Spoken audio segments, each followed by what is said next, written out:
prefer to play out of those two? I just think if you're going to give Dark Mago one of his boys, bat-chesting Batrider here, I love this hero against TB Enchantress. Offers you all the damage you need to bring down Enchantress as support. She can be super annoying for most cores to not want to focus her, but usually as a carry player, I need you to focus her, otherwise I'm dying to the Impetai over time. And the Terrorblade, also very diveable by bat, so I'd like to see what Beast Coast picks in their off lane to kind of, you want to see like a 5-minute to 10-minute duo that can consistently push the lane and enabling the Batrider to come join on in.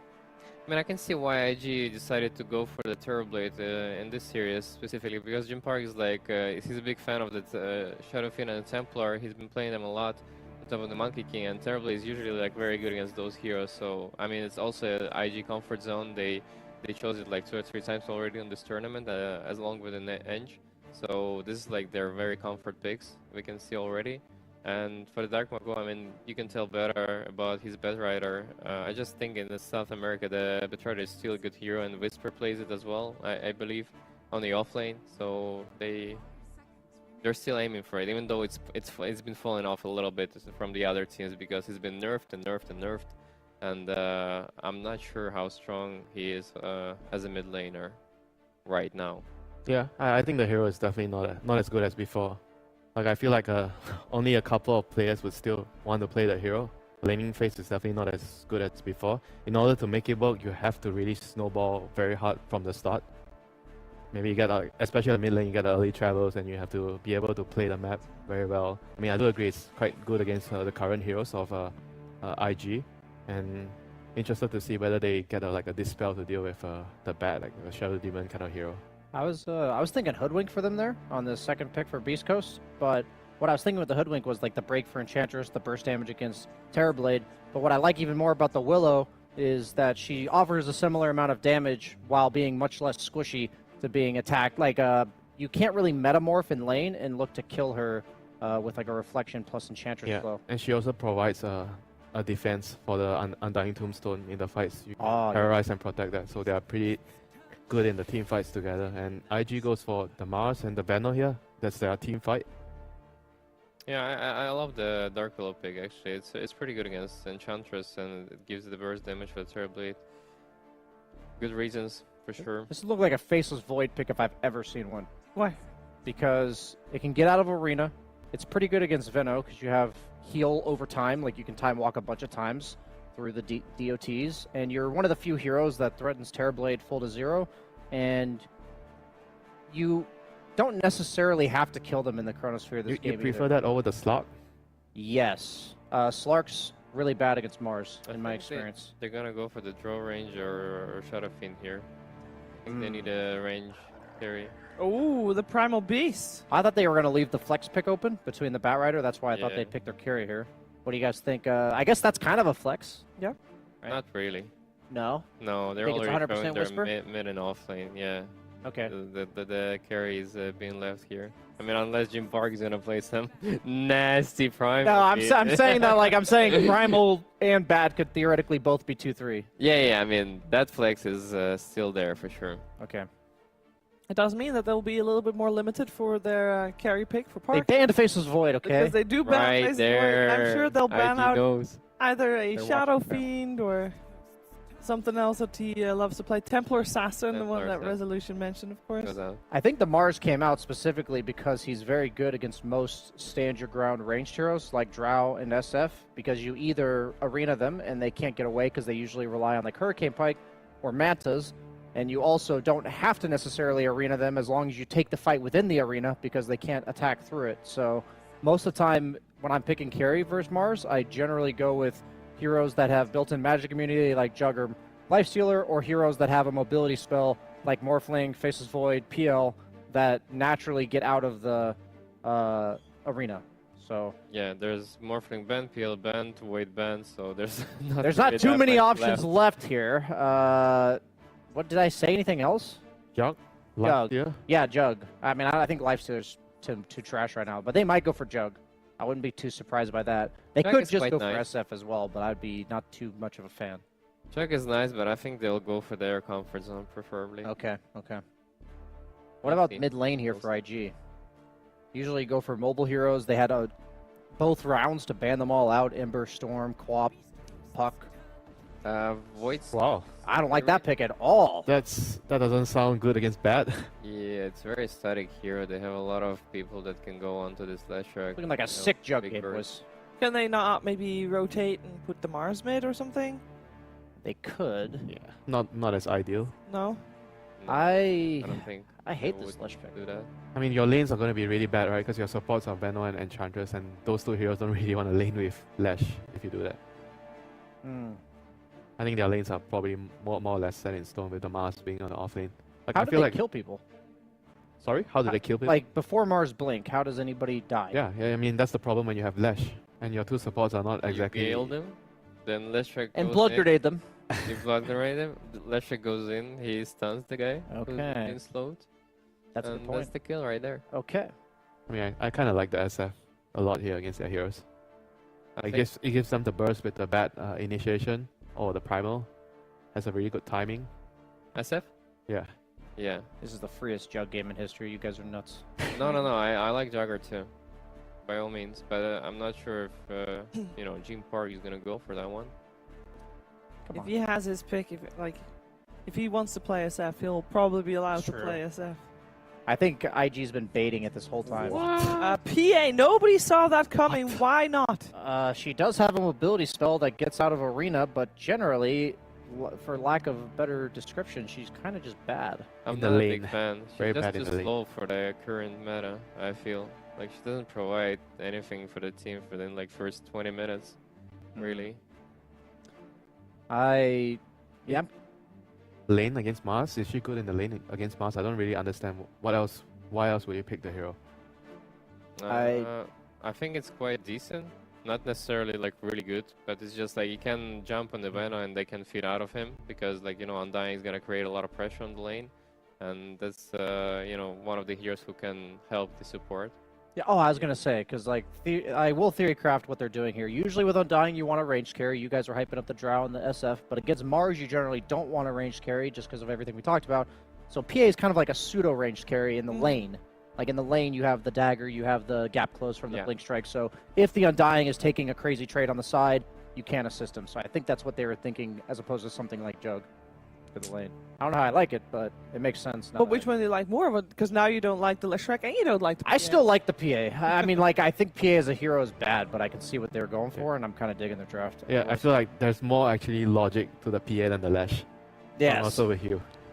I I agree. think Bisco is gonna take this one too, but I'm not a big fan of PA.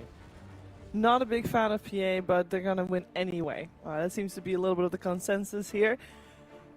Curious to see how our commentary team will think about this game one. It's, of course, 2-game series. Let's find out who takes that first game together with OD Pixel and Fogged. OD Pixel and Fogged. Hello, ladies and gentlemen, and welcome to Beast Coast versus IG. I'm Am I OD Pixel supposed here to be with able to Fog, hear and we're them? getting ready to I go do into not the hear action them. with this one. We'll And do it. excited I to see do this. not We're getting hear a bit of a new hero, Yes. PA, Yes. coming out from Beast Coast. It's going to be Parker, of course, on it. And I'm excited to see what he can do, because Parker's performance has been pretty darn hot. So if he's making the call to say, hey, Yeah, and it's pretty interesting to see that they pick it into the TB. Like, I feel like we've seen the TB picked versus the PA sometimes because of high armor, but I feel like I've actually seen IG who have picked the PA versus the TB a lot of the time, and I've seen some like rapier shenanigans where Emo's played it. So this is definitely interesting to see. I mean, Parker, he definitely wants to just pop off, as we've seen. He wants to be that like very flashy solo carrier. But looking at what else he's got, Mago on the Bat Rider, he's been phenomenal this tournament, and yeah, this should be a fun one. The one thing I'm a little weirded out is from Sacred picking the Primal into Venomancer, because I feel like Veno was It's kinda good, right? It was like the hardest counter. That's literally yeah, what everyone you was just, you doing. just gale him. You and then gale he's- him and Trample's worthless. So Exactly, it's kind of rough. yeah, a little bit of some weird stuff, I would say, at least on that one. So yeah, I'm wondering why else he wanted to have it. I know versus like the TB and lane and stuff like that, it's very, very good, but I feel like Veno just counteracts that. So let's see how it all goes down. Okay, but so overall, you would say you kind of prefer what IG's got going as a team. I kind of do feel like it, yeah. I'm It just unsure makes a bit about more PA. sense. Yeah, From what you kind of know and what we've been seeing. but I would favor Beast Coast from how they've been playing and how much Yes, chaos they for can sure. cause. Yeah, And they've been yeah, pretty crazy. I think Parker also, like, there's a situation in this game where he might just have a super free lane because he has this Undying bodying for him versus this Mars. And let's see how Sacred is able to do to put the pressure onto Dust when there's a Venomancer. See how well they're able to play this top lane. So, of course, going to have the backup of Schofield on the Dark Willow. So, yeah, QI, QX could become a bit of a nuisance. In the lane. Going with the Gale, they'll turn around with the Bramble. They're punching back pretty hard. So, good trade back the way towards Dust. Sacred's able to pop the uproar and punch him. Cool. I mean, that's one. I guess that's one thing you can do. You just play around the uproar in the lane, which is pretty damn good versus these two. So sure, that can be nice. Let's see how mid ends up going too. This is a matchup that I've seen quite a bit here for the Lesh that you can do well, but you have to always be careful. Of course, the kill threats that can come from Bat Rider, and Bat does. He still does his job once the levels do kick out there. Yeah, I mean, how does it sort of work out that you can still play decently against the Bat? Is it just because you're a ranged hero and you have like the stun to rely on if he starts going for you? Yeah, you're shoving the lane also early. Sure. That's the important thing. So you're keeping the Bat a little bit at bay. So don't mind this matchup too much here for the Lesh. Yeah, we're seeing exactly that from Emo, getting these first waves under the tower of Dark Margos. Yeah. And yeah, I'm going to be constantly looking at bottom. He's got an Enchantress, PYW, behind him down here is Zhang Yu, but this is difficult for any situation for a Mars whenever you're playing versus Undying. They're going in. They are. Oh, there they go. PYW is gone. They'll get first blood. That was. I mean, that was very nicely done because it looked like Stinger was going to die for sure. He does, of course, still go down, but setting up for the first blood. I mean, Parker could. You wonder if he's tempted to go for the. No, that's 11-1. 11-1. Do not go for it. Yeah, he's not getting baited at all. This is a pretty godly wand lane, right? There's Decay and there's both the Stifling Dagger. Same thing for Parker, of course. Always whenever you're playing versus Mars, you get good wand charges, but nowhere near as much. Nice identification. I don't know how much HP the Ench had, but I think he had like 3 stacks of the Decay. Just gets popped. Yeah, he really did. You know, the fact that his strength was as low as it did make those PA hits look like they hit pretty darn hard. Top lane, they get the kill. Sacred will, of course, die.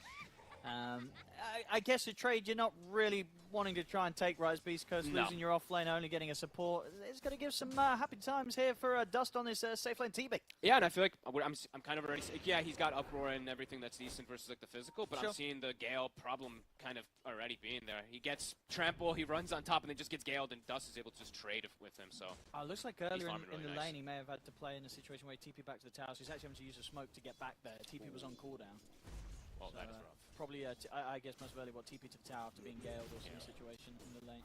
So a bit of time where Sacred is out of that top lane. I've got big worries for him. Yeah. I gotta say, like, I'm very confused why they picked it. I know versus the TB, I understand that, but into Mars and Veno, these are the heroes that literally just own Primal just to give space for carries like this. So let's see how Sacred does reestablish things, because it feels like he's gonna be really slowed down this game, and it's gonna have to be a lot of Dark Mago to do the heavy lifting. It's trust on Emo, but TP's at the ready. Yep. Emo's able to stay safe. We'll probably want to get some assistance around the 4-minute power runes. Maybe if he feels he's going to be able to pick one. Sorry, 4-minute water. Got him. See if they can finish PYW this time. Dagger's back up in a second. Zhang Yu with the body blocks, trying to keep Parker at bay. PYW's able to fine. Put on harassment, but Parker, he's already got the cornucopia. A pretty early one, actually. One of the fastest one I think we've gotten to see, but... Yeah, I mean, I was swimming out tapping around this bit to kind of get Emo to QX Tango. Schofield's going to be here to try and stop him from getting the room, but Emo will be able to pick it up. And with that, he's able to set up onto Schofield, and not only being kind of refueled here, thanks to the presence of QX, getting a water room, I guess it's a free kill. So far, so good for the 3 cores of IG. They're taking the lead. Yeah, loving it. And I like this game for Lesh is pretty damn strong, too. Looking at everything he's playing against, right? Yes, there's ways to focus fire him, but amazing versus Willow in particular. The supports get shredded, and the magic damage can be problematic early versus kind of all the heroes. Almost tanky, but if he has a rough lane, then you see something very problematic. So, misses. Yeah, a bit of a mistake there from QX, and it will be punished. Can't have that happen.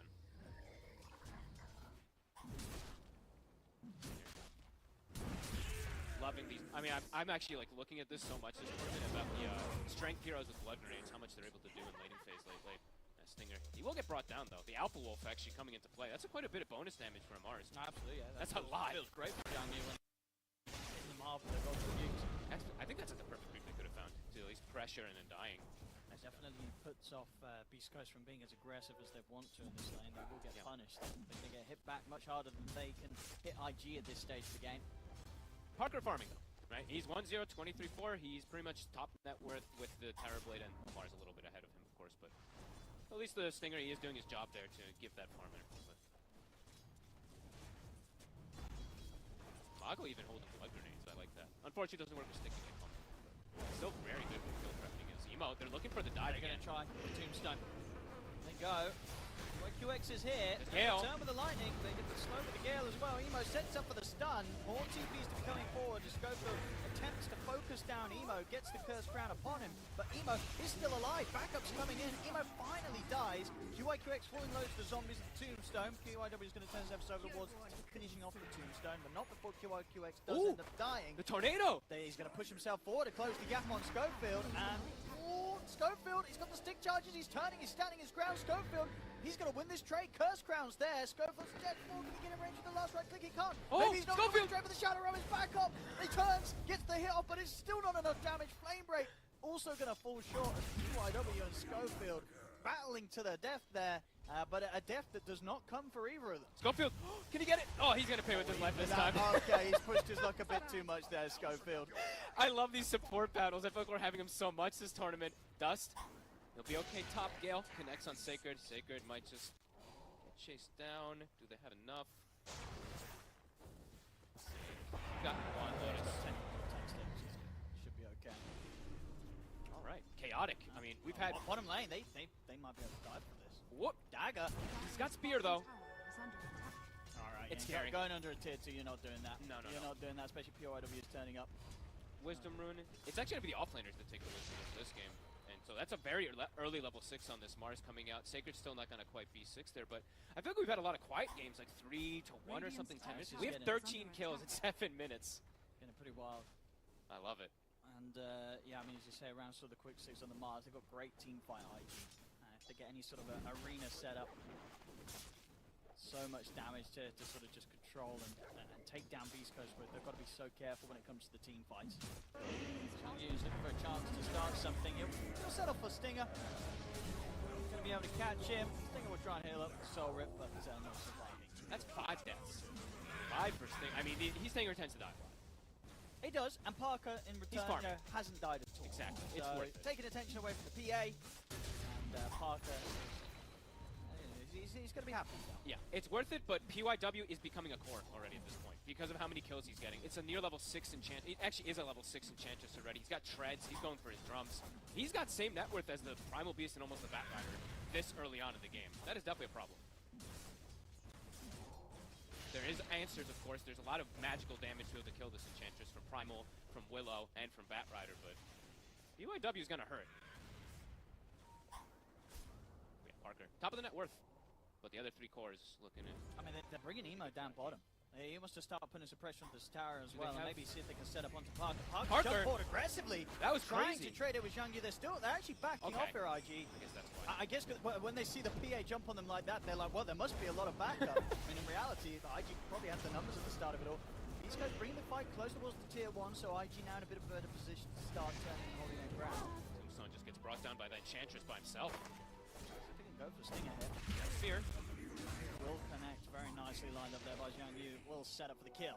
IG continue to maintain the lead. Playing smart. I mean, it was a nice little patient play backing up. I feel like some teams maybe would have just gone straight into the PA because he jumped forward there, but they reset, played forward afterwards, and yeah, putting a ton of pressure onto Beast Coast here. Parker's still farming, but yeah, the other 2 cores suffering and not getting rotations, especially Mago there. Down bottom, can't get a connection. Parker's he's going to have to TP out of this area. He's no longer the place to be with 4 heroes from IG down here. They brought Dust. They've pushed the Terrorblade now. They're ready to take some objectives and start to take over this bottom side of the map. Already having good vision to do so. 2 observers in the jungle of Beast Coast. And that's going to be a big thing we have to watch out for too from IG. Look at their way of taking and sieging buildings overall in comparison to Beast Coast. Beast Coast takes buildings from winning team fights. IG takes buildings if anybody just moves away. Ench, Veno, TB, Lesh, all 4 of these heroes take towers. And Beast Coast, even if they get the chance to after a fight, it's going to take them a long time. Yeah. Nobody's taking down these towers super quickly. And it's not like they have the straight up, like, we win the team fight kind of lineup. IG has a very strong team fight lineup with this Mars and Lesh being able to rally around it early game. Gotta continue to pressure here. Yeah, even rotating Dust over, he's got meta. They're playing this nicely. Bringing all the cores together. Very, very early on here. 10 minutes in, tier 1 bottom, all 3 cores turning up to tier 1 mid. Like, Really, yeah, just looking to shut down this map, try and make sure that there's less space, less time for Parker to sort of play the farm game as the PA get that battle fury time into the next main Radiant's item. middle tower has fallen. Tempo is being set. I mean, IG being the aggressors. East Coast getting on the Straight back up to foot. top, look to just continue this tower taking. Sacred. And they've got the setup. Sacred, he's got no way out of this. He has to just try and stand his ground with the ultimate, but he will not survive this. He's gone. A And bold IG, they can get this push going. Tier 1 tower on the top lane now in trouble. This Ench is this Ench is like a core. They kind of try to go for PYW. He's able to just waltz away and turn onto them. And yeah, another tower going to be set up for him. Beast Coast, Is under attack. difficult for them to really set up the defense here. It's level 1 Tombstone. They're kind of under leveled. Okay, IG is just going to back away and play more of the economy game for now here as they set up for a game bottom. Yeah, Emo's looking for some action down here. Mago, He has got his boost of travel done. the lightning bounce to him. Can't actually get any way to close the gap. Instant TPs from IG to go for him. Play was nice. Parker, as I said, he's still having that very good game, and it's going to be very important for him to do so, but see how much space they're able to actually get for him. Nice game. Did not expect to see IG come out this hard in the first 12 minutes, from what I've seen. See if they can keep it up. Because if the game pace does slow down, we've seen many times Beast Coast, it doesn't matter if you have this early lead against Beast Coast. You can never when they count sort them of out.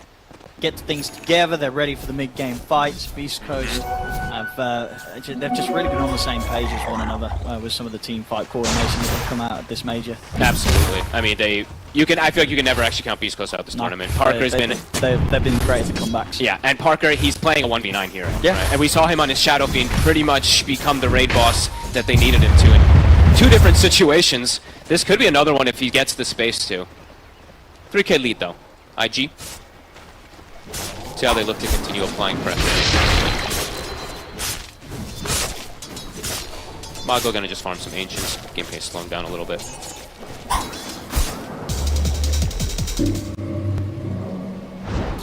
This bottom lane, Emo and PYW, they're looking for some action. Anyone dares to step down here, but Beast Coast are playing it safe. Sacred's keeping close to his tier 2. He's tanky too. He is 1800 HP with the bracelet as well too, so committing onto him that close to tower. Anytime he has Good idea. the onslaught, should be able to get away from these two, no problem. If they had the Mars, like, I think once they get the blink on the Mars, that's going to be the next big pace setting that IG is going to look to apply more pressure to these towers and more of these objectives from the side of Beast Coast, which they're very close to.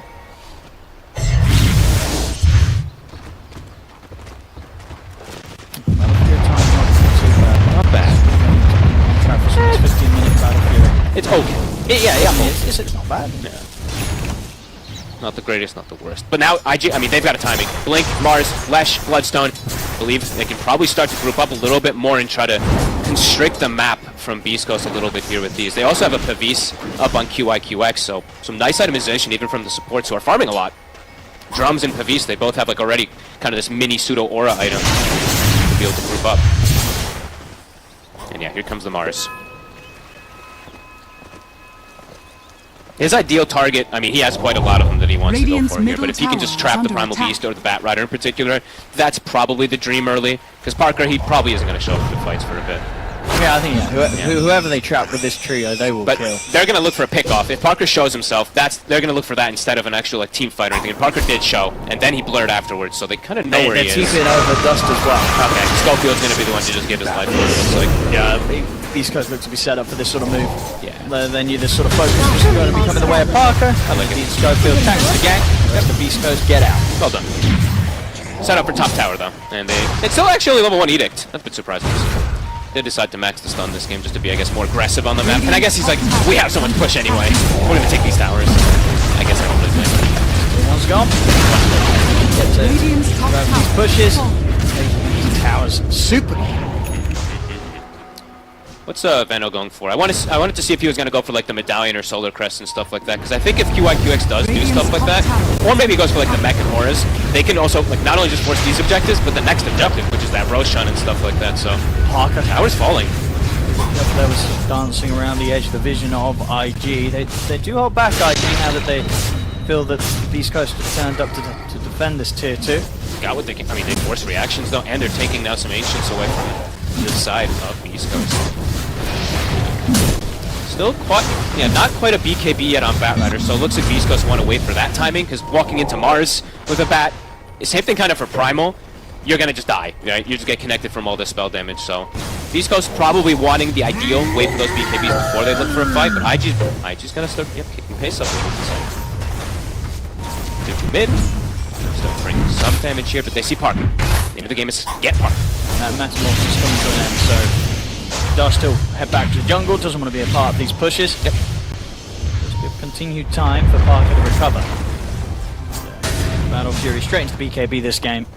Needs to indeed make sure he can get involved before potentially IG try and close the game up. This feels like a harder one to go just for like a Death Star straight up, because there is a lot of damage that they can just connect onto him. The Veno, Lash, Mars, they'll just kill him in seconds. But we'll see, because it could be one of those situations where it's like one fight goes good and you go for it, but I think more than likely more of a BKB. As Beast Ghost, they're kind of, I mean, they're not really hemorrhaging too many kills. No, they're not getting tier caught. 2 is alive, so lead was just kind of stagnated. It's stuck around that 4K, which is still fine for IG, but yeah, but it's still also like the realms of a game that a PA can eventually solo carry. Yep. And let's see what the choice down like this. What is QIQX gonna actually go for here? Looks like he's actually queuing up the pipe. Okay. I thought he was gonna go for more of like protecting versus the PA, but I guess now he's gonna protect versus the mid-game spell damage of Willow, Primal, and Batrider instead of worrying about PA till maybe later. He's still a ways away. From such an action-packed first 8 minutes, now we have like 9 minutes of just kind of fun. Yeah, I'd imagine it's going to step up again from IG when they have their next round of items. Both sides. Like when the Manta's done on Dust, yeah, they'll probably look to group up again, try and push them with this tier 2. Now Metamorphosis is going to be back up in 5 seconds, so they can get back on with taking these outer towers away from Beast Coast. But Beast Coast, they're farming a triple BKB timing themselves, right? Beast Sacred, he's very close to his. Mog already has his, and Parker is on his way to his too, so they are just sitting back and waiting for that moment to strike if they're able to take those fights with those BKBs. But that's IG, it's going to be continuous. They're hunting. They want Parker. It's blurred. He shows himself bottom. This could be the setup. As they're jumping. So they can take it down before any help comes in. They certainly can. And they can tier 2 and maybe even just go to the Roche afterwards, perhaps. Or maybe, I mean, we'll see which one they opt to go for. But they have some options here. The perfect catch. Quite prepared there, Parker, for the amount of heroes that were going to jump out upon him. And group coming in, fortification already used. This tier 2 is going to be going down, 18 minutes in. Keeping on track with these times that they want to try and force. And we'll see, the Roche, do they want to go high ground? They're going to threaten a little. Maybe poke and force some reaction back. Okay. They'll definitely be able to do some damage. Yeah? They're going to force it. Okay. Dire's top tower has fallen. Opening up the map though. Now they get some deeper. I mean, this ward, we got it on the Dire side this time, down south, all the way down bottom. We're seeing we're seeing it on both of the maps. This constant ward just to be able to apply pressure onto these southern and north jungle. IG, yeah, that's a good slowdown. They really hurt Parker there.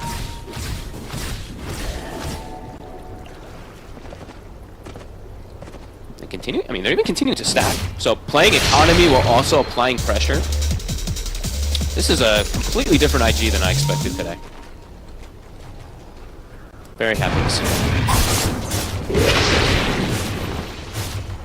Still time needed for BKB. Just going to try and get this BKB shard into Ag, so they got 2. Sort of burst damage. They got 2 of them though, so they're going to look for something here. Sacred as well as Dark Mago.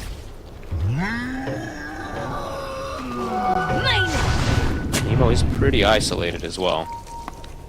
It would be quite the catch. Would be. Just a lot of money. He might clear this and then get out. They are so close to him. He has the Bloodstone though. He's going to be on the wave and then TP. That's true. He's going to show himself. TP. Yeah. Good. Smart. Yeah. Nicely done. Clears out another wave. Resets back to base, and time's wasted there from Beast Coast. A very emo move. That was super risky, going for that type of play, so deep. But I guess he did see a little bit of stuff in the mid lane, but he hadn't seen like 3 heroes for some time. It's IG, they're playing really nice. 6k lead. TB, he's getting big. The test is going to be when it comes to the high ground push. If a high ground push goes wrong for IG, That's when things start to get more complicated. But if they keep this up, QX seems to get found in the river. It is a BKB though, so Mago having to use that plus a lasso, they could punish that on IG. Like 30 seconds, Vano respawning, maybe that could be the call. Now it could be that Roche, right? They're feeling confident enough to do it. Not having to worry about that. BKB or lasso could be an option here. I mean, Parker will have his BKB for the next fight. He's managed to hit the timing on that. Just a few hundred gold off picking up the recipe. Not bad, not bad. Have the team behind him at this point as well, just in case they were going to make a move towards the PA during these final moments of that BKB farming.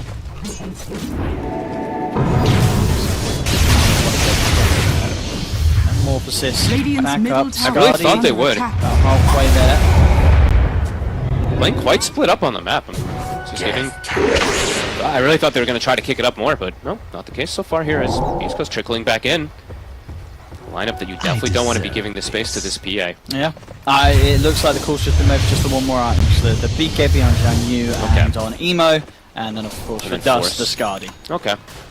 Yeah, I can only imagine that's sort of why they've slowed things down here. But it's just interesting they don't even you don't even attempt to punish like Lasso BKB cooldowns or anything. Maybe because of the map positioning or something, but yeah, interesting. Because now BKB Lasso's back up, there's also a shield on Dark Mago, and he's got Blink. So it could just be go time now for Beast Coast. Get the lanes out and then look for your own fight, because triple BKBs are online, and yeah, they have a clear way to initiate these team fights now. Just like the side of IG.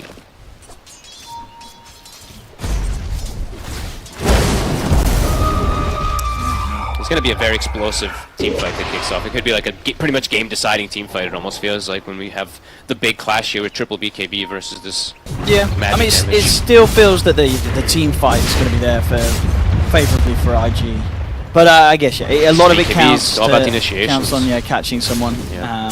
which their best bet is going to be obviously Zhang blinking and getting an instant spear onto somebody.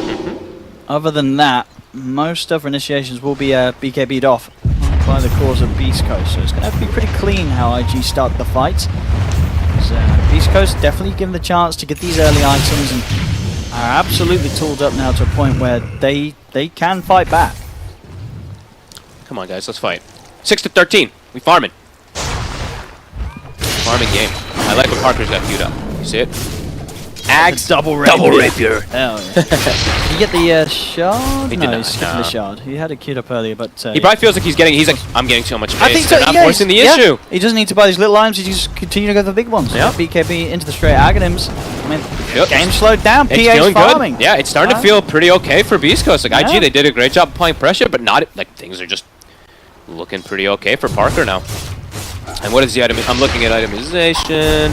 No medallion or solar crest in this game, really? When we have like a TB PA versus PA, I thought we were going to have probably that, because I feel like the game's going to end up being them two versus each other at some points. But I'm sure, but I don't know. I feel this is just... This is going to look good for Parker. I think so. That's what I feel like.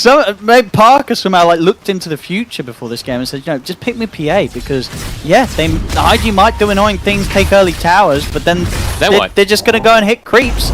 I'm going to hit creeps, and I'm going to carry this. Yeah. I'm a PA. Yes, he's a PA. Yeah. Well, we'll see if this pays off for IG, this real sort of change in tempo. Mago? Tries to get PO up on the cliff, but won't quite be on the track far enough. IG, they'll TP over for this fight, but looks to be the fight that Sting is probably going to just be the one left behind. He's fine with that. And PA is farming. PA is absolutely. And how? mean, Whoa, Axe is that is like nearly everybody? Okay, look, what, 4 or 5 heroes? So is that the call to try to force the Roche? They've got the team together, IG. Let's see where they want to go. What do they want to do with this? I mean, they have their items, right? Yeah, Scardy's done. They've got their items. They've got the BKB's going to be coming out now for Emo. Zhang Yu's got his. Roche is going to shift to top in 30 seconds also too, so maybe they start setting up for it now. Okay, so they got the items, they take the Roche, then they go for the bush. Okay. I mean, but still, Parker's gotten away with so much. Yeah, he's neck and neck with TB. Pretty much. Full Ags, nearly level 18. Almost Ags even on Sacred too. I mean, the items are really flying in. Edge still farming, Vano's still farming, so they're still getting like multiple cores on IG, but a situation with an Enchantress versus a PA, you can just explode. So, and here we go, Roche, he's on the way. Don't think Beast Coast will get up here No, to they the test drive, so this should be a freebie for IG. Just what do they do with it? They have the Scotty, but you know, for Dust, it still definitely maybe feels a little weird with just Scotty. Maybe wants MKB because he wants playing for his PA, but maybe this could be an indicator of them trying to further accelerate. I mean, yeah. Of course, yeah. Like Parker with the Ags, Spell with BKB. Nobody's killing this thing. You know, it's going to be down to the Terrorblade. So, but that's the problem. Maybe Dust is going to now be like, well, I've got the Aegis. Now let me go farm an MKB. Could be the case. We'll see which direction they do take. Shall see. Yeah, 18 PI. Snag's done. Then he's got protection. I see Glimmer picked up.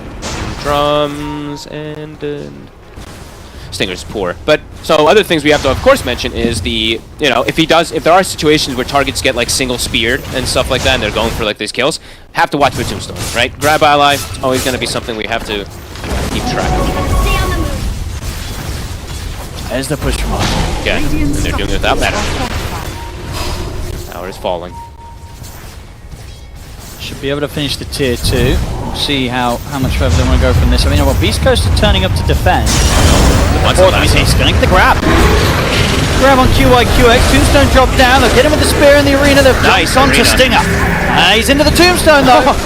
He's going to be able to buy some time, some safety in that one. It's now looking to walk away. He's going to live.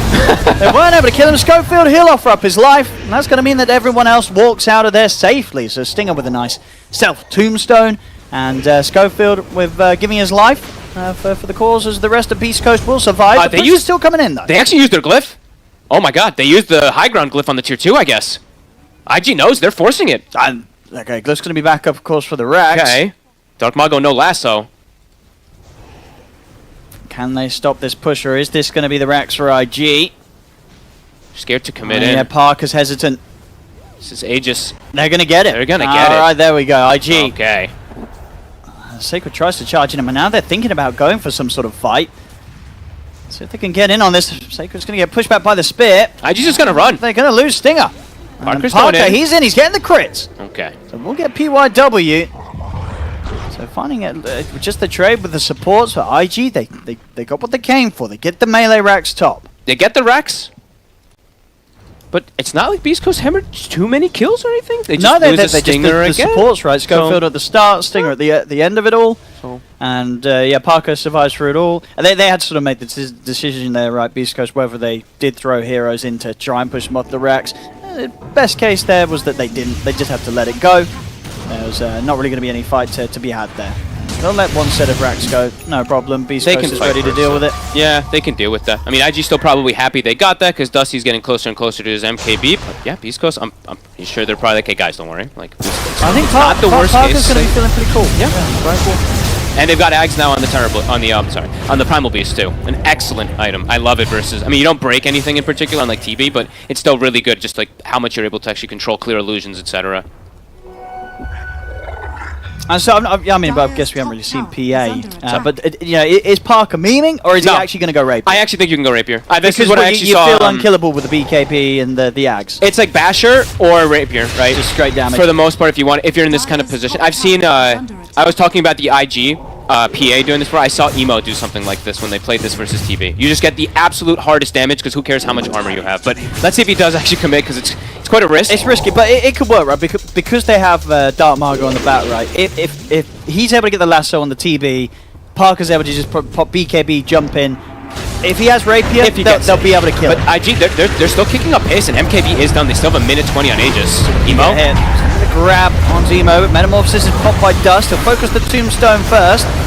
He can get kills from this turn towards Sacred. Sacred's trying to jump in. The rest of them go forward as well. They're trying to burst through the lace. They're able to do so. Parker takes Emo down, takes out QYQX.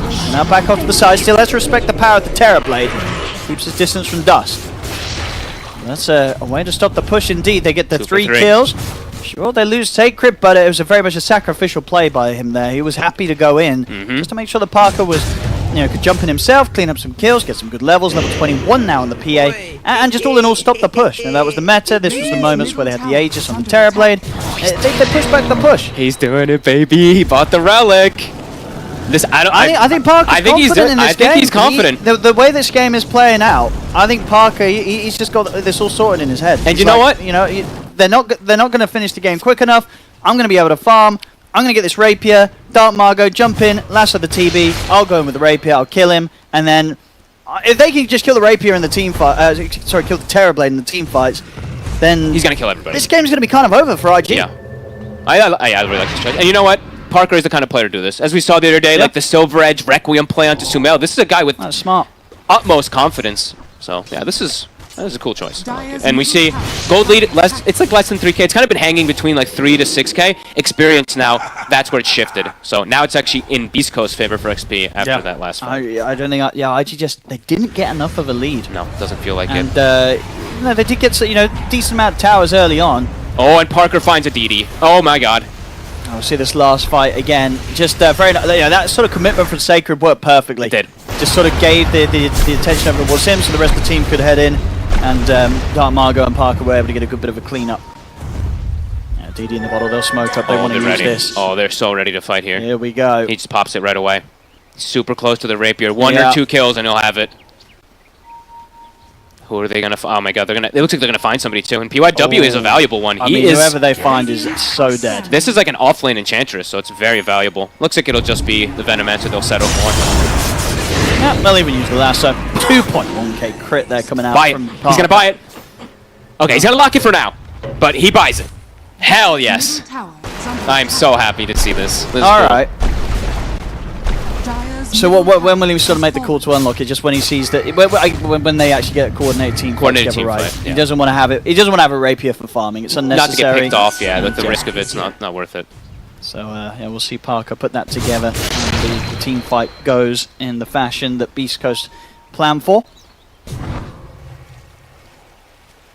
Let's see if he ever shows himself on the map too. He's probably going to be like permanently blurred so that they don't spot this now for these next like few minutes until that fight does kick off. Yeah. They won't see him. They at won't all. see it because they maybe see the relic, right? But they're gonna be like, oh, he might be going like nullifier, right? Because like the ghost scepters. Emo might be telling them though, because as I said, Emo during I don't remember if it was last tour or the tour before, they did exactly this. He went Battle Fury Rapier in a game as the PA versus TV when he was like 20k behind and they ended up winning the game, if I remember correctly. He turned the I mean, yeah, this game they're only 2k behind. exactly. So if, Parker's history is anything to go by, he should be pretty confident that this PA is going to be able to carry. Tormentor. Oh my goodness, they drop pretty low. Sacred will get it.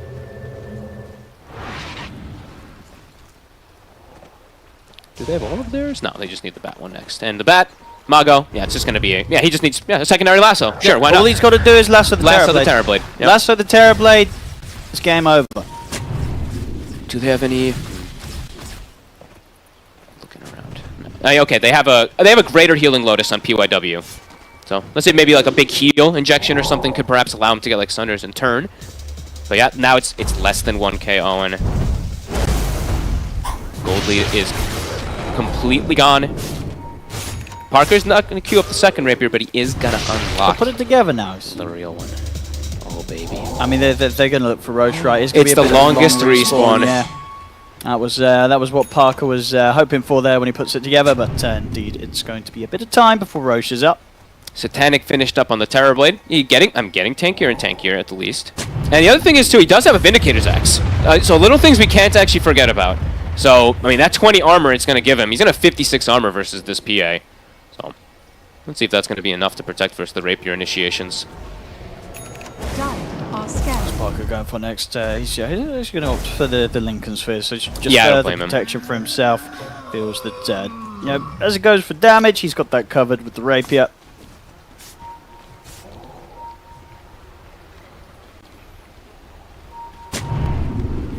Oh, this is going to be such a fun fight that kicks off here. Yeah, I mean, so Parker's it's able one to of do those Parker games where things, it's gonna somebody's beat going to everyone. get a rampage. Yeah, You it know, really the PA, does feel it might like be it. the Terrorblade, And- but somebody's going to get a rampage. And that's why I thought I was gonna I would see these solar crests and stuff like that, right? Because this is literally a game that it's gonna culminate down to these Carry super versus carries. It really is. It's you got to do everything to enable your carry in this sort of game when you've got this Dyer's PA and top tower Terrorblade. is under Everything attack. rests on their shoulders. Let's see how. I mean, initiations are gonna be key.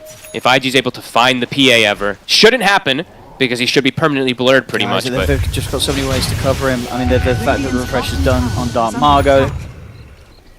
Lots of ways for them to make the jump and have the control to ensure that Parker is free to jump around the fight as he wishes. Yeah. Attack. tons of different forms of protection. 1 more minute. IG, they're really sticking together. They want to be able to just get that next rush and keep this group up. They're going to even smoke a secondary time. This could be the clash. Yep, they're bringing everybody up at Beast Coast. Mago shown. There's a ward up here that they placed earlier. Just hit the ghost. Hey, they're going to jump in with the lasso. Youngyu's in with the spear. He's going to go for the squishier ones. Looks for Scopo, but Scopo's able to get the Shadow Realm off. They'll turn, take out the Venomancer. Parker's got to reset. Yeah, keeping his distance now as BKB's going to come to an end shortly. Instant buyback. And he is actually going to start backing off. He'll heal up on the creeps. So just the Venom dying. QIQ8 for the buyback. 15 seconds on lasso and he still has refresher. And that was the meta expended from Dust. It's halfway down. Beast Coast playing it patient here. Dark Marco could definitely go again.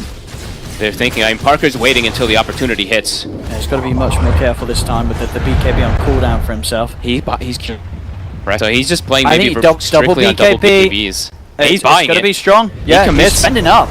Okay, and IG, they're actually going to commit for this Roshan. And they will get it because of the way cool. that Beast Coast have headed back to sort of allow Parker to farm this next item. So Okay, I mean, that's a pretty smart call there.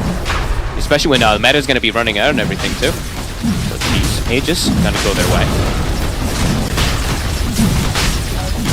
Parker now just trying to get 11:25. Does he have... He's spent up. I mean, he's got a rapier, right? Who cares about buyback? True. Got to go all in on keeping yourself alive, and yeah, mainly for this double duration BKB. Pretty much only for the... Because everything... 2 rounds of the Phantom Knives. Well, it all refreshes when you get a kill. That's so. true. You know, you're not really a very cooldown heavy hero. So yeah, double BKB.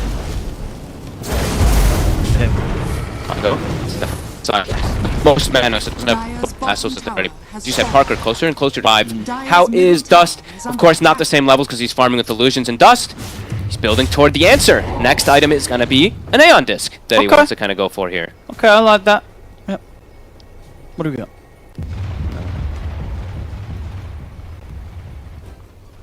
And what we Okay, he gets Penta. He doesn't care about Titan Sliver. Like, if they get on him and so, he doesn't care about survivability. He cares about damage, blowing up heroes on this PA. I mean, what's Dust going to be able to find at tier 4? Could be some nice ones. Honestly, Trickster, they're taking it on the others. I think they should get it as well. Yeah, need anything they can try to just... I mean, yeah, everything will fill in. Tricksters, the Vindicator's Axe, etc. Just ways to try to survive versus Beastly Parker. 12 to 18. I mean, this game went from so many kills to so little, but such a methodical one. No, yeah, that's it. I think Parker's holding it. Oh, and Dust actually... Okay, takes a risk. So he had the Aeon, you know. He's gonna go for Basher. Interesting. I thought I actually like the Aeon choice because I think he was understood. Like he's like, yeah, if they're gonna full commit on. I mean, the Bashers are definitely a risky one, but I guess, you know, if you hit the PA, you're able to get a bash off. I mean, you might be able to stop the PA from killing the rest of your team. Yeah, you know what? The best defense is a good offense, right?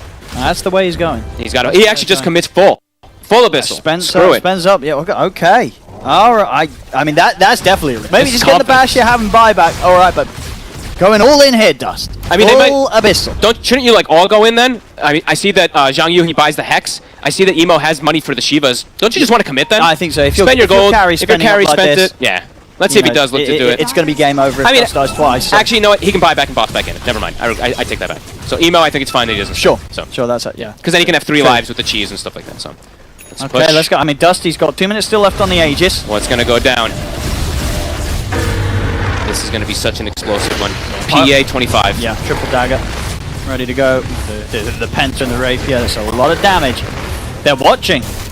They're watching from the low ground. I mean, Park's got to be a bit careful. He's kind of at the front of this. They might be able to jump him. Dark Marco's going to try for a grab. Won't get it.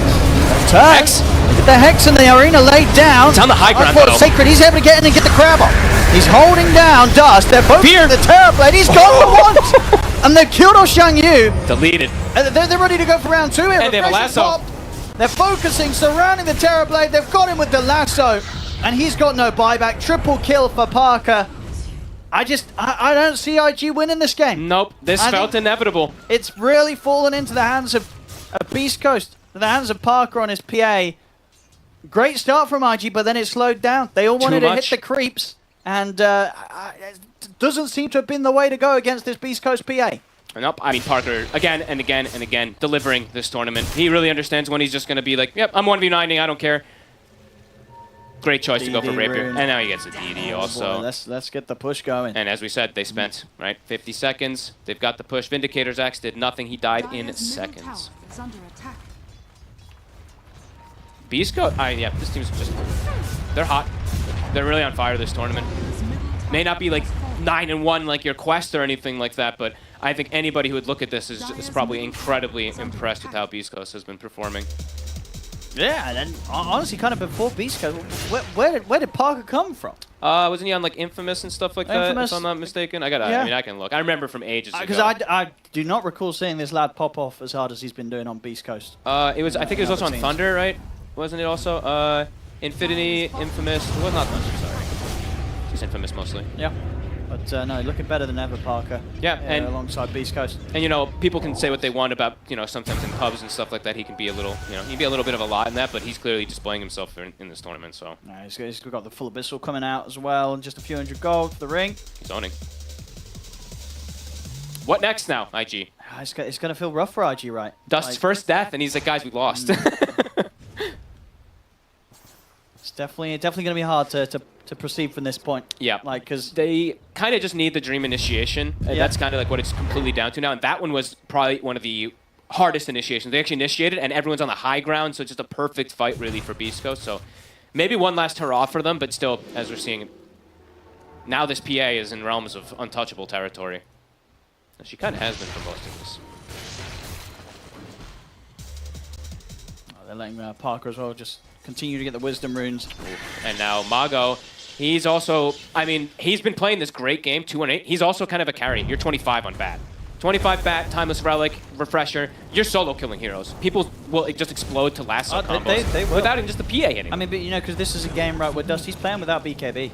Yes, he is. So only relying on the, you know, obviously the double dispels, both the Manta and the Satanic, but still definitely openings where this Terrorblade could burn. Honestly, Dark Mago could solo kill him easily. Just a double Blasto, double Flame Break, or quad Flame Break with the Refresher, and he's just dead. This TB will melt in seconds. Especially if he goes if he gets a shard too. It just adds that extra bit of damage that comes out from the attacks while you're doing the lasso. You get 10 seconds instantly, pretty much. Yeah, tough. And yeah, Dust, you know, we talked about like the Abyssal and the Basher kind of thing there, and that bottom situation, I don't think it would have helped him anyway, but maybe it would have allowed him to like live, and I don't know, but either way. Beast Coast is playing this very smartly after that early game. Never feeling concerned.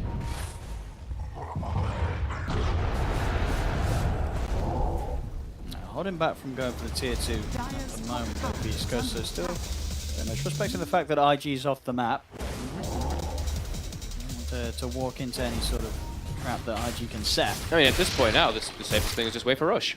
And you get an Aegis for your PA. You're fully controlling the map. You're not really afraid of IG making the move onto you yourself. You always have people with Parker. That's what I'm seeing. Like 3 heroes are running with him. If they have the Undying, if they have the Primal Beast with him, they'll get Parker out of a situation.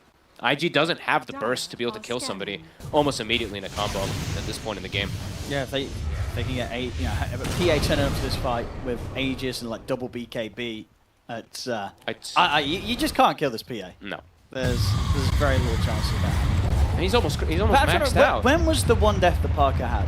When was that back? When? The bottom one. It was at 20 something minutes. When they took the bottom when they tier caught him at the tier 2. Yeah, the bottom tier 2. That's the only time, right? Where they had that one moment where they went all in under his tier 2 tower and were able to kill him.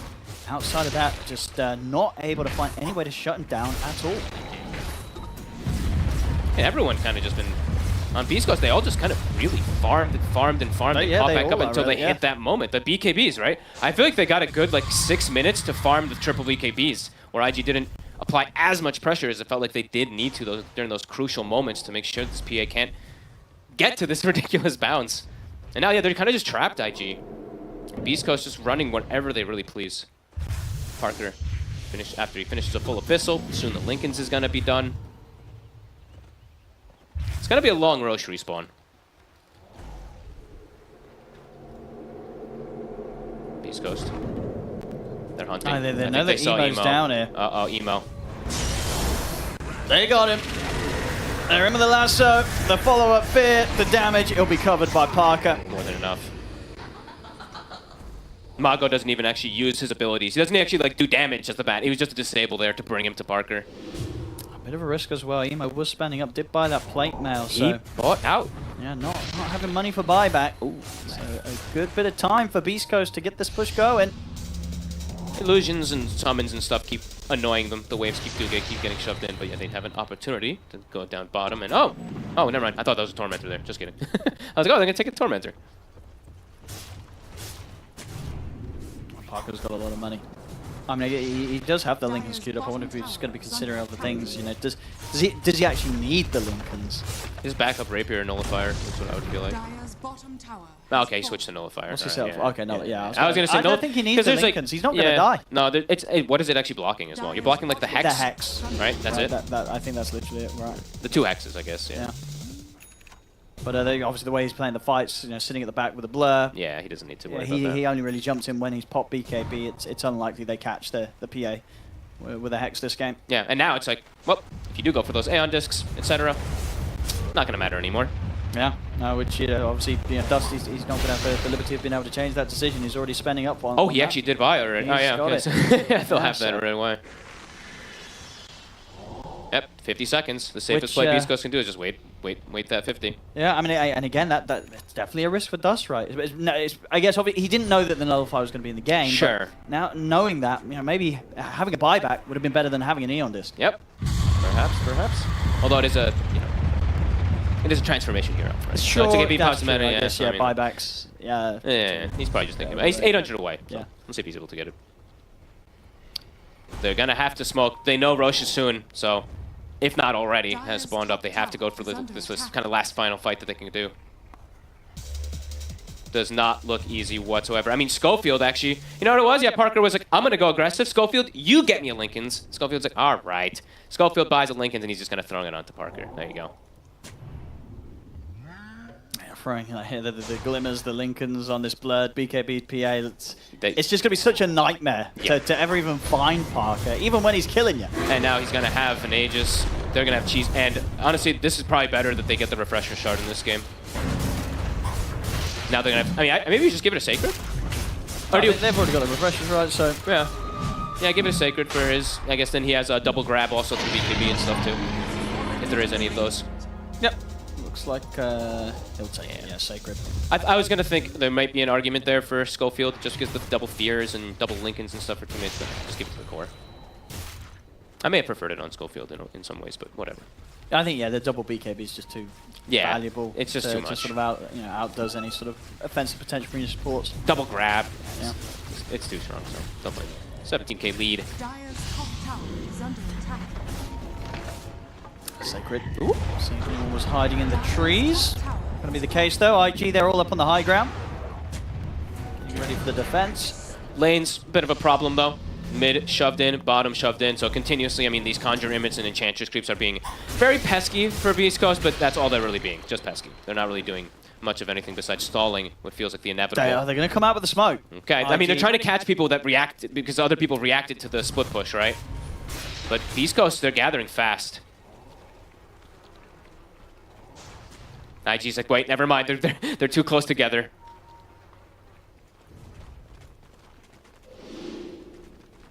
See what they can do from the high ground. They're going to have to deal Heroes are, quite the push from Beast Coast. This heroes are could gonna get die pretty bloody. so fast. Sacred's in. And he's actually going to... Ooh! 3.3k crit coming through there from Parker. Spear connects. There'll be an immediate buyback.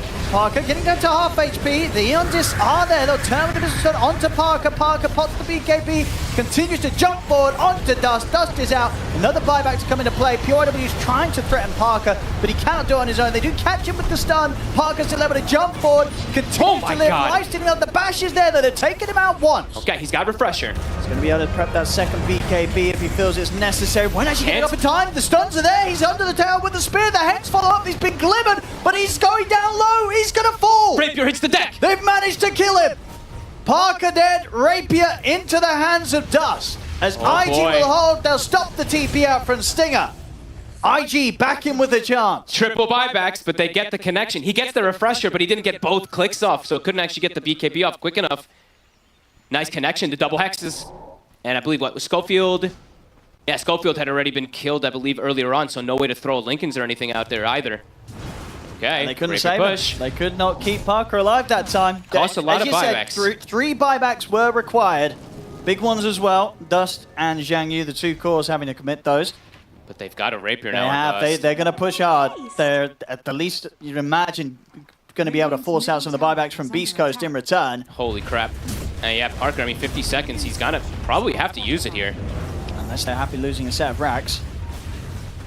IG. Don't have to be too scared. Dust can get in there, get hitting. Emo, looking for a jump. So to catch Dark Margo under the tier 4s. Spear back. That's the first buyback. Dark Margo's him. gone. All right, they're hitting tier 4s and a refresher purchase for Mars. They're going to have to buy back. Parker is still holding his. He's holding. I probably wants to buy back with alongside the supports. There we in. go. The buybacks are Double there. lasso. You can get the setup. The fear. It's going to be coming in as well. Catches onto the two of them. Parker's in. He's trying to do his best to finish off Dust. They get the grab as well. The pulverizer's there. They've controlled Dust. They're taking him And they down. got him. Dust is gone. Same to be said for Zhang Yu. PYW not going to be able to TP out. And that should be game. That should be it. Whew. You know, Beast Coast just spicing it up. Just spicing it up a At the little end, bit, yeah. you know, they'll give a Rapier away, but they were like, well, you're going to have to use your buybacks. You're going to run down mid. We're going to buy back. And then we're going to kill you. And we're going to get the game. Yeah, under the tier 4s. A nice little jump there, though, but I believe Mago, yeah, the Ag's lasso ends up catching 2 heroes. Parker's able to just get connections and clean up, too. He didn't have to actually use the secondary lasso. Still has it here to close things up. If Yeah. you know, if we'll see what the best efforts are here of Emo and QIQX in their attempts to hold. They do have to buy back on PYW, so they'll have the 3 of them, but no Dust, no Zhang Yu for over a minute. No, Beast Coast just going to full commit into them here, too. They could just blink in it. And then now they do have the double lasso, too, so he could just blink in and lasso any targets he wants here. They can close it up, go for throne. Yeah. So, yeah, Parker start to hit onto the tier 4s. We'll see what IG can do with their final 3 members here. They can do anything to slow them down. They've got Parker. fortification. Parker buys a heart for this push here. Screw Battle Fury, not important anymore. Just has to keep sustained, end the game. First tier 4 gone. Still 30, 40 seconds until the full team's up for IG. This feels like it's going to be a little too long. Jump to the side. Hex is there. Controls Parker for now, but the backup comes in. Sacred charges across, gets the grab onto Emo as this. And there's a dead Lesh now, 2 minutes. No buyback on them. QIQX also to fall. Lasso's there. They're just cleaning them up, padding up the KDA to close this one. As it's going to be these frustrating sort of few seconds where they're like, we're nearly up, you know, 10 So seconds to close to Zhang being Yu, up. 20 seconds to Dust, but it's not going to be soon enough. The Ancient's exposed. Beast Coast looking to close it. Zhang Yu, he'll get to live for the final moments. We'll see what he can do. He's going to try his best to do something. Jumps forward, but almost certainly will be to his inevitable death. Did manage to pick up the Stinger, but the Ancient's gone. The game is over. Beast Coast will take this game 1. Solid game plan, just patience. Yeah, that's nice. Really all it felt like from them. Just not really not really like overextending, not really going for anything crazy, waiting to catch back up, getting their BKB timings. For IG, I mean, overall a pretty clean game from them, I would say. But they need to just have more like just what's it like more like just sort of just end the game, put more pressure, apply more. Because yeah, this PA, I mean, it's gonna be able to do this kind of thing if he goes for this build. Absolutely. They've done this before. That's why it's like, that's why I just was talking about it so much. Is Emo?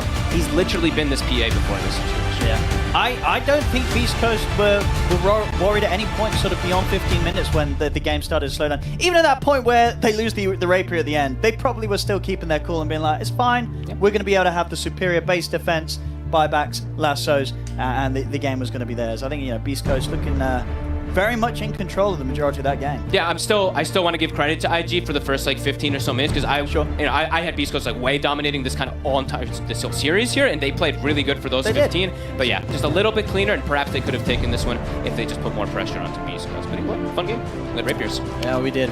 I mean, I'm all for seeing some more PA. I mean, this was what the first PA we've seen in this major. And definitely look good. You know, if you're able to identify the sort of games where you know the enemy team's going to kind of farm it up and you're able to hit creeps as well, PA definitely still has its place, especially when it's in the hands of someone like Parker. There we go, ladies and gentlemen. Quite the game 1. Beast Coast, they'll be able to get the first victory here in this series. Looking forward to seeing that second game between IG and Beast Coast after that first one. It was very back and forth, very entertaining way of back and forth. My panel, obviously, I mean, they predicted that Beast Coast would win this. You know, there never was a doubt in their minds. Of course, they knew exactly what would happen. I'm joined by BSJ, Rezo, and Winter. Rezo, this game it was very not black and white. It was all over the place. It was a lot of doubt actually during the game because IG had it for the vast majority of the early game, and I thought they had a pretty good tempo lineup to be able to close this game out.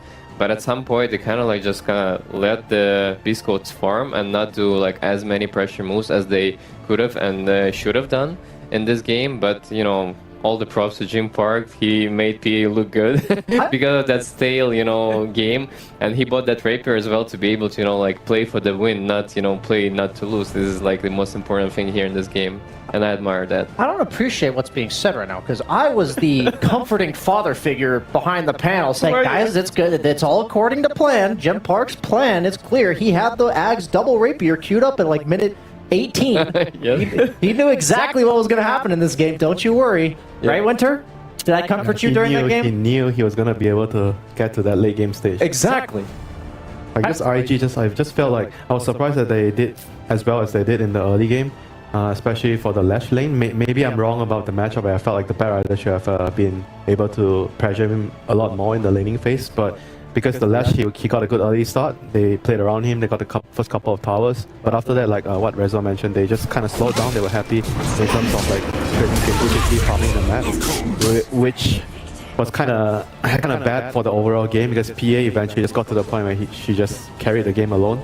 Like they should have at least taken Roche at around maybe 15-20 minutes. I felt like they should also gotten a Medallion Solar so they would have allowed them to get the Roche early. Like in a lot of the games where I've seen teams don't get the Solar, whenever they go Roche, I feel like the enemy gets a lot of time to farm because it takes a long time to get Roche and you have to travel there. I 100% agree. I was questioning the Pavis from the Veno like all game. I'm like, what physical damage is his team dying to at like the 15-minute mark? PA's non-existent in the game. If you look at the other 4 heroes, it's Primal, Bat, Willow, and Undying. That's like 80% magical damage. So these like small items, when we're talking about these timing pushes that they're supposed to punish this PA who's not online yet, he's got the Ags double rapier queued up. It's going to take him 10 minutes to get there, and you just gave him 10 minutes. Yeah, I mean, at 20 minutes, I feel like it's supposed to be like the whole map belongs to IG. They would have at least taken Roche, and the PA should be way more behind. Instead of just, I think, they were only leading by around 4k in net worth gold. I mean, 2 key factors in this game as well is like they let Aegis for the Terrorblade both times, and Winter, you mentioned as well, their coach wasn't happy about that pickup on their side. And the second part is, yeah, they never really made any smoke plays towards like the PA, farming their engine safely, and that's also like a big part why PA wasn't, was as big as the Terrorblade basically the whole game. So do we then feel that IG just had the wrong idea about the game? Because it seems like, from the way they played and from the way that you are talking about it, that they were playing for the late game, even though we're saying, well, they had this window that they just slowly saw closing. Yeah, I think they overestimated how strong maybe the Lash was supposed to be in the mid game or something else, and they felt like they could have just played late game, which I felt like that was probably the case. That's why they were so chill, they were farming. Yeah. But overall, I felt like both teams didn't really have the right idea on how strong their drafts were, and it just benefited Beast Coast because they had the PA in the ultra late game scenario. I disagree. I saw yesterday Jim Park as SF. He spent the entire like 25-minute plus onward just right-clicking people to death. He was the raid boss, 100% of the team fight damage. Beast Coast knew exactly what was going to happen in this game. I actually think it could be perhaps IG overestimated their late game. I think they underestimated Jim Park. Well, with that in mind, it seems like maybe, because, okay, so Beast Coast won, and it's great, and they played it well, and Jim Park went for the right item choice in the right situation, because somehow he miraculously knew that IG was not going to fight them for like 20 minutes when they actually could. Don't tell me he predicted he that didn't. part. I don't think he knew they were going to make it that easy on him. I think like they really did make it easier than it had to be. These little Like, I think their vision of the game on IG was like, we're going to hit these items like pipe and then group up. But the issue was these items are too large. Like, By they the way, waited. it's obviously, I just want people to know that the names are obviously Yeah. No, not no, no. correct. The Downs has now been signed by Beast Coast, and Bleed has now been signed by IG. No, this is not a thing. But we know who was who truly. So that's all that matters. It's all good. It's all good. I mean, this game. I feel like after a game like this, I mean, we indeed heard the coach say, Winter, that they wasn't really happy with the Leshrek not getting the Aegis there at the 25-minute mark. That's pretty funny. That means that there's so much to talk about, I feel like, for the coach about that game. But as a coach, do you focus on what the team did wrong about the read of the game this time, or do you focus on what they're going to do next? Well, normally I don't even talk about the game. Like, if we have a bad game like this, I just tell them to just think about the next game. This is what we're going to do. The draft opening is going to change. I'm going to go first pick, and I'm just reminding them what they should be doing in the first pick. Remember our scrims. I don't The even, rest will come later. yeah, I don't but even talk about the other first game. than- No. When do you talk about the first game? After the series. After the series. Okay. Yeah, by the end of the day, you get, your recap, and then you talk about it with the teammates, but it's important to leave it all behind you because it might affect your next game as well. I get very mad if the players are watching the replays in between when I say don't talk about the game. Yeah. That And they always do. Yeah, they always you got to Yeah. rule with the iron fist sometimes. Like, if you explicitly said don't worry about that game and they're actually watching the game, like, that's blatantly And the ignoring your common orders. excuse will be, I just want to check where he placed the ops. Oh, yeah. As he's like pulling up the net worth and said 8 minutes. I would do the same, and I would also want to know where they place their observer boards. But we're going to find out what kind of conversations IG has had in the time that they have right now, and how that, of course, is going to translate in a game number 2, which is coming your way after a short break.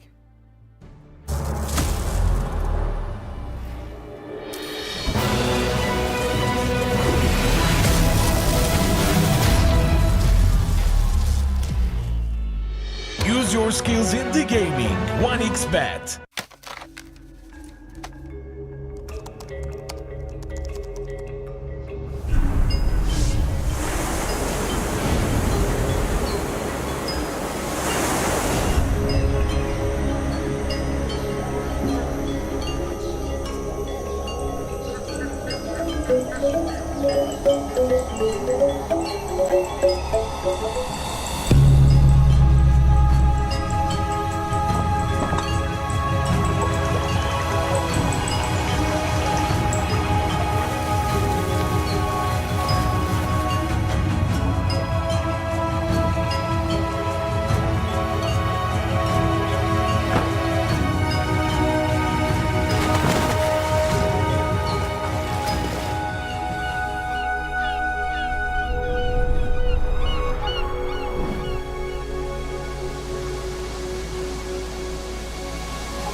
Semua bisa jadi nyata dengan upgrade WiFi rumahmu pakai Biznet Nah, Home. ini baru internet rumah buat orang-orang terdepan. Mimpi kecil bisa jadi besar. Dan kamu juga bisa mendunia. Jadi, siap wujudkan semua jadi nyata?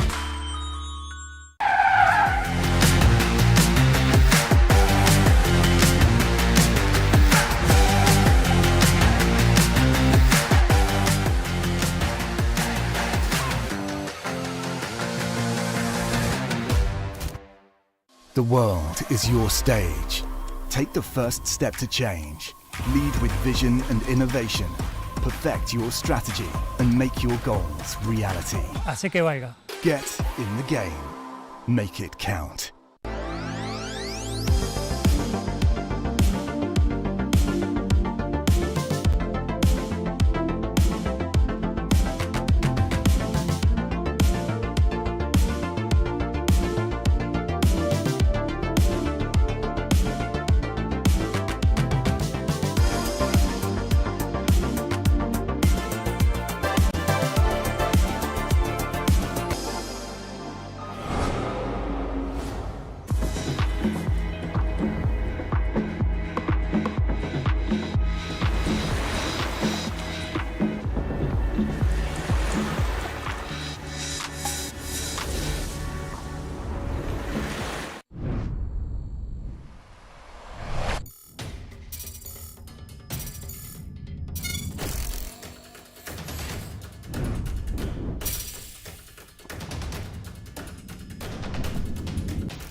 skills in the gaming. 1xBet.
For. There's still a lot to play for here. There's still a lot of action to be witnessed here at the Bali Major. And of course, there's a lot of news that I have to bring you.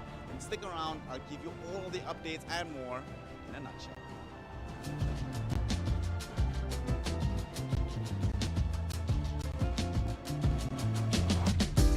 I'm here with Diraisho, carry player extraordinaire from Game and Gladiators, who's gone, what, 4 tournaments now, winning everything. You guys have been winning a lot, right? Yes. Has it changed how you think about the game and how you think about your own career? I don't know if anything changed about the game. Yeah, probably because we are winning and we are playing good. About the career, I'm not sure. Like, I'm just playing Dota. I'm not thinking about this, like, about my career, what's gonna be next or this type of stuff. I feel like we all wanna win the tournament, even if we already qualified for TI, it doesn't matter. We just wanna do our best. I've got Toph on the left, I've got Ace on the right.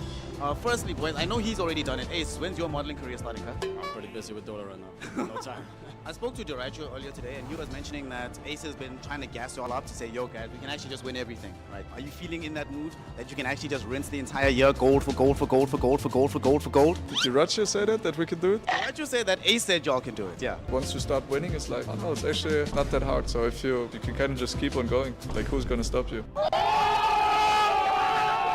It's up to the other teams to step it up. It's not like we're gonna fuck up all of a sudden. It's like they need to beat us, right? So like it's super possible. Got some random talents chilling behind me, off the clock. They're not even doing their job.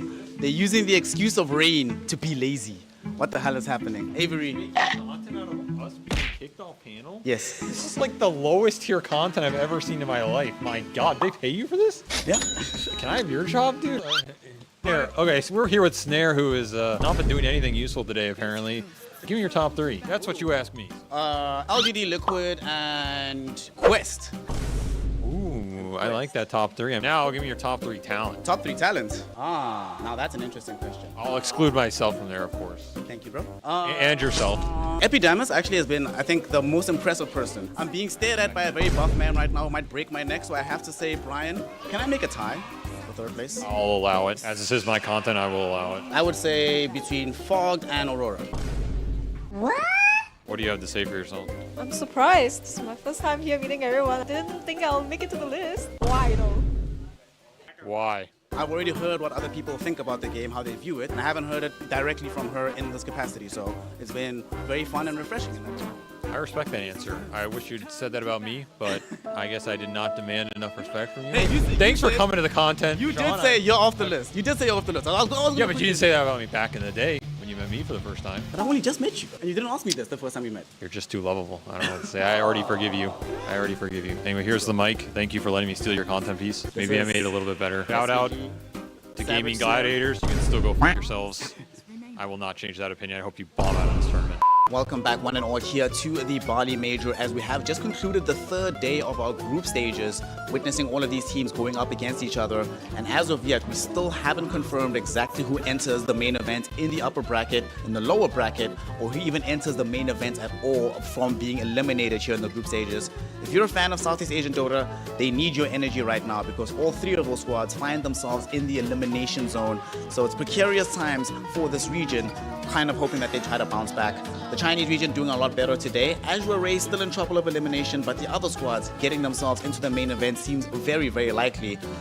Beast Coast, EG, South American fans, unfortunately, it seems like only one of those teams will be heading into the main event. However, if you are a fan of just stellar Dota, you'll be glad to know that there are several representatives such as Quest Esports and Liquid, and especially Gaming Gladiators, who will bring you S-tier Dota down the stretch. Because nobody is confirmed for anything, every single game matters, so you do not want to miss a single second of the action here at the Bali Major. So stay tuned, Dota 2 action coming more, and me to bring you that news in a nutshell.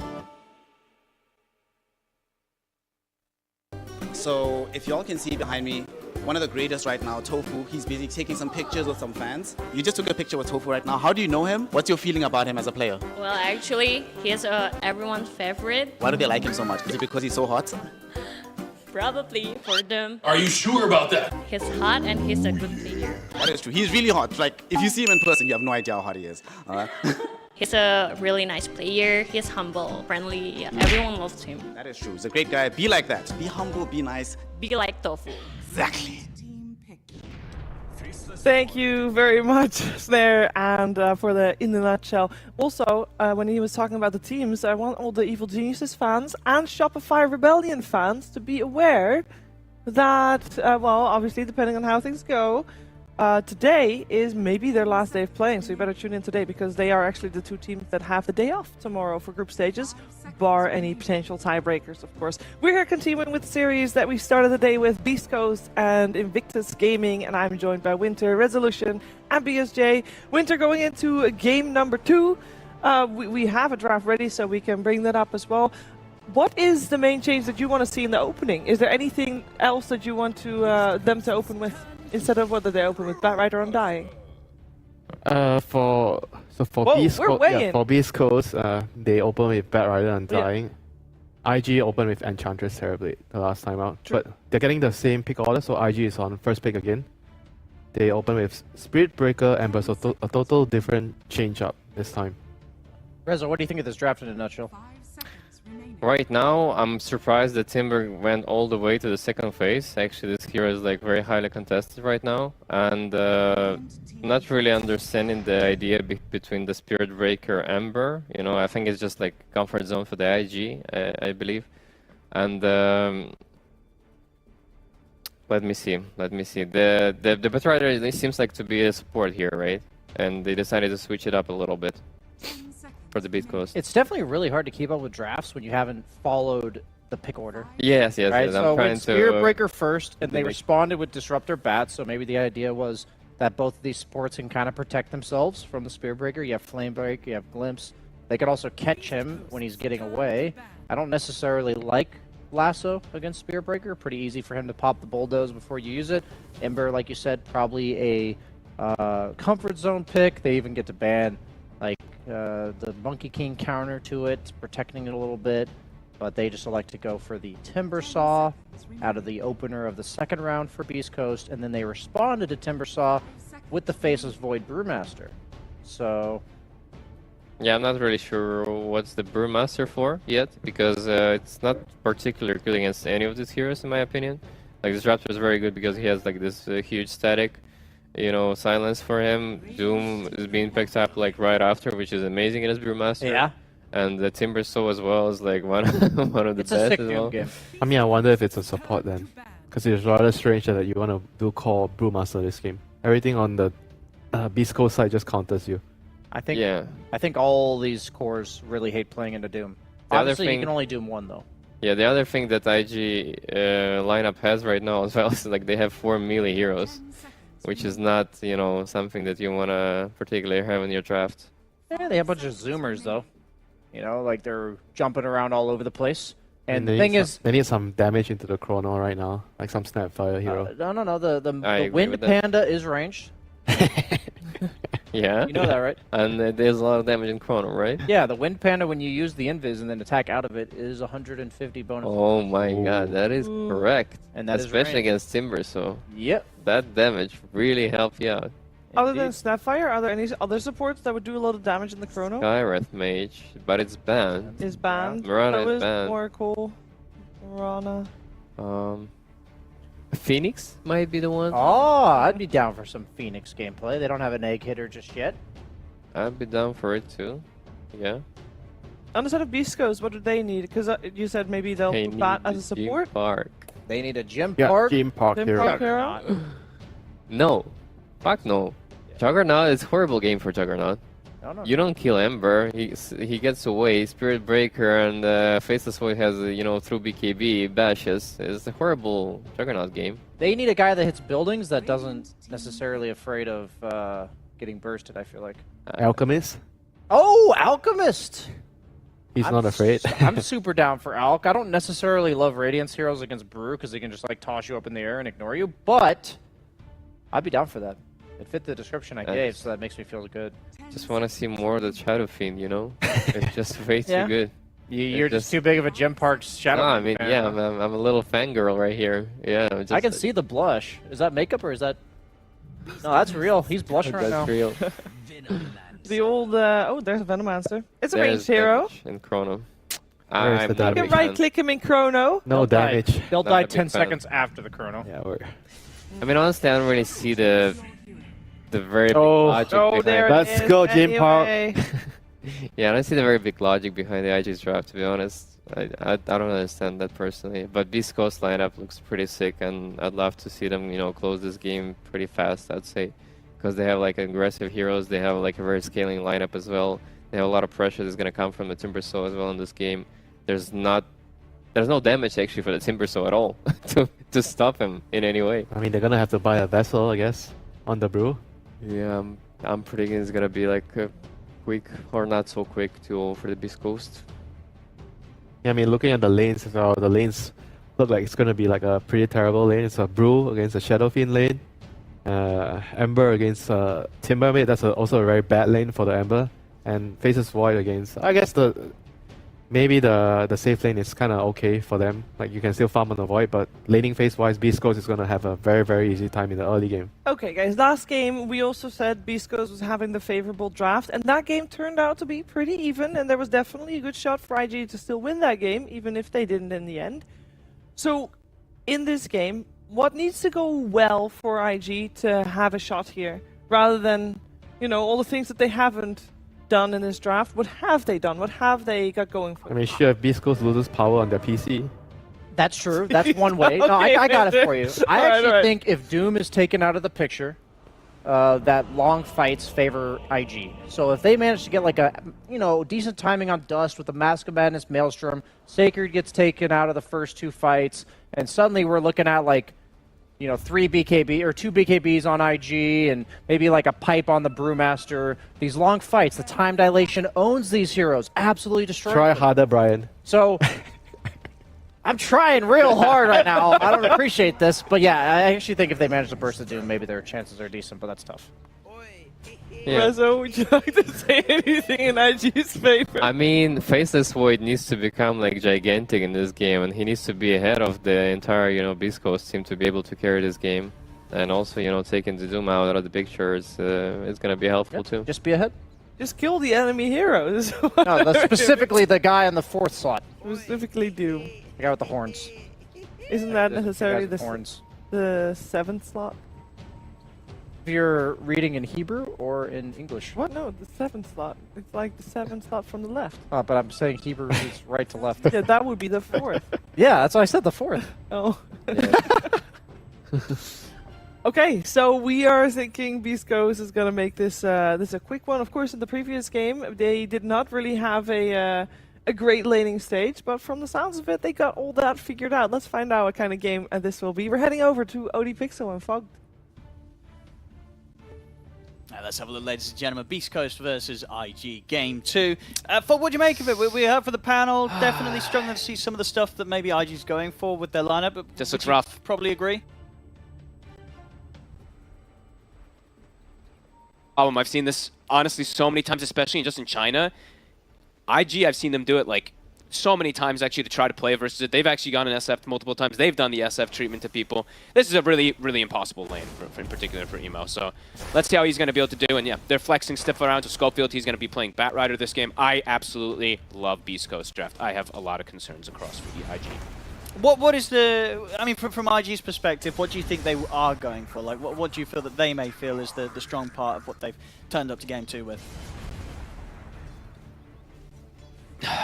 That's a good question, on. Is there some sort of, is there a certain like hero that a player's on that they're like, this guy's going to carry us? I mean, they're playing signature heroes across the board. Okay. Zhang Yu it's his most played hero, the Brewmaster. The Void, it's one of Dust's most played, and Emo, it's like Storm and Ember Spirit are his 2 most played. So it's comfort, I would say, but looking what they're playing up against, it's concerning. It's a Parker SF. We've seen what this guy's been able to do before on it. He's in a good lane, well, an ideally good lane to be able to pressure Emo as well too. Yeah, what was the lane he played in the other day? He was against Sumail's Timber. The Timber, right? Another melee hero. Sumail did okay. Yeah, Sumail didn't die in the matchup. So that's going to be sort of the test. If you're playing a melee hero mid against the SF, especially when it's in Parker's hands, this is way do harder. your best to not die. This is way harder, in my opinion, than when you're playing a Timber Song. Maybe I'm completely wrong about that, but what I've seen, I don't think you can do too much as an Ember Spirit. No, I would agree, because at least on the Timber, you can rely on a couple of, get a couple of points to chain right. You can pull yourself away.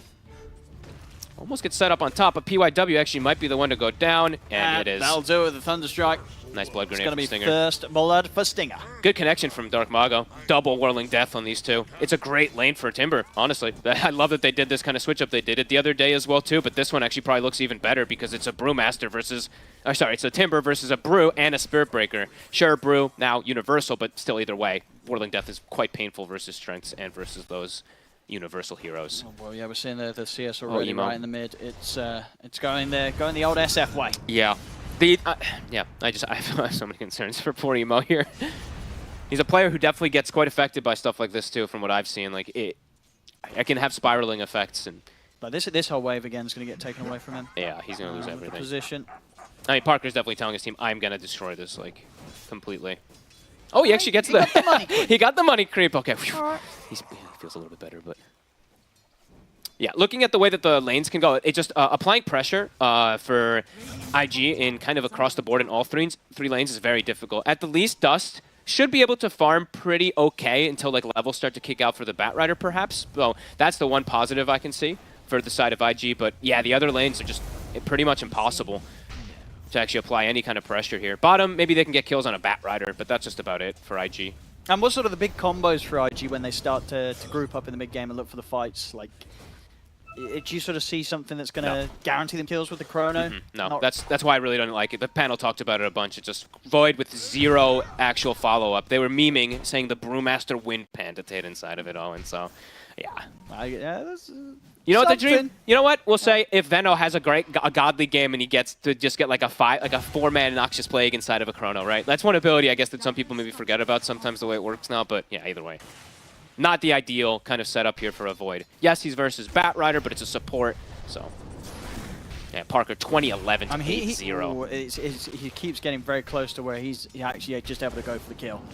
And they know that, PYW having to come in with the charge just to make sure the Parker's not able to set up. Does mean the bottom lane, Dust actually able to get in and get the kill. They'll lose QIQX in return. It's just going to be the trade. I'm shocked they actually get the Doom in that lane. I guess it's I guess he just got the Ring of Health or something. Yeah, interesting. And they will be able to, with that charge from PYW, they at the very least secure the Water Rune here for Emo. So, on top lane, they might have him with the Glimpse. Oh, he's got the stick charges, Zhang Yu, and he will have TP backup coming in, so now it becomes a bit awkward for Stinger and Dark Margo. Charge. He puts a ward down for the Vision. And they will manage to get Stinger. So IG, they keep one another safe, and they'll punish Beast Coast for getting very aggressive there on that top lane. And they do send the SF back to base. Parker is like, all right, I want to have mana so that I can bully the Ember Spirit here. So he actually chooses to go back, even though he's healthy on HP. He wants to just apply pressure here onto Emo. All right. Maybe even wants to go for a kill. It looks like he was asking for a TP from the Disruptor to potentially go for something here. Yeah, but if they get this +1 and he gets a Glimpse back, it's a dead Ember. It's only level 2. It's only level 1 Glimpse, though, so it's not going to happen. Oh, well. They tried for it. It's about applying pressure, though, right? Parker, like you said, he had full high They HP, still might be able to get it. Oh, he actually shows himself again. He's going to wrap around behind the tower here, Stinger. They get the Glimpse back. Emo's going to need help. We'll get it in the form of POW with the charge. One more raise. Off the mark. Now Blood Grenade to slow down onto Parker. There's some bashes. Where's the RNG? It's going to be fine. He'll get it on the creep. Okay. Emo's still doing his best to play as cool 13 in this matchup. Sure, not getting farm. A third hero, though. Venno. Attempting for the Gale. Does have 2 points in it, but can't quite connect there. 30 seconds until Power Runes. 3v3 in the mid lane. Around a level 5 SF. This might set up for a kill. Yeah, QIQX gets glimpsed straight back underneath SF as Parker gets the chance to help take him down. Stinger wants to get the last touch on him. Oh, and this is desperation.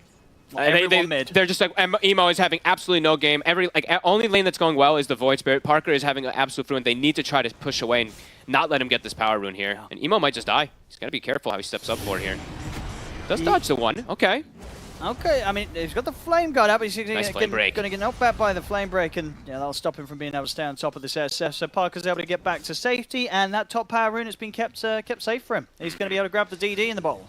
An ideal start here for the side of East Coast. Doom can just chill bottom. I believe Vanguard is done, so he can just stand toe-to-toe versus Dust. Dust is farming, though, right? That is the one thing you can take away for IG that is going quite well here, at the least.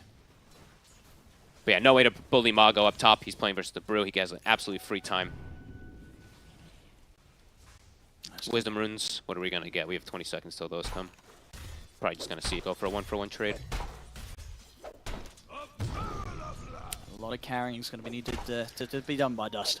And issue is, he is playing versus that Doom, of course, too. So yeah, one Doom and he dies. One Doom and he dies. And not even just Doom, just Disruptor too. So quite a few things that he has to watch out for catch, in particular for this Void. Even if he is going to have some good farm in the first 7 minutes. Yeah, 3K lead already in these first 7 minutes. Set up for success for sure. Top lane's going to start to get a bit risky. He might be able to get the kill. Mago's hit 6. He's going to hit it. He's Yep, got it. He's got it. 6 is there just before Zhang Yu gets himself. He's trying to get it. He was one creep away from having 6. But even if he did, may have likely died during the cast animation. Emo? He's gone. Oh my god, he actually loses. Does he going to get any of the creeps? Parker gets all of them. Wait, what was that? With double stack? Double stack. He gets them all. I think he maybe just did not get the small creep or something like that, but he took every single one of the creeps. A ward placed earlier. I mean, actually, he placed that ward, so Parker actually walked up, put the ward down, got the vision, and stole the creeps. I think you have to just keep those 2 supports from IG in the mid lane anyway, though. Even if Emo, it's not you can set up for ganks or anything like that. You just can't. You want to try to slow down Parker somehow. Yeah, and Emo just can't really go anywhere else to farm. No. Not even his own jungle, as we saw there. QIQX. Remember the charge. Arcane Rune. Emo's going to be able to grab it. Get it in the Requiem. bottle. They have the Chronos Chrono. for everything. Being thrown down on Parker in the mid lane. He's gonna. Okay, that was close. I was going to say if he got that off before he dies, maybe there was a chance. But they do kill him. It's But going they to get cost a kills. lot. It's going to cost a lot, and it's going to cost the big life of Dust there. As Dust will die. Stinger. So if he can get more hit with Arcane Rune, I mean, Emo and Zhang, you've got to be a bit careful of Dark Margo and Schofield. Emo, He's out trouble. of Remnants. He's okay, that was the last one. He still had one laid down. I have another one in a second. Looks like he'll...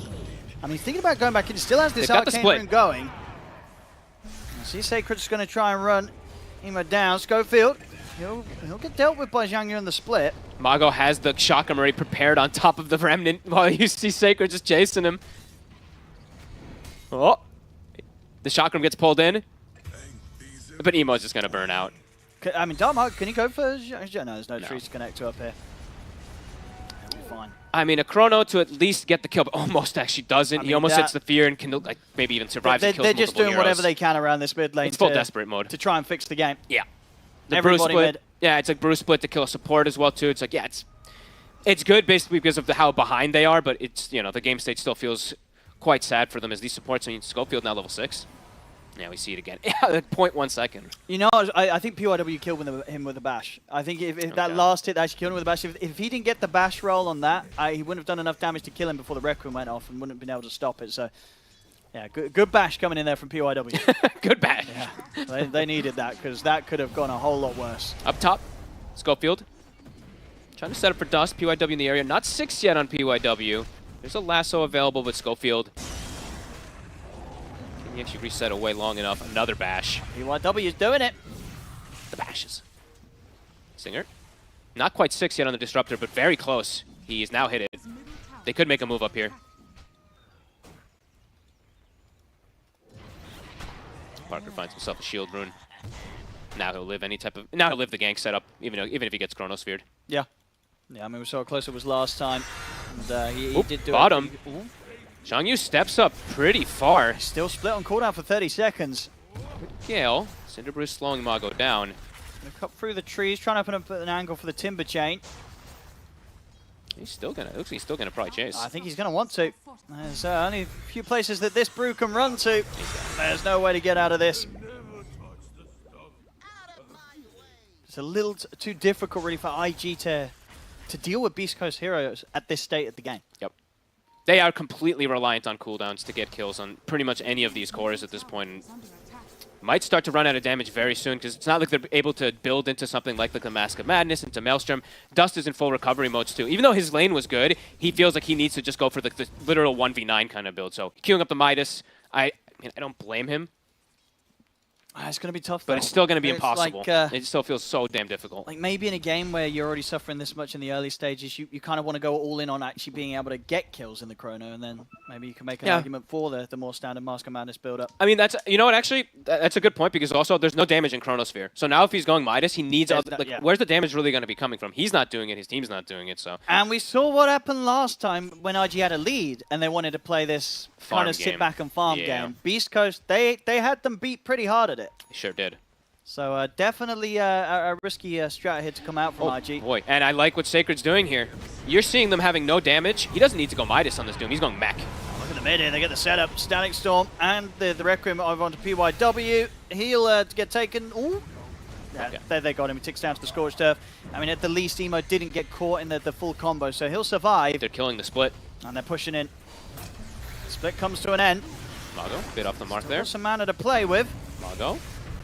Pretty beefy. They'll get the control onto Zhang Yu. They'll kill the Brute post-split. And, Emo! Emo? I think he was trying to TP out in the river. The lasso was there. He's still got a couple of remnants to play with. Glimpse in two. See if they He's can got get one more. He's going to have to dodge the glimpse. See if he can. Is there anything to slide? Oh, there he is. does. Nicely done. I don't know if it's going to keep him alive, though. He's got the last remnant thrown out. Mago's going to play on the remnant while they chase him. They're trying to split him. Emo's trying to do his best to get away from this one. They'll get him. Yeah. Mid lane, though, Parker's also going to turn and kill both supports. Emo's gone, and indeed, PYW's got to hide. They didn't have enough damage to kill the SF. Oh, maybe now, the charge. They're in. They've got him. All right, at the least they get one. It's probably going to cost them some lives. They've got Glimpse up in a second if they want to go for Zhang Yu. They'll drag him back. They'll try for it. Sacred's here. Scorched Earth back up in a few seconds. Probably can't go for it. They won't chase. All right, Parker's dead. Parker's dead. IG are achieving some of these important kills. The problem is they're also losing more kills themselves. Emo's still going down. Emo. Escape the chase. He is below the Bat Rider. That is not a core Bat Rider, Owen. This is a Schofield Bat Rider. He is bottom 4 net worth on this Ember Spirit. Tough. Definitely the signs of the difficulties that we felt would be there with this draft. They are showing. Oh, and look at Top Dust. He shows himself for a second. Stinger's already here. Immediate Static Storm. Fantastic catch there from Stinger. Leaves no opportunity for Dust to escape. And at a point where Midas is going to be back up in 5 seconds. So that painful 20 seconds where you're dead and your Midas is up. I mean, they had to have known that this game was going to just be painful from the way it was set up, from lanes to everything. Caught them by surprise. Would they just not prepare for the SF to come through? I mean, what point of the draft do you think was like the moment for IG? Maybe they thought that this was going to be a safe lane SF, and it's just a Timber mid, and they could deal with it a little bit better. Because, yeah, Timber beats the Ember Spirit and all, but Ember actually gets something out of the lane rather than getting absolutely nothing. I don't know. I'm really unsure, Owen. I've seen this a lot in China, though, where we got this happen. They first 2 Ember Spirit, and then they get Shadow Fiend, and then they can never play the game. So maybe it's something that just the teams didn't expect to happen. I'm not sure. It's just, it's difficult to really say. Yeah, I mean, we're getting close to, 14 minutes in, Parker nearly having double the net worth of Emo's Ember Spirit. Yeah, that is a beatdown. And I love that Sacred has, I was mentioning before, he's gone Greaves. Like, they have such limited damage on the side of IG. If he just does Greave, Pipe, Blink, where's the damage going to come? There is already pretty much none on IG, and as the game progresses, like, where is it going to come from if they're getting pressured from Beast Coast? Yeah, if they don't catch him in the chrono, he's just going to heal the team up. Yep. The damage that they do have will not be enough from IG. And even if they catch him in the chrono, he'll live. 100%. There's no chance to kill this Doom in the chrono, even if they commit literally everything at this point. Radiant's middle tower is under attack. Try and take some of the towers. I mean, QIQX and Dust able to take top. Emo, they're stalking him already. They have a ward on him. Schofield's literally already sees him. He's going to set up on him. Emo. He's out in time. Quick reactions there. They're quick around the map, East Coast. They're applying so much pressure onto all 3 cores. Stinger and Schofield always on the prowl. Next time round as well, the Blink Dagger is going to be up for Schofield, so he will get those catches. Oh my God, you're saying he's pretty much the same farm as the Ember. He's massive. 15 minutes. Absolutely massive. They see the Brewmaster. They just pop the drums. They want him. Last on a Static Storm or Doom, if they do find him. Ooh. Kind of juke them a little bit. Okay, and he sees them now with the ward. And now the charge comes in. They're thinking about fighting themselves. Go for Schofield. They've held back with the Static Storm QIQX, so the Venom will fall. Don't get. Splits out. Should be able to get Schofield. No, the stick charges. Schofield's still surviving. Greaves. They're chasing him down. He's still living. The Surely Greaves. He's gonna. No, he's getting hit. The Greaves. Saving him. The passive of the Greaves. The Guardian Aura. That little bit, what, 14.5 health for Generation and 8 armor when he's as low as he was. It keeps him alive. They couldn't even kill Schofield. Not even with the split, and they're going to lose 3. PYW also gets found top. They just can't escape Beast Coach. No. They can't get away from them, IG. That was with Vision. They had the high ground ward too. They're trying to like dance around the fight, but yeah. I mean, Schofield, as you said, just too big. Too big at this point. The Greaves Aura, Occult Bracelet, Magic Resist, etc. You know, keeping him alive, just ridiculous stuff. And yeah, I definitely want to highlight Sacred. Sometimes I feel like we do see like, yeah, it's like, you know, we're owning so hard, I just want to Midas too. Nah, I like that he, took the back foot. Some really good stuff there. I mean, yeah, Beast Coast in their best form this major. Agreed. They're looking really good. This team, they can absolutely go far if they keep this up. There's just consistent level of performance. They know how to perform a comeback, and they know how to pull out a stomp. Yeah, and look at the HP. I mean, single digits, really. And you see the Greaves Aura, it's kicked in already, so. They go down to 39. 3 or something, who knows. Yeah, single digits easily. And Sacred, he actually just finds the pick. They'll end up finding it. The Ember Spirit, Lasso plus Doom, an easy kill. Another one. Ooh, TP. He gets out. But they get QIQX. Maelstrom done on Dust. Still, he's got so much work to do here as this Void, and yeah, even some 5-man crowd. The numbers don't check out. No, they don't He's have. Not got the numbers. They just don't have the numbers to get on the anybody. kills. They just don't have the spells to throw in it. They don't have much. I mean, Beast God's just tipping Parker all day. They're cruising. Look at the HP numbers on the 3 cores in particular, right? 1800 Parker, Margot is 2500, Doom about 2000 with the Greaves Vanguard. And you look at the damage overall, like on IG, it's slow. It's not like it comes like a boom or anything. It's slow. It builds up over time. I mean, who does the highest DPS on IG? Probably right Emo with the Maelstrom. Okay. Yeah. See if they can try here. I mean, 5 heroes attempting for a Going on Timber. this Timber. They get him down to half HP. Timber chains off the mark. They may kill him. They've got him. They got him. Chrono's there at the side, but Parker's able to push them back with a Requiem, and now Dust is falling rather low. We'll manage to get the time walk off. They've got one. Maybe now that they have the numbers advantage, they can try for more. We're going to go for Stinger. This is there. Just going to get the glimpse off Stinger.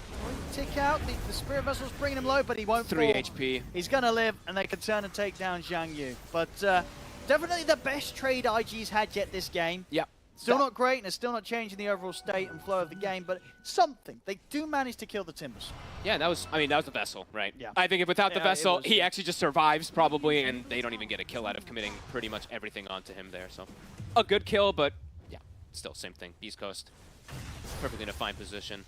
Doom back up in about 20.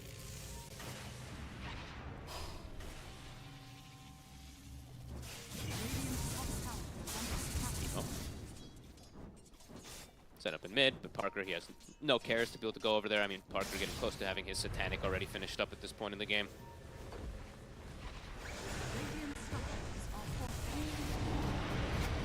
New here. They're going to have another attempt at a fight, but the Doom is just going to get laid down straight away onto PYW. Wow. PYW's out of the fight. Parker standing his ground. Emo tries to get in on the front lines, but they cannot touch the SF right now. Parker, we've seen this before, surrounded by the rest of his teammates. As Zhang Yu is caught in the kinetic field. Couple more hits. The evasion's there. Misses. Stinger, can he get in range for anything? The jumping in, but won't quite clip him with the chakram. Still, 2 more kills for Beast Coast. Nothing to be found for IG.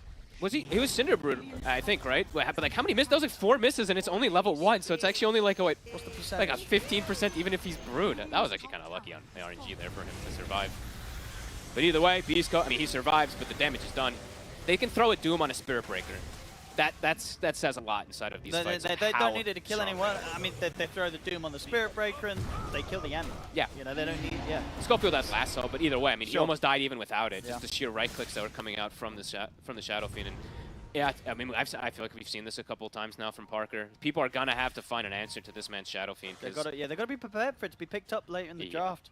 They will always do the switch around if they feel it's going to be beneficial. And well, we haven't had the pleasure of watching all their games, but the two that we've seen them pick it up, at least they've done it and it's worked. Yeah, let me see actually. Have they done it any other times or just those two?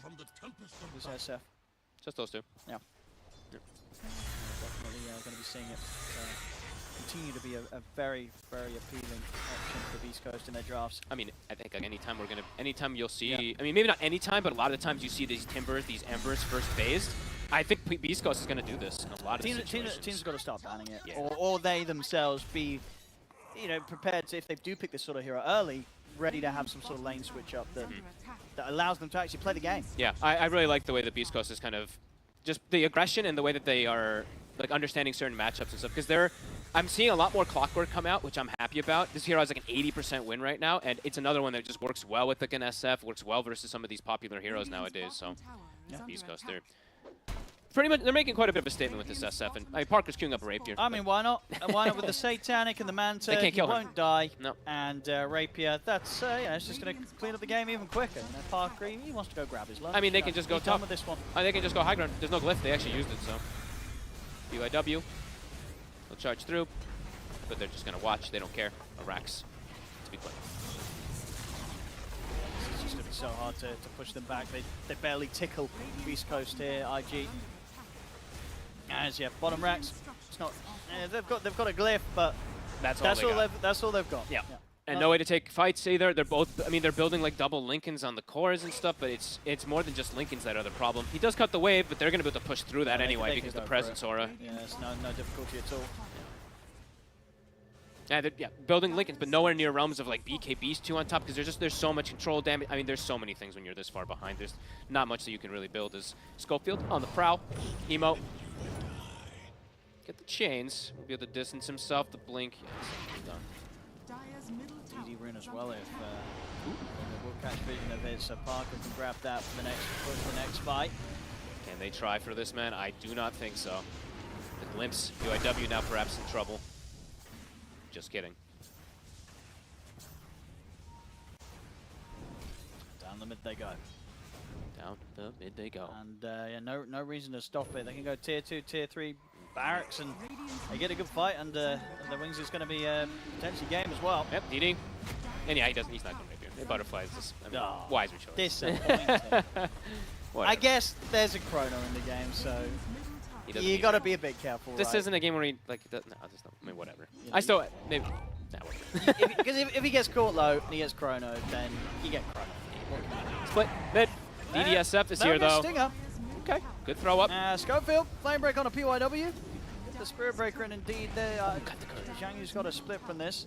Cannot afford to have the kind of splits being taken down by the right clicks of the SF. They'll be able to throw up in the air. Sacred finds a solo kill. He does indeed. That's the dead plays this one. And hello, Brewmaster, trying to get away. We have a lasso, even if you try. That's going to be another one. Another one here for Beast Coast. Parker is body blocking Schofield. Teasing around with Zhang Yu. Parker Meeman. And they've got him 27-9 at 24 minutes in, 18k lead. Flawless. Especially from Parker. Continues to just be so impressive. And even, oh my goodness, I mean, Schofield and Orchid even to boot. Now he has ways to break these Lincolns that he saw them building, and he can go for lassos. They can doom them afterwards anyway. Great itemization, yeah. I mean, Beast Coast really liking it. Yule's even on Stinger. I mean, even if they're so far ahead, I like that they're still building really nice items for the game that they're playing in. They're playing versus like Spirit Breaker. Yule's is great. Find Sacred on his own. Okay. So this is something. Give it an emo. Oh no! the Venom. Damage of the Venom Ward. Alright, QX, he's got a fair bit of gold. Yeah, he can't control that. It's not his fault. And Nemo, yeah, he's queuing up the BKB instead of that Lincoln's. I mean, he's just going to get static stoned and stuff like that, so he definitely needs it instead of Lincoln's. Void has his.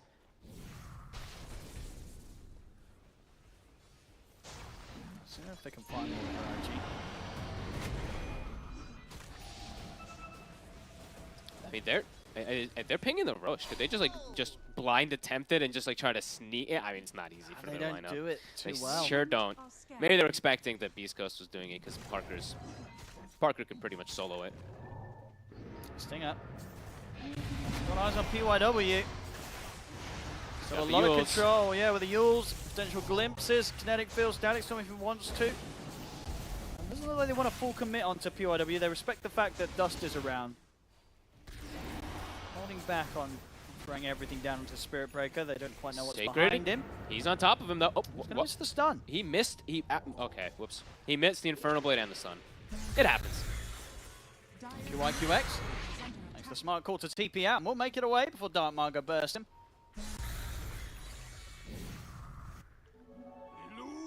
They'll survive. Full butterfly now finished up for Parker. Go to Rush. Easy call here for Beast Coast. Elevating as well. Doing very, very nicely on that. I mean, closest right now on the side of IG. They're just sitting at level 15. They might just have to smoke to try. Can't just give up like They the got entire some map. sort of Chronosphere into Aegis Steel. And Gives then run them away. a little bit of life in this game. You can't kill all 3 cores is the issue. They're all way too tanky together. See if we can time the Chrono. They can kill maybe one, but they'll have to just settle for that. Emo, he's They doomed. get the lasso and the Doom down onto Emo. The Chrono's there from Dust. We'll hold back a couple of them, but Emo should still tick out. The Chrono allows them to take Schofield down. He cannot take down Parker though. Has to keep his distance from him. Deny from PYW on Emo. Alright, Dark Margo starting to chase down Dust and push back QYQX and PYW with the help of Stinger. So they get the chase, they get the glimpse on a PYW. Dust is going to jump across. We'll be able to bring down Stinger. Getting 2 kills out of this fight, IG. They're just trying to kite Parker. I mean, the split. Oh my goodness, he's able to blink out at the last moment of that Zhang Yu. He nearly dies through his split, but we'll get away from Parker. It's an attempt there from IG. It gets them a couple of kills, but nothing more. They don't stop the Roshan from going into the hands of Beast Coast. As Beast Coast, they can resume business in the game.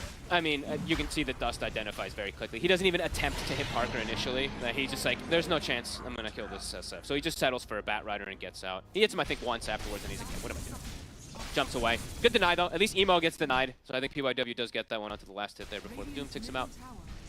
That's everything expended, really, from IG. Yeah. And that was, I mean, the Brew, so one thing about Brew can make the fights look like they're going a lot better in a lot of times because he literally just held Parker up the whole fight. He held him up, pulled him out, held him up, pulled him out, so Parker actually wasn't getting too many right clicks off in that fight.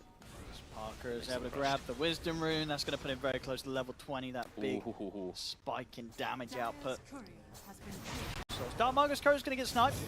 So no Blink Dagger for him for now. Okay. Glimpse. Stinger gonna mess with this Brewmaster. I mean, he can keep him here. They're gonna go for the kill though to set up onto Stinger, but this Brew might just die here himself instead. I mean, backup's coming in. Stakers will TP back for this. Yeah, they're just And PYW is not going to have any interest in continuing that charge. There's no saving that Brew at all. Zhang Yu out for 40. Does have buyback. East Coast, they've taken all the tier 2s. They're ready to start getting this mid and top lane brought up to the high ground. Now the Brew split will absolutely die in seconds. Parker, he's got the talent, like you were saying. And he almost has the small crit too, so a couple hits on those Brews, and they're just gone too. You just keeping applying the pressure is the thing that we've seen Beast Coast do. This isn't a game where we... Oh, Lips.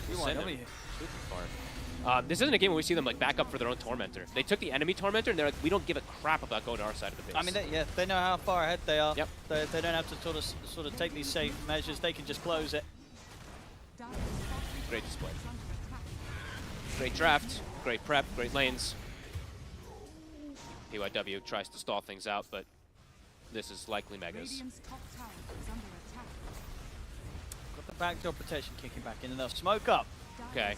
See what they're going to do? They've got to get through an Aegis, they've got to get through a Satanic, they're going to get through the evasion of this SF. I mean, they're trying to buy anything small they can. Mjolnir's finished for Dust, and he buys a casual Blitz Knuckles. Like, anything for some extra attack speed. You can feel, yeah, this is the last hurrah here for IG. Find Dust. Or sorry, they'll find Schofield, so a freebie. Don't have to expend anything. Okay. There's a way to start the fight. Parker, they'll start with the Red Grim. He's going to be able to turn. Zhang Yu's caught in the fear. Zhang Yu's going to get taken out. Dust. The Chrono, but he gets glimpsed out of it. Oh, no. They didn't have anything to throw into the Chrono. They didn't even have the Void to throw into the Chrono because he got thrown out of it. Oh, his Lincoln's was up in 1 second. He got glimpsed away. Schofield buys back. He looks for him. Dust. He's even able to get away. Yeah, they're just chasing him for fun here, it feels. There's an These Orchid guys. and a lasso at the ready. And Parker's just going to push while they chase Dust anyway. These two could kind of mess around with the Void, and the rest of the team can just look to close the game. Gets the time dilation onto Schofield, so he's being annoying, but only that, as he will inevitably, very likely go down here. Parker, he's just killing the Brewlings. Oh! They got it. No chance of a TP with the ways they have to remove the Linkers to take him out. Back on the push. IG using their final efforts here to put a stop to this, but Zhang Yu's gone. No buyback, of course, on him or Dust. Emo. One and the second hit. It's not gonna happen. He's gonna live. The waves, though, they're gonna come in though, and that is gonna be the Megas. Yeah, other two cores are dead. No buybacks on them. And backdoor protection indeed has now gone. 4 sets of racks taken away. Tips coming out. I mean, this game, it was kind of over sooner than it started, right? It really was. I mean, from draft, it felt pretty damn impossible. I mean, unless they made some kind of crazy stuff happen with the rotations from mid, but it's not even just like mid was the problem, right? Void was farming, but that was it.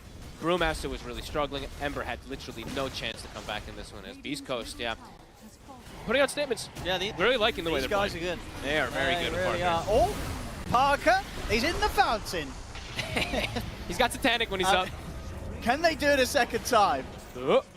He gets out he's safely. out. Yeah, he's able to jump out. Oh, And, almost 2 shots, Venom. Yeah, could look to close the game, but also could look to just pick up some more kills. He doesn't even want to pad the stats. Okay, maybe now he does. He is. He's like, all right, I'll take a kill. I'll take QYW's life. Maybe you can get Dust as well. Look towards the Void. Oh, he's having the time war cost. So Dust. Parker wants him. He's died. Oh, he's tanking the fountain. Oh, he does want to stack. He does want to cheeky. stack it. He's being cheeky here, Parker. He just won't the evasion. He doesn't get the kill onto Zhang Yu. But he just is standing They'll there. tap out. He's the real fountain. Yeah. Requiem's pop. He's life stealing away. The game. It's over. Beast, yeah, just a great series again from Beast Coast. Yeah. We saw them kind of start off in this group. They were kind of going, 1-1 against everyone, taking games with people, and now they're taking these 2-0s. This series in particular, right, game 1, very much exemplary performance in the play. And in this game 2, it was just from the draft, right, they really tripped IG up. IG, they just didn't have a plan. No, they didn't have a plan, and that's, I mean, they're what are they, the China defeaters, it seems like here, right? They 2-0'd Aster, now they 2-0'd IG as well, too, so a really good showing here in Beast. Yeah, I mean, there's so many things you can say. Of course, Parker is going to be the one who absorbs a lot of that praise, but I do want to give credit to the entire team. I think everybody's kind of playing incredibly well. Yep. They're sacking, they're like 5 position a lot of times, but he's still coming back, itemizing great, and yeah, I love when I see a team that's, you can see that their identity is coming together with how they're playing, with how they're itemizing, and just draft everything to finish. It's everything across the board. Yeah, and I guess for sort of IG, what do you think are going to be the big takeaways from this series for them? I mean, I think you just erased the second game. You're like, what the hell did we do? Like, we kind of shot ourselves in the foot completely. The first game, they do have windows to probably win, so I think the first one they can go back to and be see like, what could we have done better? To get the win there? Yeah. This one's pointless to look at, in my opinion. So. No, not for Beast Coast. They'll enjoy the highlights from this one. They'll be like, hey, we look pretty good in this game. As they completely stomped them in this game too. Nothing close about it. Beast Coast, they take both of the wins here today against IG.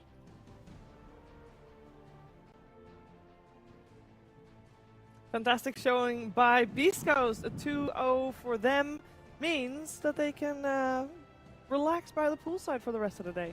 They only have 1 series today, so they smashed it out of the park, and we'll be seeing them again tomorrow.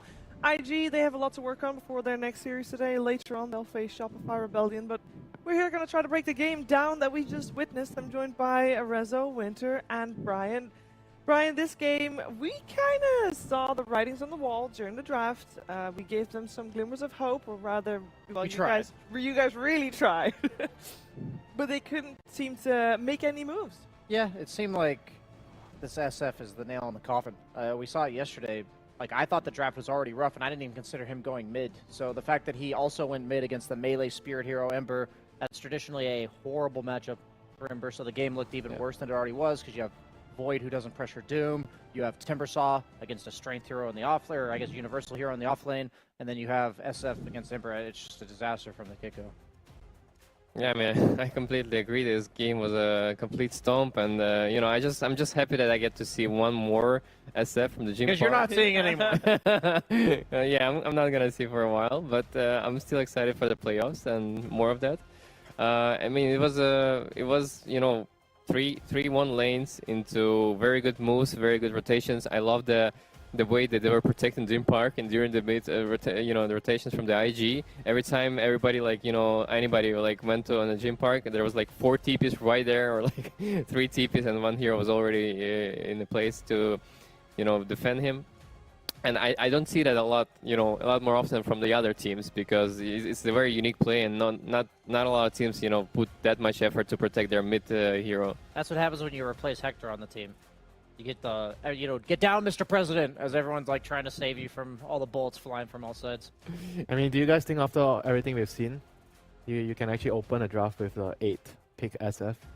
On this team, yes. Yeah. For Biscos? They've done that, right?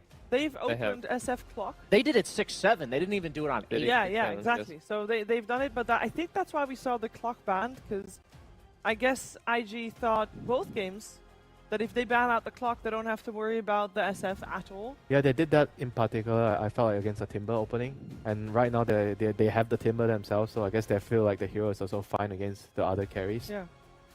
I don't know if we talked about it, but, you know, replacing Gym Park, you know, Hector with the Gym Park, like, you thought that Star was leaving the team, you know, because everybody thought that the K1 was a Star. And there comes another guy, and he's like, he looks even better than the Hector. Like, how many stars are there in this region, you know? It's a different type of, like, way that he's, like, shining, though. Yeah, it's totally different heroes that he's shining He on. plays a lot more with the team, I feel. Is that fair to say? It is.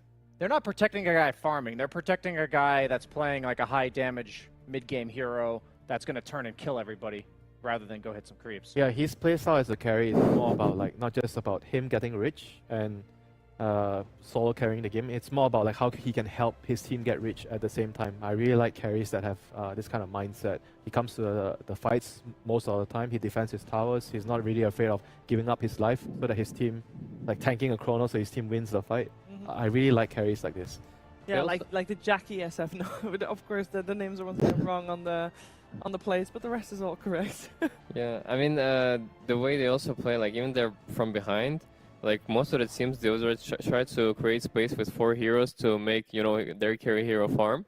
But this team, they would just, like, bait the enemy team into them and, like, have Gym Park join them and, you know, fight them back together as a team, as a group. And it's it also gives him more extra farm with those extra kills, you know. And it's a totally different approach, and I love to see that from this team. Yeah, it's looking very good. Beast Coast is now second in the group. Tomorrow they'll actually face Team Liquid. So that will be very exciting. They're 9-5 right now. IG, they are, well, you can see here, of course, they're still 4th from the bottom, 4-7, 4-8 after that game, actually. Would make statistically more sense? Yes, it would. So 4-8, which is still not great. I will say, though, previous major, the Berlin major, IG and Beast Coast were also in the same group, as a lot of teams often find themselves in the same group. They tied that series when they played in the groups, and they both didn't make it through. So it is very clear to see which team here has definitely stepped it up since the last major, and changing a player really made a big difference for Beast Coast, because they're not just, you know, making it out of the groups, Brian. They are topping the group almost. Oh, absolutely. I mean, they've won the last 4 games, right? So at this point, what I'm seeing is them really separate. They're basically guaranteed through. Yeah. And now we're getting a really tight-knit group for the 6th place slot. We are. The 5th and 6th is like almost shored up. Like the top 5, very obvious. And then the bottom 4, I think everyone's got a shot there, right? Like best is 4-8, worst is 3-9, 4-10. So yeah, there's still hope for SEA. Yeah, would you believe it? Right now there is also still hope for Evil Geniuses, who's 1-11. A lot is depending on a game that's going on right now, not just with EG, but also with PSG LGD, who is 6th at the moment. Because we are moving into Group B right now. Group B is a little bit more clear-cut in terms of numbers at the bottom, at least. But it's going to be very interesting, and it's interesting to see that, I mean, yes, we know which teams are most likely moving on and not moving on, but there's still a lot possible with the games that are still to be played. Our next series, Quest versus Bet Boom. That's the top 2 of the group, Rezo. Juicy series. I'm actually sad that I'm not gonna be able to watch this one. You're not? Yeah, I'm not on the panel. Yeah, I'm for Well, the you're next gonna series. still watch it. He only watches the still games watch. he's No, paid to watch. no. I will still watch, but I'm not gonna get to explain and talk about this series with you guys. If we can maybe set up an in-ear, I'll relay your Yeah. messages. Yeah, I'll sound really smart for one panel. Yeah, but this 111 that you're talking about not being eliminated, it makes me so sad because last tournament, Berlin Major, I played standing for the best. Still salty. I'm still salty because we had 7 wins and we still were eliminated from the group. 7 wins. I mean, like how much more I can do there? That was. You could do 8. Yeah, I mean, I that could was do one of the most even group stages I think has ever happened at any major whatsoever. So it's credit. You were one of Were you one of those? You've been a part of that. I've been a part of that. Making history in one way. Making history and going down with the ship. Well, Yeah. considering we won't be able to hear your thoughts on the Quest vs. Bedboom series during the series itself, what are your thoughts on it? I think it's gonna be 1-1. I think it's gonna be a very close one, and it's gonna be like a lot of back and forth. And because like these two teams, they're like very solid on laning. They're very good at like pressuring the map and like feeling the macro game as well. I'm just, I'm waiting for 1-1. Yeah, I'm waiting for some exciting games. Of course, you'll hear the thoughts of Winter and Brian during the game itself, or rather when we talk about that series, which we'll do, but not before a break. So we'll be back with more Dota 2 here at the Bali Major.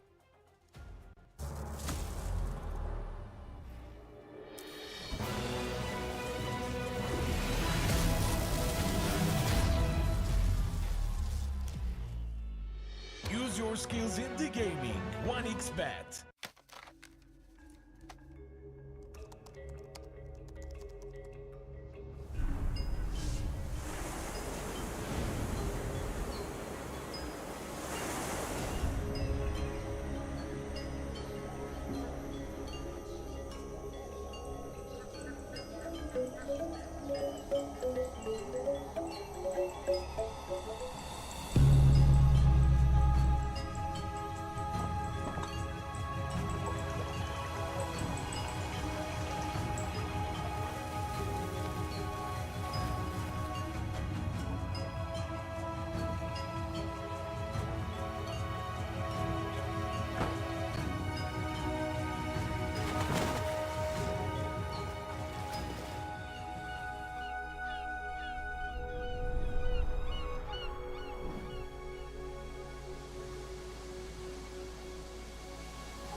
Semua bisa jadi nyata dengan upgrade wifi rumahmu pakai Biznet Home. Nah, ini baru internet rumah buat orang-orang terdepan. Mimpi kecil bisa jadi besar. Dan kamu juga bisa mendunia.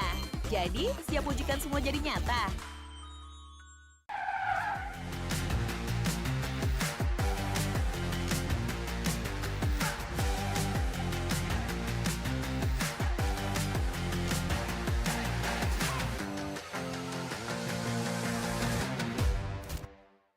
The world is your stage. Take the first step to change. Lead with vision and innovation. Perfect your strategy and make your goals reality. Get in the game. Make it count.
skills in the gaming. 1xBet.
And that means we have a blockbuster coming your way. It's Quest versus BetBoom. Now, both these teams doing very well, the top of their group, and we're here to talk about them. I'm joined by Winter, BSJ, and we have replaced Resolution with Aurora. Hey, Aurora, how are you doing?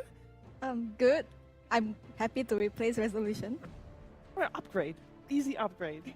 All good. So these two teams, they're both doing very well, but there's one glaring difference here, Aurora. Both teams need points. Loads of DPC points needed for them to make TI.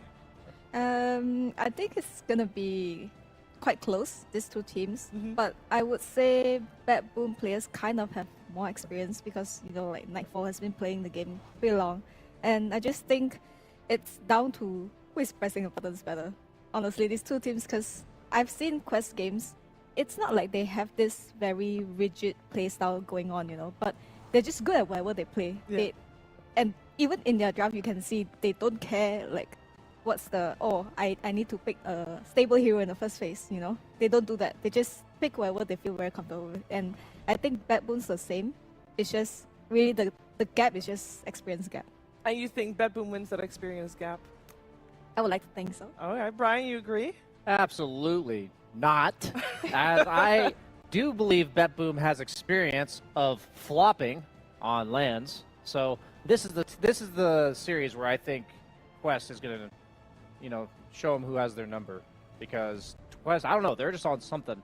I don't know what it is, but I want a piece of it because these guys are riding a high for sure. I mean, they are very good at the laning phase. On the other hand, sometimes I feel like BetBoom's drafts can be a bit like iffy. Sometimes they just are in their own world, they just draft, and it works because they win the lane so hard, so it makes it feel like, oh, the draft was fine. But in reality, if it's a 50-50 game, it might not be as good. That's true. Now, for Quest, I know that's a long way away. They have 232 DPC points. Not really a lot. They started the year in Division 2, so they lack some points. There is a way for them to make it to TI based on points, but they have to basically win. I mean, not basically, they have to win this event and then also hope that the rest of the points get soaked up by teams that are already at the top anyway. So there's a little bit of a caveat there. BetBoom, they're 12th, which is okay, but a little bit, of course, in the danger zone. They have 760 points. They would like to get some more points out of this. Both are, of course, on the way. 2 more points. I think BetBoom is a little bit more comfortable there as well. And Brian is correct. They have not done too well in both Lima and Berlin, but they have been very vocal about that. They said, you know what? In Lima, they came 15th, 16th, which is terrible. Well, it's still good. You're still top 16 in the world. Don't worry. But they said they struggled with illness. They had high temperatures going into the matches, so that impacted them. And it's a shame that Rezo's not here. But their main reason for them for being 13th, 14th at Berlin, they're like, yeah, we were playing with a stand-in. We were playing with Rezo. Can't. No, they didn't. Maybe they needed Aurora instead. Yeah, You they replaced them did. here. They would have been maybe better off now. They still, I mean, we heard Rezo. They still did okay, but not okay enough. We have the draft ready for us as well. Or we got BetBoom opening up with the techies. And anything unusual that you see, because of course we do have the Pugna ban to avoid the Pugna Storm coming out. Anything that you keep your eye on? Yeah, I was going to here? say, where's the Enchantress? And where's the Timber Saw? These are all fantastic questions, as there's no way Amar turns down the Timber Saw. I mean, I'm just surprised that Baboon respected the Snapfire to ban it first phase. I mean, I guess it's a way Quest go along with their games because they just like to pick Noob's hero first, you know, and Snapfire is a hero that you can flex anywhere. And there you go, the Timber Saw. We saw that coming. Nah. Unheard of. I mean, so do you pick the Medusa right away here? I think the Shadow Demon was meant to be like a preemptive. But how much do you care, though? How much do you care? We'll see. In about 10-15 seconds, perhaps? The Medusa can be quite tricky here because there is a Shadow Demon, right? And you kind of feel really difficult in team fighting because this guy is just so annoying. He's gonna disrupt you, get your illusions, and then he's gonna purge you. You can't move.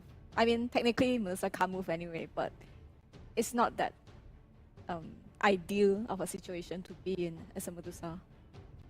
Then what would you go for right now? I mean, Honestly, I don't mind Monkey King, and then you need to use this 8th pick. yeah, I really don't mind the Monkey King. Oh well, it's just This is pure this is thing. Bet Boom. The Pure has two heroes he plays. One of those is Doombringer. Pretty good against Timbersaw, like in the later stages of the game. Allows you to like effectively ignore him for 18 seconds or take all the time you need to bring him down. Also a good way to deal with Amar is just not let him press his buttons. I was watching Amar. I just want to highlight Amar real quick. This guy, he's an innovator. The way he plays the game of Dota 2. He was playing offlane Razor in a pub, and somebody adaptive striked him on Morph when he had Lincolns so that they could morph into him. When the adaptive strike was in the air, he dropped his Lincolns on the ground, ate the adaptive strike, picked it back up, and blocked the morph. So I'll just say that this guy, he does some really cool things. And watching him play heroes like Timbersaw, these are his bread and butter. He only has like three or four bread and butter heroes. I mean, it sounds like some morphing player that cast ulti and put the Aghanim's in the backpack after that. Oh, that was Nightfall. I see where you went with that. Yeah, I mean, these guys, they know their stuff. Either way, I think the Doom is pretty comfort zone pick for Bet Boom. They know how to enable it. It's a strong lane with techies. There's very few heroes in the meta right now that can punish it. And most of those don't really go with Shadow Demon either, so none of those are like illusion heroes. I mean, I guess no matter how good you are at pressing your buttons as a Doom now, so you can't press your buttons. That's true. Very true. That's how I get people, is they think they have to do me. I would have missed the buttons anyway. Chiefs, what are you writing down there? I'm just writing in the draft like what I always do. Okay. It's all good. I normally, I mean, this phase normally either tells us what the teams are trying to do in the second half of the draft, but it feels to me that they're, at least in the case of Betboom, they're just, you know, batting out the heroes that they couldn't bat out in the first phase to begin with, like the Enchantress. Yeah, I mean, the drafts are pretty well-rounded. It doesn't really show too much. You know. Yeah. Heroes are just very, very solid. They have a support that's really good in the lane. Maybe not so much Shadow Demon. Shadow Demon he's okay in the lane. Not as strong as a tech ace would be. I feel like Quest is now thinking about Medusa, whether they need to think about TB at all. Because SD and Timbersaw, they are really great against TB. But when you have a Medusa, you just feel very uncomfortable playing into a TB, you know. He presses reflection and like suddenly you're not as strong as you think you are. But there is a SD, there is a Timbersaw. I feel like they don't really need to consider that much. And if Medusa is what they feel comfortable with, they should just pick it. Yeah, they can end the draft with Medusa, and Bad Boom is also definitely thinking about that. You know, like, do they snatch the Medusa right away and just deal with the Shadow Demon, or do they just let Quest have it and come up with a plan for it? Like, I just feel like the games are really hard when you're playing against Medusa, Morphling. Those are the two carries that I feel like they always have an advantage in the game, and you're always on a timer that you have to try to counter it, you have to deal with it. And Quest definitely just feels like Bad Boom could also pick it, so they're picking it right away. The draft meta right now is like very different from before. Like you would always consider saving the cause pick to later, but nowadays people are just trying to pick it because there's a few heroes that are so good that you just have to pick it early, and you're not worried about having counters in the game. Well, it makes them good in the case of the carry heroes, Medusa and Morph, is that they're the only carries really right now that win their lane. So being able to pick them early is because of the reliability they have in the lane, that even if you are countered by a few heroes, you'll have enough items to itemize. That's what I love about Dota, is pretty much every bad matchup can be solved with items. So as long as you can get those items, that's all that matters. Jug, one of my favorite heroes against Dusa because you can attack her while invulnerable during the Omni Slash. The Shadow Demon throws a little bit of a wrench in that equation, but if you combine the fact that you have like Doom jumping the back lines and Jug jumping the front lines, that might be a little bit more difficult on paper than it is on paper for Quest to pull off. Yeah, I mean, I like that Bad Boom. They are just putting a lot of emphasis on the laning phase itself. You know, like Juggernaut is a very strong laner if you pair it with a very aggressive support. We've seen usually Lich paired with Juggernaut, so it gives you a lot of kill potential in the lane itself. And we've seen a lot of games, you know, like if you just have a really good start, you get the Lotus, you get the Wisdom Runes, the game just feels really unplayable for the enemy team, you know. You can have a better draft for the mid-late game, but if you don't have an early game, it really doesn't matter at all. Do you think Quest is going to struggle in the lanes? Because I still like their lanes right now. Right now, it still seems like it's fine, you know. I'm just talking more about like why they are prioritizing the lanes right now. In comes a Pango. Yeah, a good hero against the Dusa. You're a diffuser hero. You can also be the solution towards the Shadow Demon, which Brian brought up. If you're Juggernaut, you don't really want to deal with the Shadow Demon, so the Pangolier can do that for you.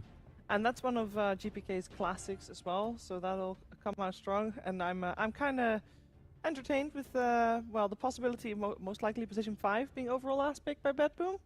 I say possibly because there's still the flex potential. We have seen them. We've seen them flex the Doom once, but that was when Enchantress was still in the pool and they put an Enchantress on the offlane. It actually happens quite a lot on first pick phase right now. If you look at Gladiator's draft too, when they are first pick, they more or less last picks are the support hero. I think the drafting has just changed so much in the last couple of months and patches that because there's a very specific hero that you really want to get right away, and you can define the whole team's playstyle around it. So you just have to, and more or less it's going to be the core hero. And the supports are just, if you're not Techie or Undying, you're not getting picked early, you know. Aurora, what hero would you like to see against the Pangolier, or is the Primal Beast one that you're happy with? I was gonna say they should get a stun, because there's no way you just allow this Pango to play his game, right? Right now you have the Shadow Demon team or some of they don't really stop the Pango from doing his thing, but Primal Beast is a decent stunner, I would say, and it's really good against Juggernaut because even if you spin, he can still press his ulti on you. I think it's a good hero. However, I think it's gonna take a while before you can kind of just surprise jump this Let hero. me ask you guys, wouldn't you guys prefer a puck there to deal with the Pangolier? I'd prefer a more mobile guy, personally. Yeah, like a puck. Something that Boom would have trouble locking down. Because Primal Beast, like he offers the stun that Quest needs, but he's also kind of like throwing himself into heroes that are a little bit tough to throw yourself into. I feel like the Techie's Mines on the ground, like the Doom counter initiation. They have enough buttons, I think, on Bedboom that they're not afraid of pressing a few of them on the guy that goes first and saving a few of them for the others. I've been raving about Primal Beast for like 2 months, so I think this hero was slept on for a really long time. I really like this hero, but I also think even though he pierces BKB with his ultimate, that 90% of his damage still is mitigated by the BKB, and that means that, like, I think it feels bad to buy a BKB, but it doesn't necessarily feel bad to be like Jugger Lifestealer with a built-in one against the Primal. And what I was thinking is really, I prefer someone who can go in and kill them promptly without having the Medusa to be the one to connect, you know. I was thinking of something like Tiny. I know there's a Doom there, but like if you have a Tiny, this Juggernaut, this Pango, they feel a lot more threatened to be farming safely, so to say, because probably he still needs certain timing to get to his dagger, and you kind of don't really want it because you're a mid hero. You want to buy items that help you scale first before you buy the dagger. I don't think he has the luxury to do that. I think he's gonna buy the Phase Boost, Blade Mail. Yeah. Phase Blade Mail, perhaps even Drums later. I think the CM's amazing pick I liked it in the second round because it goes well with Jug as opposed to Lich, just because the Lich armor can get purged by Shadow Demon. But what I like so much about the CM is I just said that the Primal's going to go on you, and it's kind of on BetBoom to like kite them back a little bit. And CM's like one of the best supports in the entire game to do this. Freezing Field is imba this game. You just need to wait out the initial jump. There's not many other small stuns that can stop you. Once the Primal comes in, the Stone Gaze goes off, you go in and you can actually win the fight on your own. And Bane's a rather interesting hero here. I guess the lock. That's what they are looking at. Too. Yeah. I actually really like BetBoom's draft. I know I was hyping up Quest going into this, but I think that BetBoom's like whole approach to the map as well as team fights is just way simpler to me. I think, yeah, they have Fiend's Grip and Primal Beast ulti to grab these BKB targets, but connecting and like killing these guys with the heroes they have on Quest feels a bit awkward to me. I think for Quest, their support picks are a little bit difficult to play out in the early phase. But I would say I really like their tri-core. Like, they help each other a lot. And I just think on BetBoom's side, they might have a lot of moments where they probably can't farm that much because their heroes are really, really soft, I would say. If they get a jump on them, and I feel like they're just gonna die, you know. But I would say it's easier to execute overall for BetBoom's draft. Well, you guys are forgetting that it is an ATF Timbersaw, I think. So it's gonna be interesting to watch this game play out with the top two teams of Group B being brought to you by OD Pixel and Fog. Thank you very much, Shiva. Yes, this matchup should be quite the game of Dota 2. These two teams, they've been looking better than ever on the rise through this group stage. Excuse me, the hiccup. Too excited. Too excited, I know. It's all right. BetBoom versus Quest Esports. Fog, what we're going to get to see today, right, as you were talking to me during the draft, is basically Quest saying, we're going to pick the Medusa. Looked like BetBoom was sort of allowing them to do this. Yeah. This is their answer. Is this going to be the answer that's going to be able to beat the TA2000 Medusa? It's a good question. They have a lot of very comfortable heroes. It's Pure on his Doom, his best, Save on one of his best. I'm really curious to see what we're going to have to go down here, because also Quest, they've gone down a route of having multiple different BKB piercing disables to address Pango, address Jug Spin and stuff like that, so Fiend's Grip, etc. So this should be a fun one, and I'm wondering if, what we're going to see really in particular, because I don't know if they talked about it on the panel, couldn't hear it toward the end there, but the Blade Dance talent, the one that everyone talks about versus the Jug. Most lifesteals don't really, don't work, of course, versus Mana Shield, because you're not actually taking damage. Blade Dance is not actually one because it happens pre-mitigation, so I'm looking forward to a ton of things. I hope this one goes long. I hope it's kind of close and chaotic, because I want to see a lot of these interactions kind of go off, and yeah, this should be one of the best games, in theory, of our group stages, and let's hope. I mean, we've seen both of these teams win a lot. How do you reckon their playstyle is going to match up against each other? Like, what is it that's been making both of these of their drafts, I think that's the thing that I've seen, but it's just understanding. They really just know when to hit. They know when to be patient. These guys are they're so good at waiting for their timings, and have to, of course, when you're talking about Quest, yes, TA2000, incredible carry who's been dominating the scene for some time. Have to give Amar some credit right now. Amar is decimating this tournament with off-lane Slark and stuff like that, so yeah, this is an absolute treat to see, as both sides have so many things to talk about, from flashy heroes, flashy combinations, as well as just signature heroes across the board. Yeah, I mean, Amar and his Timbersaw, you're one of the best right now. You can't be too unhappy with that one. Yup. I'm curious to see how this is all going to go down. I like a lot of things that I'm seeing about just aggression and the way the teams are setting up. On the side of Quest, it's a bit more defensive with like an SD Bane overall, but I'm wondering to see what that's going to actually do in this game to be able to protect this Medusa, control these heroes versus these BKBs and stuff. As I feel like BetBoom, they want to play incredibly aggressive this game in comparison. I mean, Toronto Tokyo is going to get brought down pretty low by these illusions. It's... God, no, he almost gets killed. Also, is that a... Okay, I didn't see what threw the blood grenade. I thought it was TA2000, but he does have one on the Medusa. That's cool. But yeah, very aggressive lineup, I would say, from BetBoom. I think the CM pick is them saying, we want to be constantly running at you guys, not really giving you the space, and we want to have kill threat constantly in this bottom lane to attempt to shut down this Timbersaw. So yeah, looking forward to it. And let's see what we get in these lanes. What lane do you think has got the biggest kill threat? Both side lanes have a lot of kill threat from the safe lane in particular on the side of BetBoom, but then in the off lane, actually BetBoom, pretty much both of them, right? They have set up themselves up for a lot of aggression. mid lane. Looking forward to see how this matchup is going to go too. Noob. Bit of a pause. Okay. What's going on here? Some team speak stuff. All right. Okay. So it looks all like good.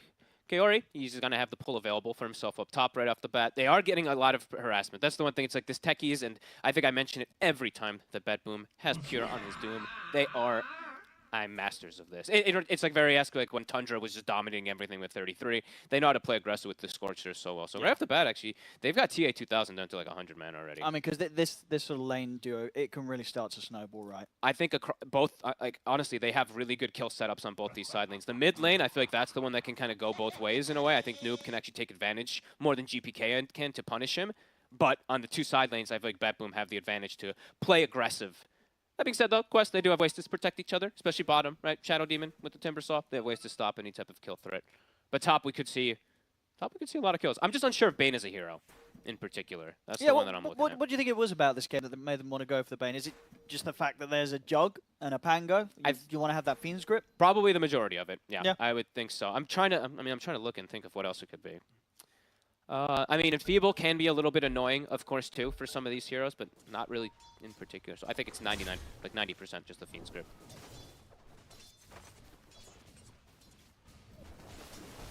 And we'll see how much sort of safety Corey can give TA 2000 in this lane. He doesn't feel like he can. He doesn't feel like he can protect too much. Honestly, Techies is too good. This hero is like the absolute best laner of harassment because you have a built-in Dragonlance for some reason and best base damage and everything. So. TA 2000 is actually going to be the one who pulls the lane. Yeah, it just has to play sort of a safer place. Doesn't want to be in a position to be jumped upon by BetBoom. Bottom lane so far, CS pretty even. Jug should free farm. There's not really many ways that I could see Quest applying pressure honestly in the two side lanes at all. I feel like BetBoom have the advantage of that one. That being said though, Amar should be able to farm because he has the SD behind him. I'm worried about this top lane, really. I'm worried for the Medusa's start. Playing it safe as they can, Tier 2000. I don't think he's going to want to step beyond his Tier 1 anytime soon. Playing around the pools. It's going to mean, yeah, Pure. Bottom. Omar. They can go for this here. Toronto Tokyo should be able to get away. And Omar with the disruption. It'll keep him safe. Nightfall's not going to be able to continue to push for the kill. He probably could have. He actually had a blood grenade, so he probably could have committed for it, but he decides not to. He's like, nah, I'm expending too many resources. Yeah, it could have been risky if Tamar starts coming back across. It's just not worth it. In the chains. Yeah, it's not worth the risk there for Nightfall. Just he's free farming, so he just wanted to go for a quick little kill setup if he can. And I like that. Blood grenade, of course, has become. We're seeing it more and more, but I think this item, even on carries, even on cores, etc., everyone should be buying it off cooldown, almost inside the laning phase. It always gets you kills. It's like an extra spell.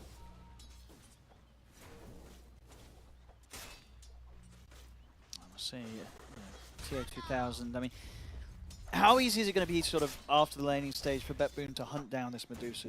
You know, for Quest, you know, who's going to be able to make space for this Medusa to get the farm required? I mean, they have the two other lanes going pretty well, right? The Timber, we know how aggressive Amar can be, so him and Noob, they can definitely make some space.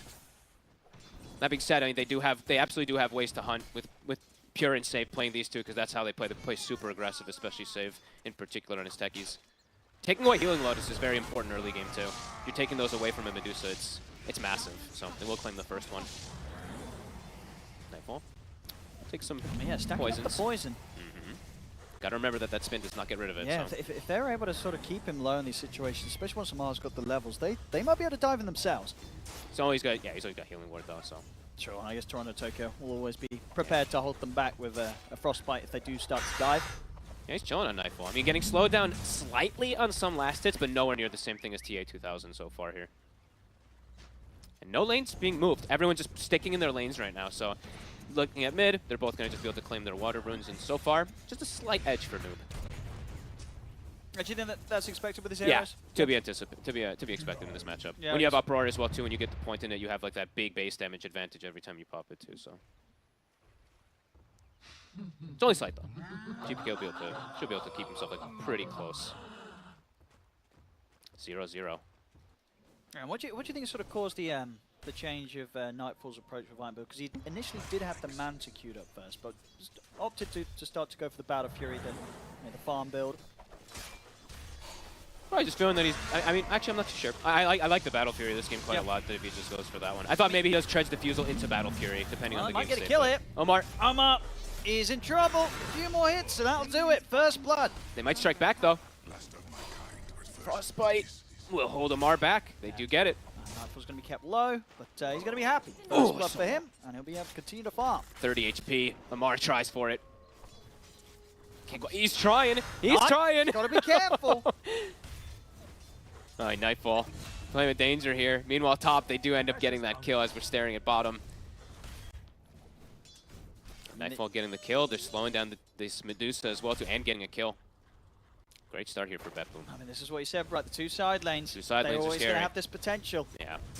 It's just a lot of kill threat. It's a lot of kill threat and a lot of defensive side in the comparison here for Quest, from the two supports in particular. Like, I think BetBoom, it's like you can't really ask for more aggressive supports on BetBoom, right? CM and techies in laning phase, it's all about just like dishing out damage, going for constant kills off of your cooldowns. Yeah, very nice start here. As 6 minutes soon to be hit, so Power Rune at Nightfall just keeps. He's really teasing with them. He's like, you know, he's done the maths. He knows that a Timber Chain alone is never going to kill him. And now he's got Healing Ward. He'll pick up some. He'll pick up a salve even from the Courier, just top himself up. Power Rune, noob. He'll be the one to get it. This should be an easy kill on the save. Catches a mid jump. Alright, they get themselves a kill on the board. That was hot. Doesn't have to use the haste rune either, so he could actually set up for another kill here once he has the trample with any +1. Yeah, even just being able to TP up to the side. Yeah. Side lane and go for the gank with the trample could cause issues. Yeah, it could actually set up onto something like Pure to get that extra little bit of space there for a TA2000. So, yeah, eyes on Noob in the next moments. I mean, despite dying top, TA2000, he's still pretty okay, actually, yeah. He's not falling too far behind us, yes. No. And Kaori is already actually sneaking already into position to steal the Wisdom Rune. Now this is clever because he's got the Nightmare, so I mean, save. Yeah, he's gonna have to predict and blast off to stun the Bane, perhaps. They're both. I mean, they're both expecting this. Pure's calling it. I mean, Pure's making the move over with save, so they're both trying to. I mean, you're right. Save. He might just jump. Oh. He knows. Yeah, I mean, yeah, two heroes here. That's going to be a bit too much for Corey to deal with. Pure's able to pick up the Wisdom Rune. And Corey, let's see if he can run away He can from walk this. away. He's okay. Yeah, he's all right. Yeah, he's too speedy. Pure, of course, tanking up the gauntlets in the ring, doesn't have any movement speed himself, so won't get the Wisdom Rune, but won't die. Yep, and Omar, a very efficient play for him. He goes and gets the Wisdom Rune, but not before he gets stacks at the ready. I believe he has a triple hard camp stack. So, Noob, I've seen a lot of people drag waves to hard camp when you're playing Primal Beast, and I mean, he'll drag it to a different one, but this is one of the best ways that you can efficiency as a Primal, because you just clear it so quickly. So even though those two kills, of course, did see them go the way of BetBoom, mid having a pretty significant advantage now after that first blood. And Amar, he's having the same net worth as a Doom. Yeah. I mean, he's only level 1 Devour, but either way. I mean, we always see this on Amar. He always manages to find the gold and get the lead.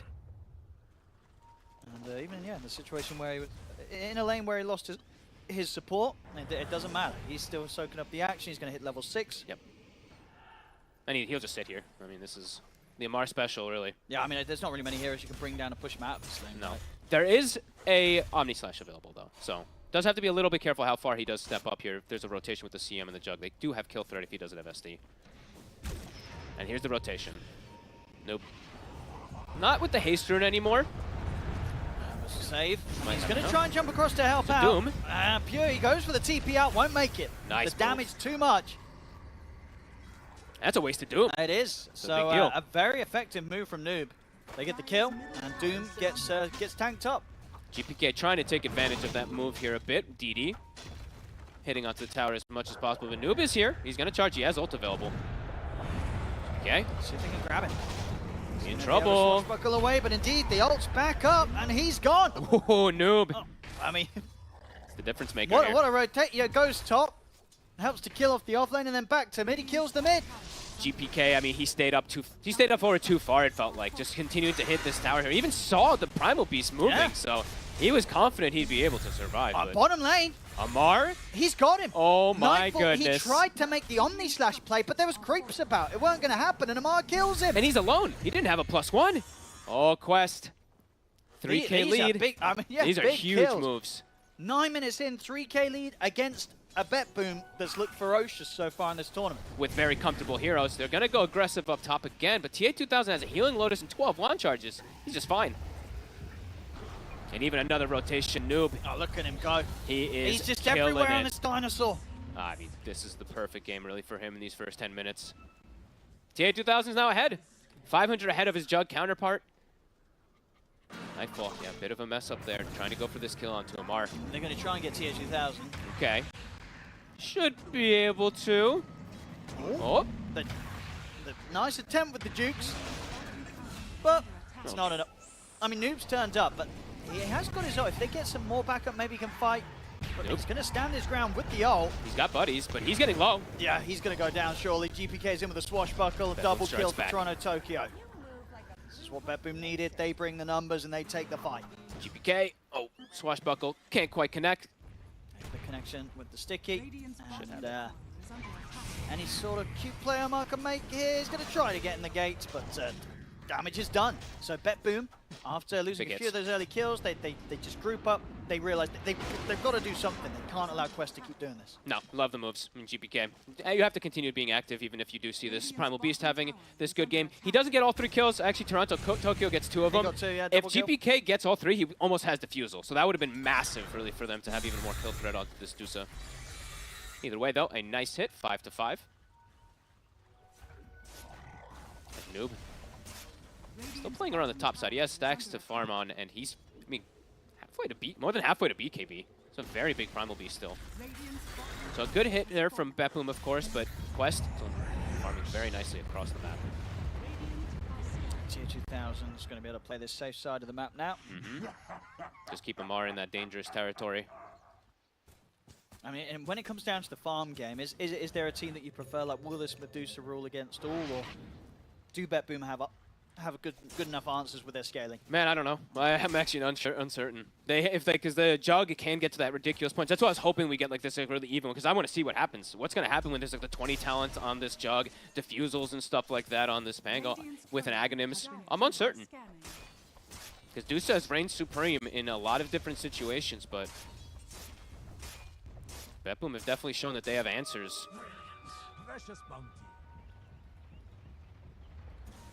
Nightfall, in terms of his progress, he's closing in on the Battle Fury. And when he has that done, should be able to stay on par with the farm of the Medusa. Up top, not looking to continue going for save here. Don't want to get turned on. At bottom, I mean, now that Amar's had the start that he has had, even if they come in with an Omni Slash and They're going to do +1, him. it's just not an easy kill. They're going to do him. Get him out of that lane. Nightfall wants him away. I wouldn't blame I think them. he's going to be ready for this, though. Let's see. Amar. He get away. He has Lotus. He has it complete. That is early. He's going to be back Nah, up he's to tier gone. 1. He knows that And they're he might looking even for just him. get the kill. Toronto Tokyo does indeed nearly die. He's going to go back in. So that was an attempted gank there to take down the Timber. They might get another, too. I think they might. Omar's got the setup with the disruption. Fiendscript to follow up. That's a gank gone wrong. Gank gone very wrong, Amar. Double kill from I mean, he'll be laughing about that one. No tip? Well, I was expecting a tip, yeah, Amar. pretty reserved from him there. That was definitely a tip moment.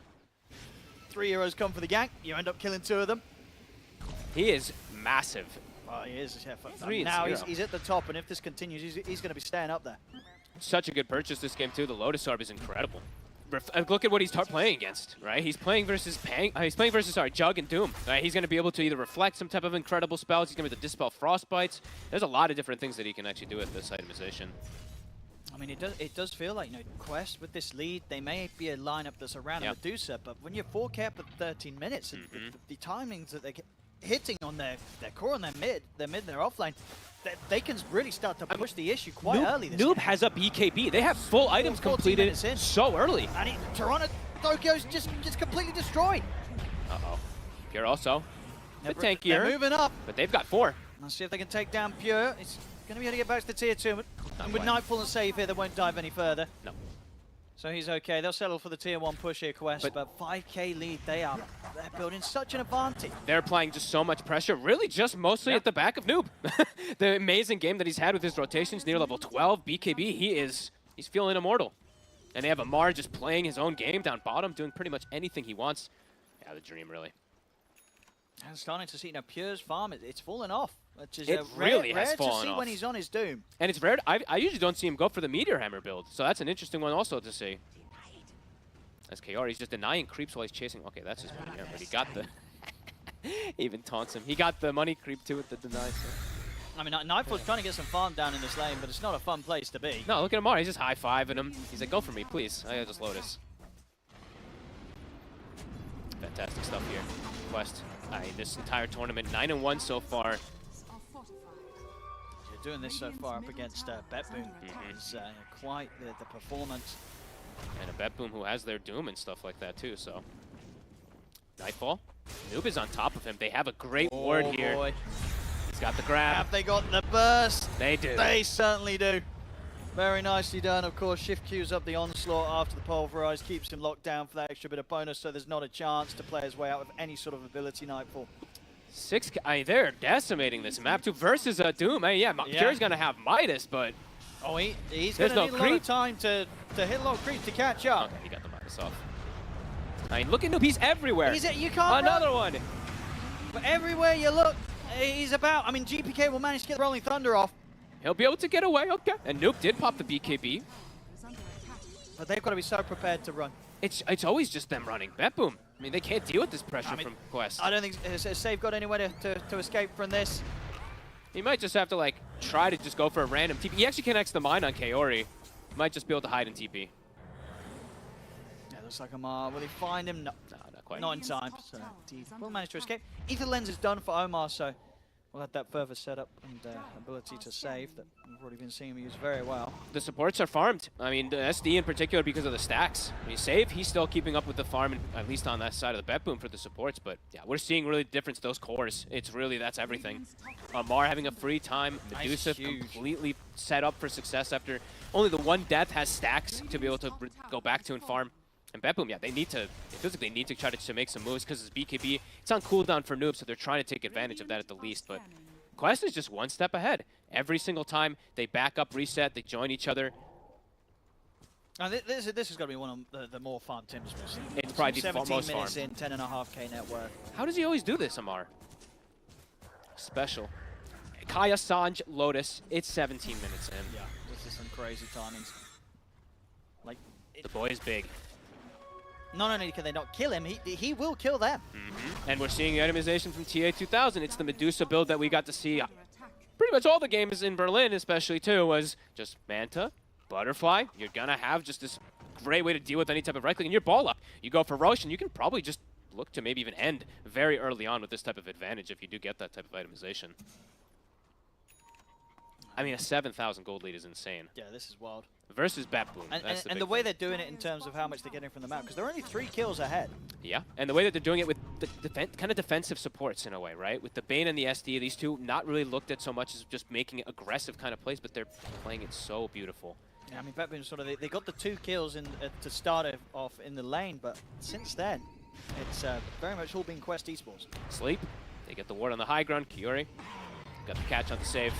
And they've got the numbers. Easy kill. No escape for the techies. Noob has practiced this quite a lot. Very good at that instant onslaught. And cool that he takes the, I actually like this, the Eye of Vizier. Yeah, reduces your mana, but now you've got this cast range that's absurd for your pulverize. All right, yeah, that's a lot better. That's some big brain stuff from Noob. Yeah, I like that. And it's always, I'm like watching the supports like Omar, he's like always paired up with Noob. It's Noob who's the one that leads the charge to get all these aggressive moves. It's been him all game doing that. 8 of the 10 kills have been because of him. Toronto, Tokyo. Goes down. It's just easy kills and easy money for TA2000. This is looking rough, Owen. I don't think this is what we expected. No? I mean, sure, Quest to get a lead to have an absolute chance of beating Betboom with how good they've been playing, but to be beating them this hard, 19 in the first minutes 20 minutes. This is wild. Oh, yeah. As the Fiend's Grip. Another grab. Follow up onto GPK. Stone Gaze. Position with the Stone Gaze. GPK trying to roll up. Will get the Thunder off.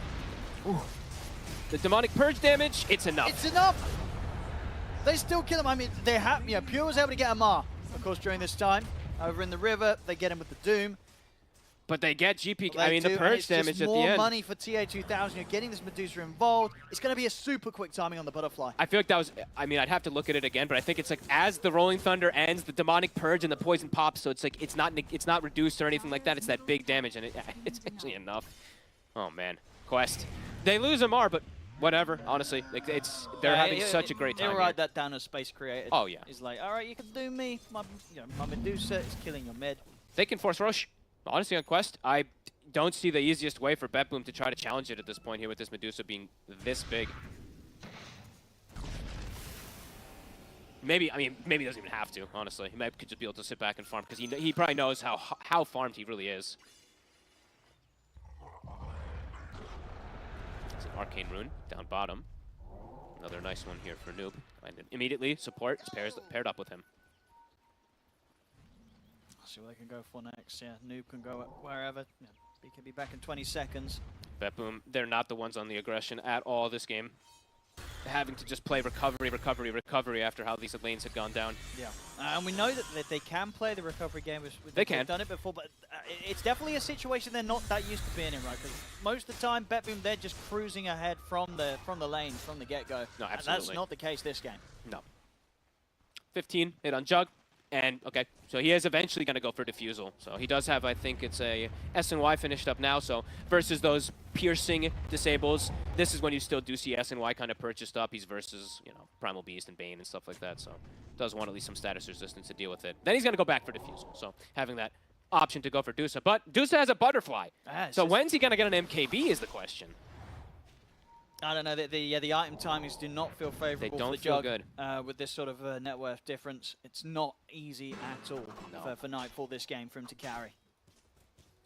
I mean, they're going to have to build like everything possible to buff him up, drums, solar crests, etc. to try to make this Jug stand toe-to-toe with this Dusa.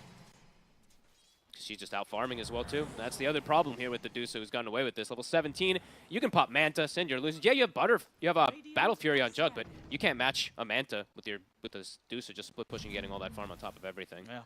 And what do you think sort of held back GPK as much as it has this game? Because it feels like he's not really been able to do much as the Pango so far in this 20 minutes. I think that death mid was very costly. The one that he died to Noob and he's going for like getting some mid tower damage. He saw the Primal rotating with his ward, so I think that one really set the tempo for Quest. He must have just underestimated the potential of Noob in that situation. I mean, that's exactly what it had to have been. Yeah, I think GPK thought there was no way that he could die there. Yeah, I think that really stagnated his growth a lot. And then the other thing that stagnated everything was Nightfall bottom, right? He dies to a Mars solo after trying to commit for a kill. And okay, yeah, they will eventually just go for this rush. I kind of thought that they would, but I didn't know if they needed to. Yeah. TA2000 just bought a damage item. He had the Scotty queued, and then he's like, screw it.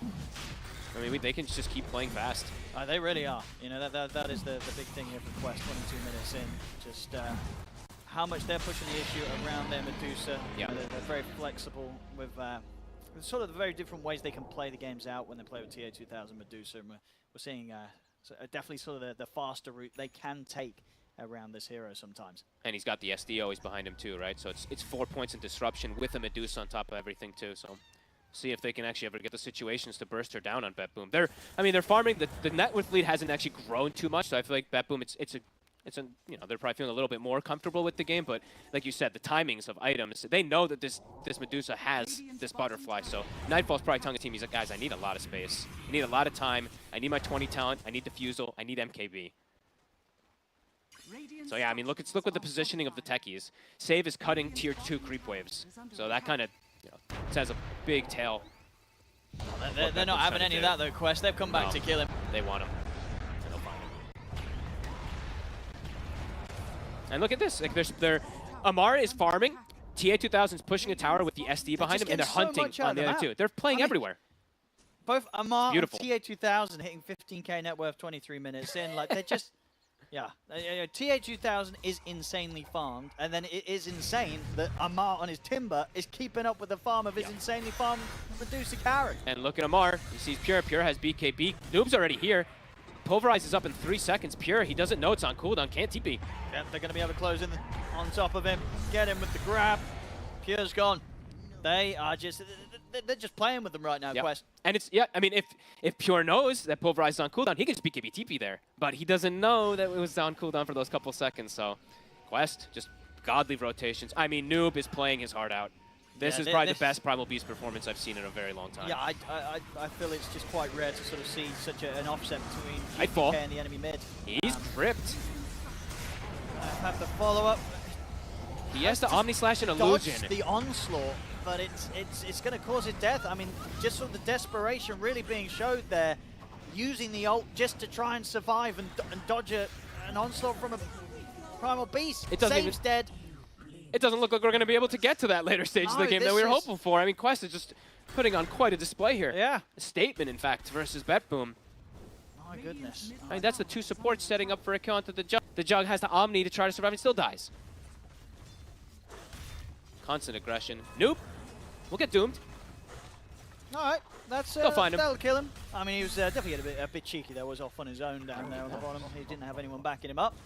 Very cheeky. Yeah, that was a bit of a risky move. But he'll write that down as space. You know, the rest of the team getting the mid lane and top lane pushed in. Tier 2000, we've got the full Silver Edge coming out.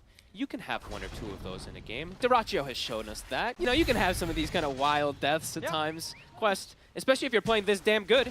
You know, 7, 2, and 4. It's literally like one of the best Primal Beast performances I've ever seen. So Tier 2's gone into mid. Tier 2's going to be going down soon top. They've got Save. the free wins coming in. Save's gone again. And Amar's just bodying. He's in the base. BetBoom, they just can't pull anything together. Kind of playing from this far behind there. It's just a super hard game. Super hard game. Playing 11k down with the heroes that BetBoom have.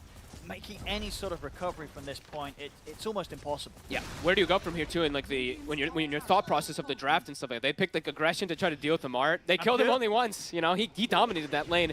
Another setup. They found Pure.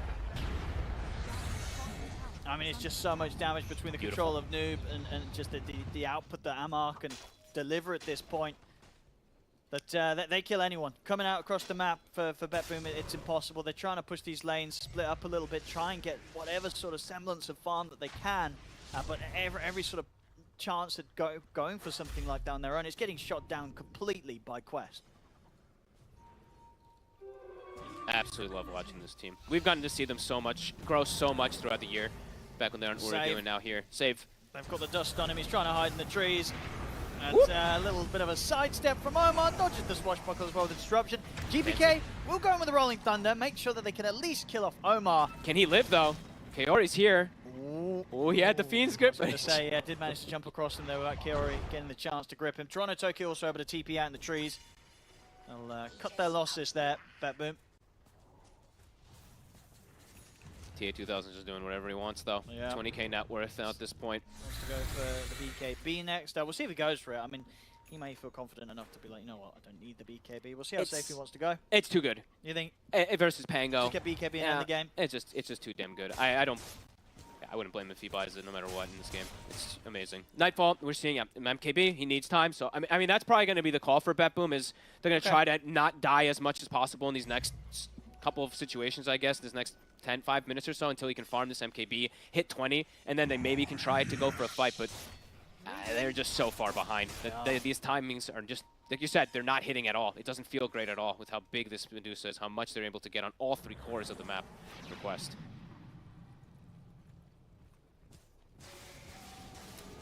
Tormentor. And Ancient Cap pretty much give Tier 2000 money for his next item pickup. And the real big, I mean, of course, not the real thing, but another scare thing is, too, is even if they isolate Medusa, even if they get her in the full Omni, etc., what if the Bane's there? What if the SD's there? There's going to be save potential. They've got the disruption. They've got the sleep. They've got ways to disengage for this Dusa. So, yeah, the realms of these fights for BetBoom. I mean, it's going to have to wait for that timing, but is that timing even going to do anything? They don't have vision on it. Ooh, who's that? Who was that? that? Was Noob? I heard that. That was Noob. He gets hit. Amar was instant. My man. Hey, like, how can you be that fast, Amar? Like, his hotkeys or something on his mouse? Like, tip each player. He has a different button for each one or something? Maybe he's joking with it. He was like, bro, Use it. Press BKB. Press BKB. He was egging him on. He was like, go on, do it. Just press BKB. That was, I mean, what was that? Like, less than a second reaction time. That's crazy. This man, he knows how to tip. Even his allies. BKB finished for TA 2000. Looks like they want to commence a push with this. They don't want BetBoom to just try to farm for a quote-unquote timing or anything like that. Omar with his Aether Lens, Eye of Vizier. He's super far back in these fights. Same thing for Creori, who has his lens. Start poking with some illusions. I say poke, but they actually hit pretty hard. They do. These are illusions that are going to need to be dealt with, but the heroes, the tools to deal with them aren't really there. So this damage, this tier 3 is coming in. Yep. What would you put forward to stop this? The glyph. I mean, they're doing it the smart way, too. You see he's TA2000. You turn off the split shot. You get disrupted, so your illusions do that main focus damage for the Shadow Demon. Then you turn it back on. So every little thing is maximized. Everything is extremely nerdy that I've seen from Quest, which I love. Because even Amar, he's disassembling Lotus Orb to use Arcane Boots constantly. So every little thing, when you're this, when you're at this pro level, it does matter. I mean, they're just not having a whole lot of fun dealing with these illusions. No, they're just whittling it down. This tier 3 will go down to the next push when it comes.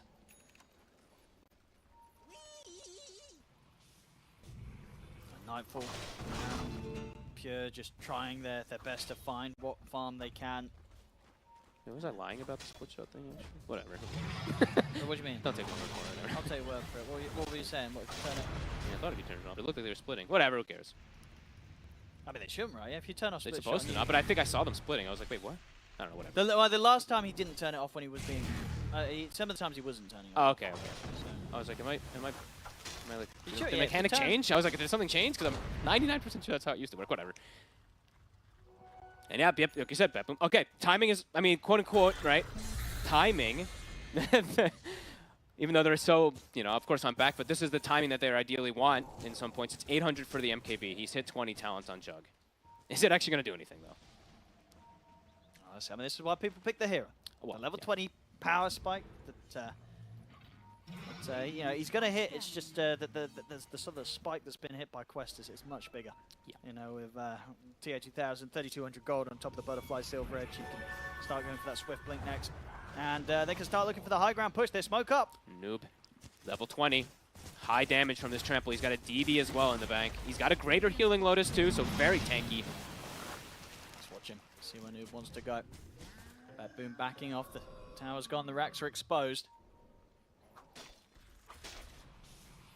Yeah, it's a value Lotus game. Both these Lotus Orbs are going to prevent them from really just doing so much. How do you ever get onto this Dusa? Even if you do, there's going to be a Lotus or a Disruption or a Sleep at this point. Bepboom just getting trapped kind of in their base here, having to deal with these pesky illusions. And they can't actually deal with the illusions. They're just having to disarm them. 20 seconds until the Roshan's back up. And they're set up for it. I mean, they're going to head out. They know they have to take a fight now. They've picked up the MKB on Nightfall. They know Roche is going to be potentially up. This is Bepboom's little bit of a chance to strike back. It's their only hope. And it does not look easy by any means. Look at TA2000's positioning. He buys a blink, and he gets all the way into the back lines. They're so ready for this quest. Just put Amar, put Noob in the front lines. Noob also has a shield rune on top of Greater Healing Lotus. This is an unbelievably tanky Primal Beast. And they've kind of spotted each other now, so it gets even more awkward for Bepboom. Amar, he challenges them. Yep, he wants to kind of get the information, see who's there ready to jump, and put a stop to this move that Bepboom's trying to make. Off to the side, they get the setup here on to save. Then trouble. GPK is going to try and come in and help out Pure. Look for the Doom. Will lay it down onto TH2000, but TH2000 already got the BK off the grips there. Nightfall. Controlling Nightfall. He's gone. Onslaught across from Noob. Nightfall's out. He does not have buyback. The rest of his team save. Toronto Tokyo, they will buy back. GPK, he's not able to get out with the TP as Amar picks up the triple kill. They tried to make the play there, Bepboom, but Quest, they were more than ready for it. Perfectly set up. I mean, look at Amar. The boss just runs in, challenges him. He's like, please cast spells on me. I literally don't care. Save thinks that they're roaching, so he tries to go for like a suicide, gets slept controlled, and they get the full control. Nightfall gets absolutely nothing done in that fight. He got a healing ward off, I think. And he took a Watcher, and he got a healing ward off. That was literally the impact from the Jug there. Quest continuing to show their dominance. I mean, they're really looking like the best team at this tournament, and I cannot believe I'm saying that with Gaming Gladiators in this one. Yeah, they're just playing so solid right now. Yeah. I mean, who did they drop games to, Quest? I think it was just Gaming. Yeah, you're right. Actually, they did only drop the one, and I think Bepboom they dropped a game to Azure Ray and PSG LGD. I can check for you in a second, but yeah, something along those lines. They dropped a game to. They only dropped two, so yeah. I think those are the ones. Yep, LGD and Azure Ray. Wow, good call. No, look at you. So yeah, Quest looking to continue to keep up this bit of a win streak. And doing it with Building a up. hero that we don't get to see almost ever. It's a Bane, Yeah. and this is the first Bane game. So There you go. Woo! And it's been doing fantastic. He He's has only died the once, and we've absolutely seen through the sleeps and the nightmares that extra bit of control and time that he's been able to buy for his team to get kills and to bail them out of some of the earlier tricky situations. Bottom lane, the push is coming in. Range Ranks is gone. Noob, he's in. A free kill. He gets him with a jump. See ya. Now stick around. The next creep wave's going to be coming in soon, so backdoor protection will Kaori go. tries to Ogre Steel Totem to get a grab forward onto GPK there. Can't quite though. Nice attempt. Rank's gone. They could just They swing around for the mid. just keep going. So we can go grab the creep wave.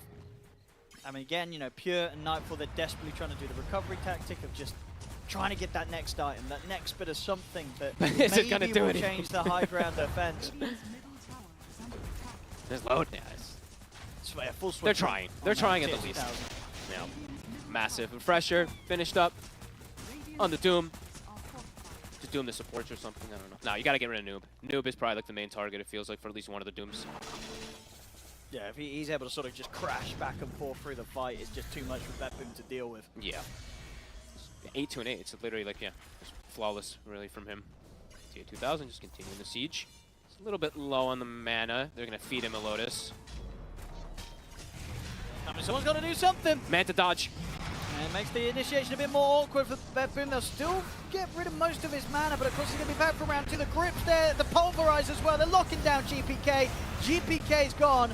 They killed him off the once, TA2000, but he's back for round 2. Buyback comes out from GPK, but there's no buyback available from Save. They got to chase. They got to try to. And they're trying to at least kill Noob as he's ticking down low to the Doom, but he's able to hide in the trees. Gets healed up. Noob will survive. Pure turns and throws the Doom down onto TA2000. Ogre Seal turns up the high ground, but Amar catches him with a chakram. He's out for good. They can't No isolate buyback this. on him. And Dusa, they get the Hex on Nightfall.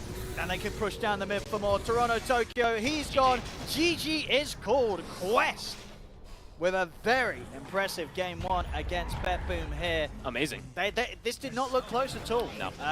In a series that I think most people were expecting to see at least some back and forth. We didn't get it in this game 1. This was a very, very well-controlled beatdown by Quest. Whew, and what do you take out of this game especially? Yes, Dusa, insane hero, of Maybe course, just TA2000 be yeah. amazing, but Amar, an absolute menace, a very big problem on this Yeah, that Timbersaw. Timber.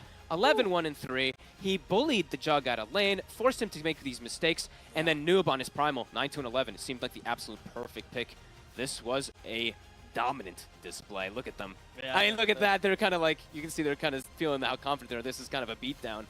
I don't know what you do coming into that game 2 on this game 1 if you're Betboom, because this sort of loss will definitely shake Betboom up a bit. They've been on quite a good place with the performances they've been turning up with back-to-back at this major group stage.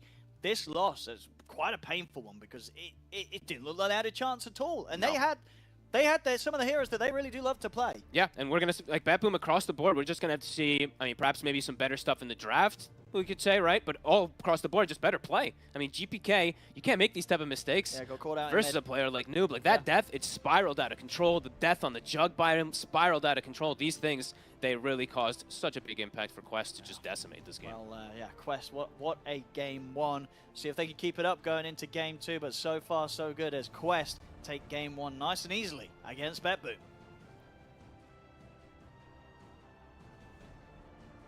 A well-controlled beatdown.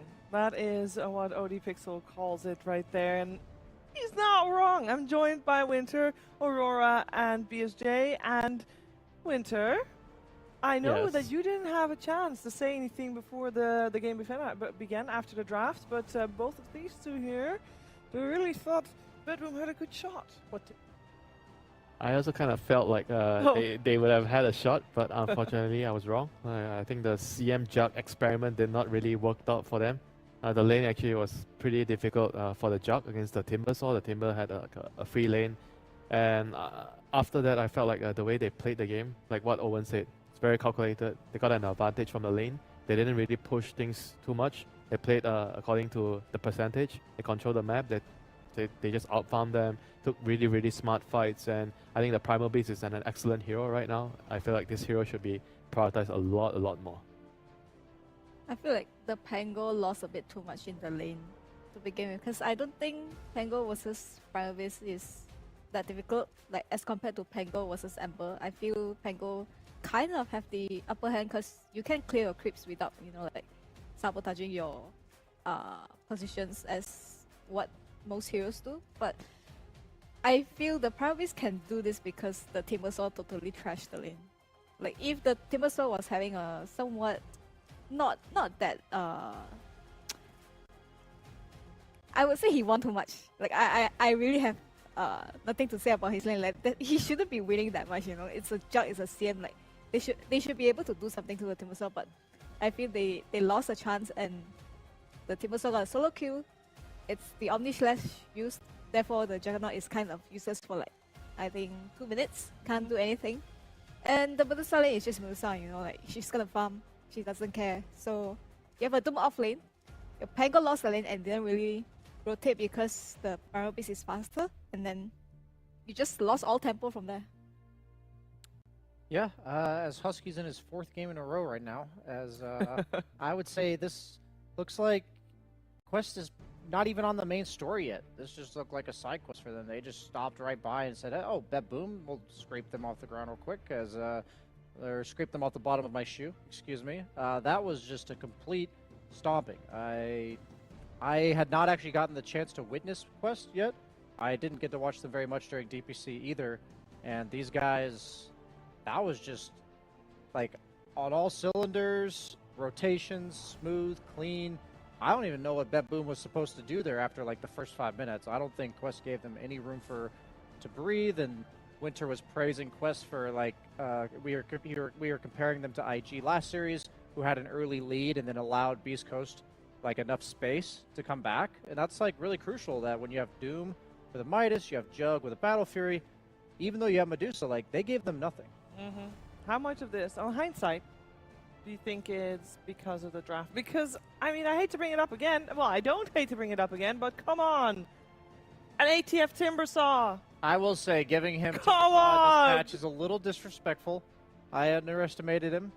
Even though I've seen ATF Timbersaw many times, seemed like Bet Boom had the same idea, though. They're like, he can't be that hard to beat. I mean, I think Bet Boom was also kind of trying to play a draft that they don't usually play. I would say, sure, the Doom, the Techies, the Jug somewhat, but I haven't been... That's like more than half their lineup. Yeah, but the thing is, the mid hero is not supposed to be Pango. Like, he usually does the greedy hero, right? And then they have this try hero, oh, if you die, we will farm, don't worry about it, They don't usually do this kind of thing where we have a stable lineup. Oh, so and so will win their lane, and then I'm gonna rotate, and then my carry can farm, But it's not how Bet Boom usually does their thing. Well, they get another shot. Maybe this was just their, attempt of, at some point, maybe in the finals, they have to meet Quest anyway, so better try out to see what they can do against Timbersaw this time around, than just ban it out for the rest now that they've experienced it firsthand. We're going to find out, though, Game 2 of this 2-game series between Quest and Bet Boom coming your way after a break.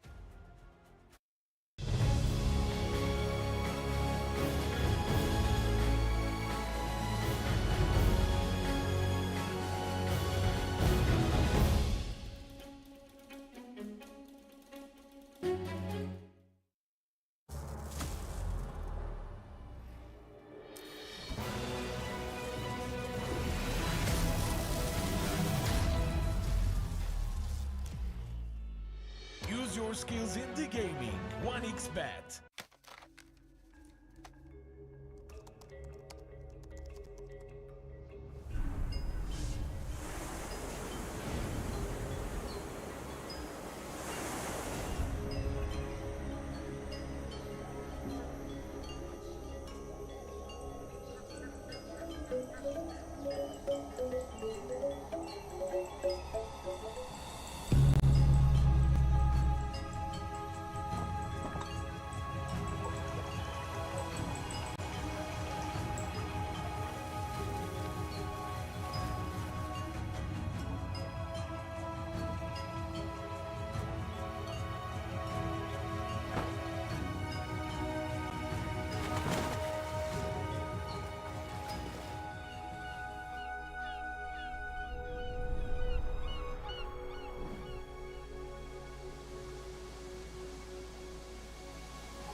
semua bisa jadi nyata dengan upgrade wifi rumahmu pakai Biznet Home. Nah, ini baru internet rumah buat orang-orang terdepan. Mimpi kecil bisa jadi besar. Dan kamu juga bisa mendunia. Jadi, siap wujudkan semua jadi nyata?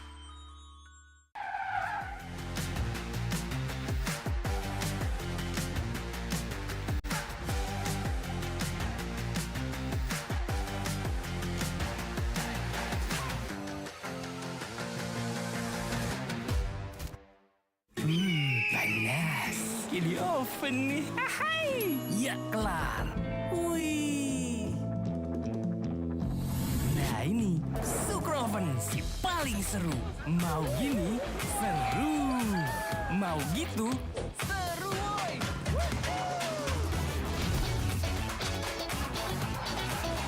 Mau lagi?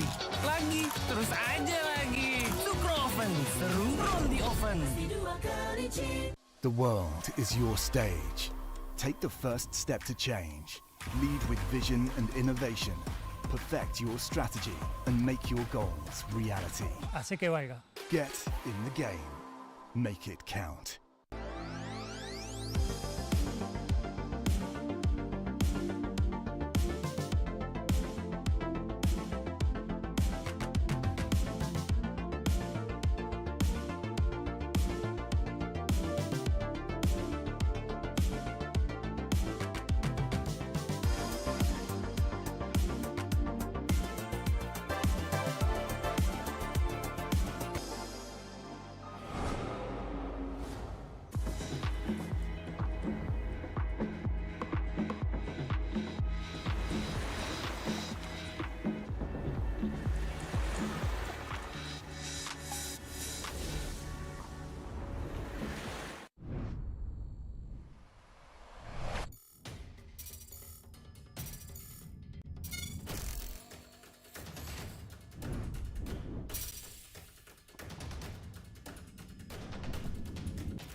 Use your skills in the gaming. 1xBet.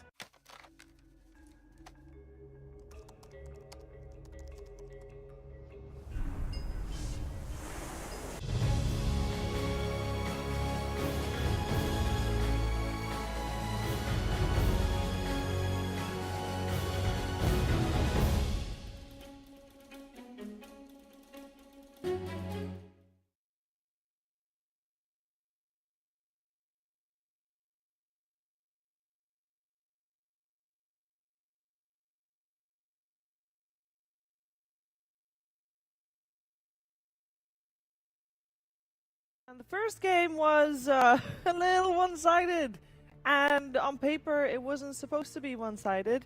I really hope that BetBoom can at least provide a little bit more of a challenge for Quest in game number 2. Maybe, I don't know, Winter, what do you think? Should they let the Timber Saw through for practice purposes? They should try to pick the Timber Saw Themselves? Yeah, I think it'll be good to see that.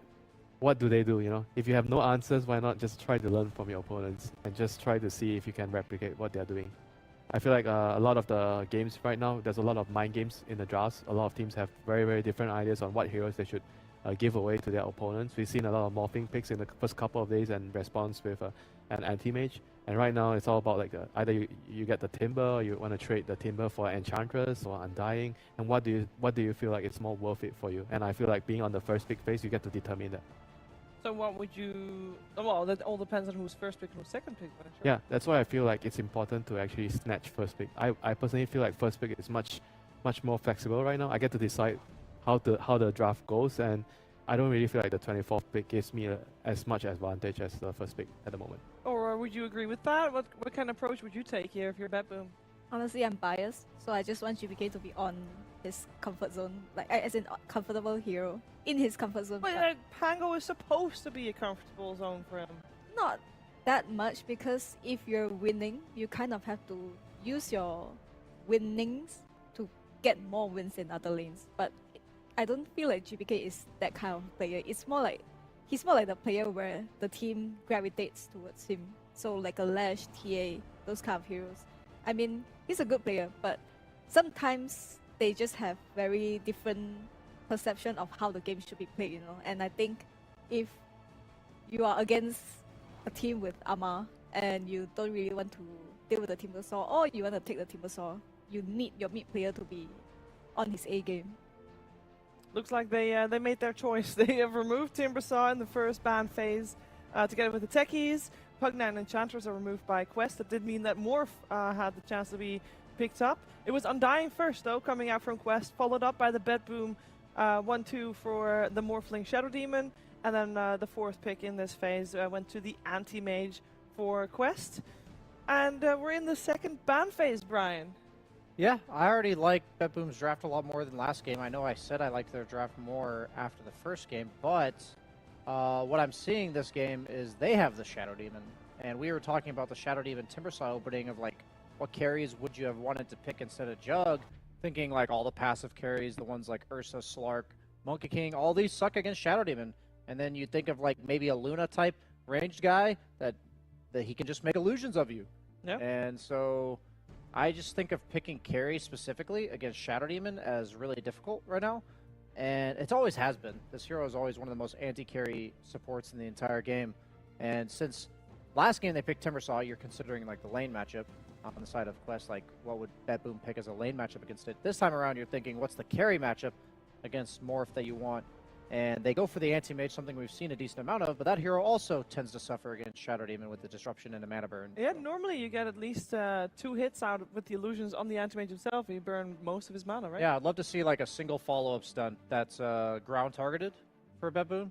Anything where you disrupt this anti-mage, like a Mars or even a Centaur perhaps, where that exact thing you just said is going to happen, where he's going to get his mana burn coming out of it.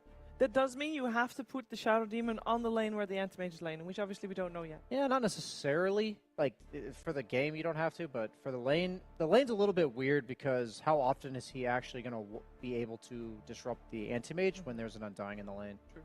I think it comes down to what offlane they're gonna pick. If the offlane is kind of self-sustainable, then you can, you know, like swap out the supports, whichever you feel that's gonna make this anti-mage game harder. But I think right now they still have the Doom, right? Do you think they will take the Doom? I mean, if you want to pressure AM in the lane, I feel like it's like because they picked Rubik, so I was thinking about like some Centaur underlord kind of hero. The heroes that don't really care about him mana burning you, and you're able to just use your right click to just deny and win the CS battle. Obviously, you're against the Undying, so the first couple of waves might be difficult for you, but once you get past that, the lane should be good for you. Knowing Bedboom, I'm leaning towards Legion. I don't necessarily think it's the best pick, but I do lean towards that for them, as Pure is relatively limited. Axe is, like, in theory, good against Anti-Mage, but I think it would struggle immensely versus Undying in lane as well as in game, because you blink and he throws the tombstone down and saves. That's why I also don't lean towards Legion. There was a whole meme about the tombstone grab ally, but that shit's broken against single target disables. You gotta be careful about all-inning anybody. So they go for the Skywrath Mage on Quest. They were definitely lacking damage, so I like this a lot.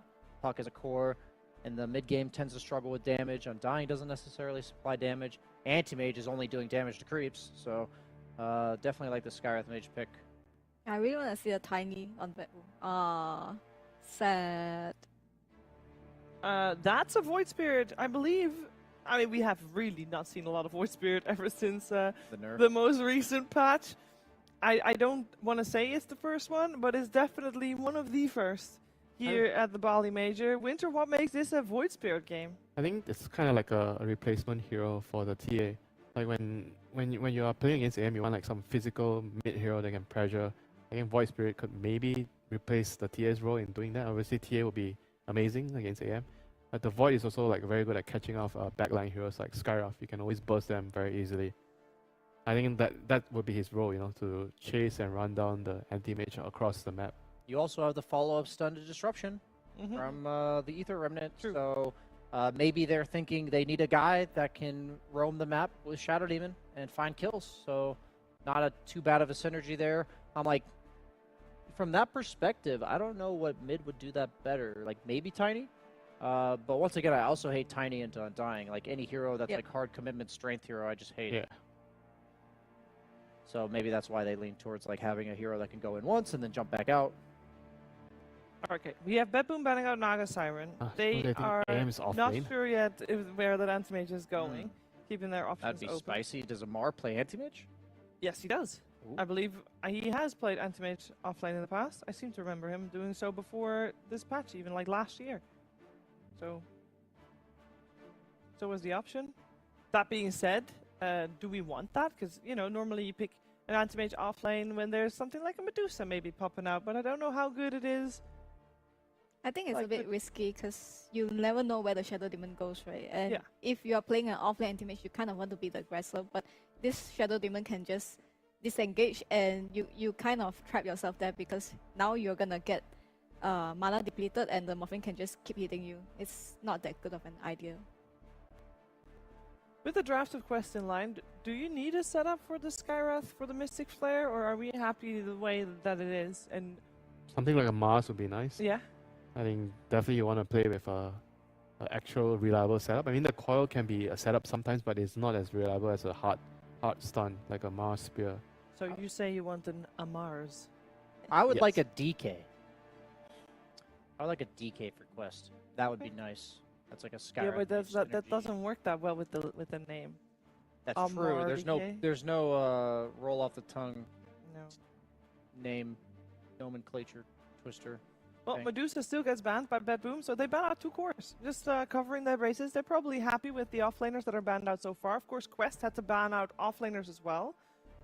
And Quest has the, Bedboom has the overall last pick, so they can basically decide which offlaner works against either Anti-Mage or against Broodmother. You saw this one coming, Aurora. I see you nodding along. The supports can't do anything to this Brood, and Morphling is kind of just happy if he can just farm, but now this Brood is very pressuring because you kind of want to stop this Brood from getting to level 6 early, because otherwise your supports are just gonna get trashed and they always have to react to this Brood, you know, and Morphling has no map to farm. This is the most important thing. When the Brood takes over the top jungle, this Morphling will feel really bad, like he doesn't want to stay mid, he doesn't want to hit Ancients that early, and it's just very punishing for him. Yeah, that's actually a really good point. This is like totally exposing the weakness of the Shadow Demon Rubik combination. If they were to actually pick SD plus Spirit Breaker, then it would actually deal with this problem. In the past, they've been prioritizing Spirit Breaker a lot with the Morphling. And this game, they chose to pick Rubik for some other reason.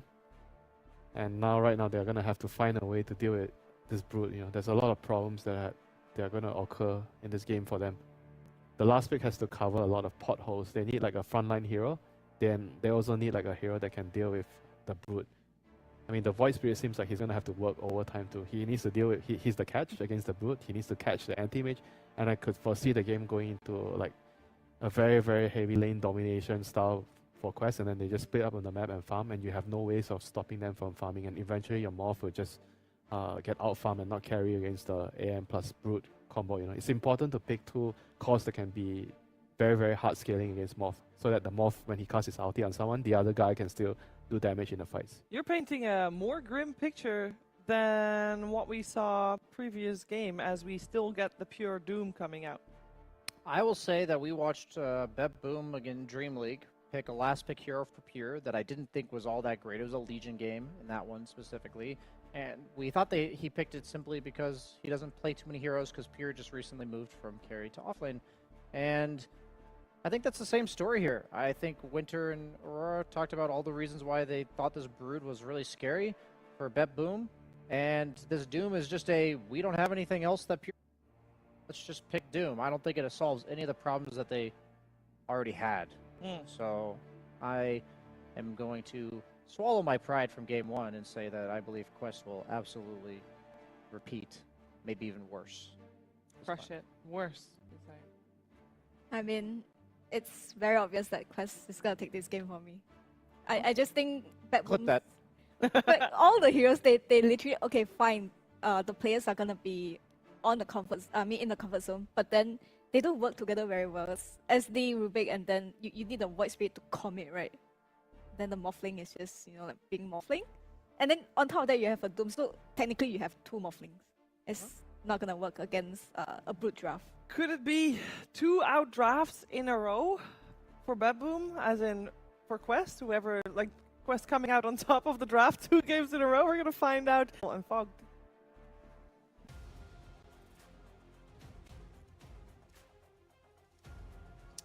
Hello, ladies and gentlemen. Welcome to Game 2 of Quest Esports versus BetBoom.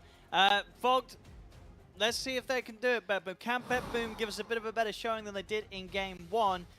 It did seem, especially towards the end of that draft, I don't think I've ever seen or ever felt sort of as uncertain of a Doom pick that we got there from BetBoom. Waiting down to the last second. Compared to, normally we see them just slap this hero out. They're more than happy to just go with it. There was some hesitation here because I don't know if they knew what to pick in that situation. I'm going to be real here. I think they wanted the Brood.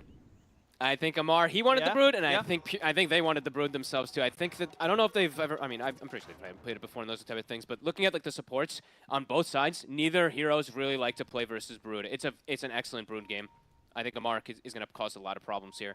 Looking at other things though, they are looking for some type of solutions, it did seem, BetBoom, like going for this Void Spirit to counter the puck, but I just looked at the way the Quest set up their bans this game, and it looked very kind of clever. They set up the puck, they ban Ember, they ban TA, they ban Viper, hard matchups and stuff like that. They promote this AM, which they were kind of flexing in a way, could have been off lane or in the safe lane. They promote it to just being a safe lane because it looks like a great anti-mage game, so let's see if BetBoom's going to be able to have a better time this time versus Quest. I mean, are there some things about this lineup that you do prefer compared to what BetBoom did in Game 1 with their draft? I mean, there's a Morphling in the game. Yeah. I know it's pretty broken, so I would say that's probably the biggest thing. Nightfall's playing a Morph instead of a Jug, because I'm still a question mark on the Jug. I know I talk about like the Blade Dance talent and people liking like a lot of different things about it, but compare a Morph to a Jug. I think I'd rather have Morph 99.9%. I mean, especially last game. I mean, Nightfall didn't get to do anything right. No. The Jug did nothing. So let's see what he's going to be able to do. But we have to see how these lanes are going to end up going down too, because they do have the Shadow Demon paired up top, it looks like here. So it is going to be Anti-Mage versus a Rubik and a Doom. He's got the backup of an Undying, so feels good. Could be pretty okay for TA2000 if they just keep bringing down some regen for him. If this is versus the SD, it can be a little annoying sometimes. So you're seeing TA2000's holding skill point for now. Okay. Until he sees. See what he gets, Yeah, Kiri's just going to play the body. Right, we've seen this a lot, these Undyings. And let's see if Pure has a better game, because last one he didn't really get to play too much of this Doom either. The game just quickly spiraled out of control after like the laning phase, first 10-12 minutes. Which is pretty crazy, because Pure on his Doom, it's normally pretty consistent. Absolutely. It's rare to sort of see him get shut down as much as he did in Game 1. Pure, I mean, that's his tangos. That definitely hurts. Kiri just walks in and smacks it, doesn't even get them delivered first. Save's got 6 tangos at least, so okay. we'll be able to help Pure out in these moments where he's not got his own delivered, so it's not too rough. Yep. Anyway, nice little bit of gold for Quest.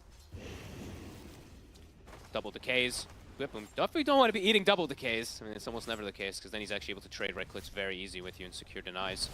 He's just giving, he's full body there. TA2000 looks like he should be able to farm mid. Noob dropping a bit low there. I mean, what do you sort of make of the matchup? How does this sort of go between the Void Spirit and Puck? Void Spirit's always been a good pick for his Puck, so now that it's universal. Yes, it's gotten nerfed, but overall does have its merit to be able to catch this Puck with Aether Remnant a lot. But Noob, I mean, he had to pick his poison of which ones he wants to play against. This was kind of the one, right? Banning the Ember, banning the Viper, banning the TA. He's going to play versus one of these counters, or quote-unquote heroes that can be good versus Puck, but Puck can play around it. Bottom lane, Tombstone's dropped down, and Pure's forced to TP back to base, so bit of time for TA2000 to just easily hit the creeps down it. Yeah. And that feels like that's not going to be the case ever. That happens up top, right? How are they going to bully a Brood out? Feels like Amar should just be able to stand up here pretty safe versus this Morph and Shadow Demon with the back of a Skywrath. So yeah, Doom. We'll see what Pure does. As we said, it's people have picked Anti-Mage many a times in the lane and in the overall game state to be a counter versus the Doom. That's why, like you mentioned, they waited till the absolute very last second to pick this hero. They really did. Yeah, you could clearly tell they were thinking very long and hard about if they did actually want to pick this Doom. I was looking and I'm trying to think of the... Ooh, Courier, GPK, can't get it. I was trying to think of solutions that can also give you things that can maybe perhaps help with the Brood eventually, because looking at the game state, when Brood hits 6, he's going to be a menace. I don't know who goes up there and who's going to be able to deal with these spiders in particular.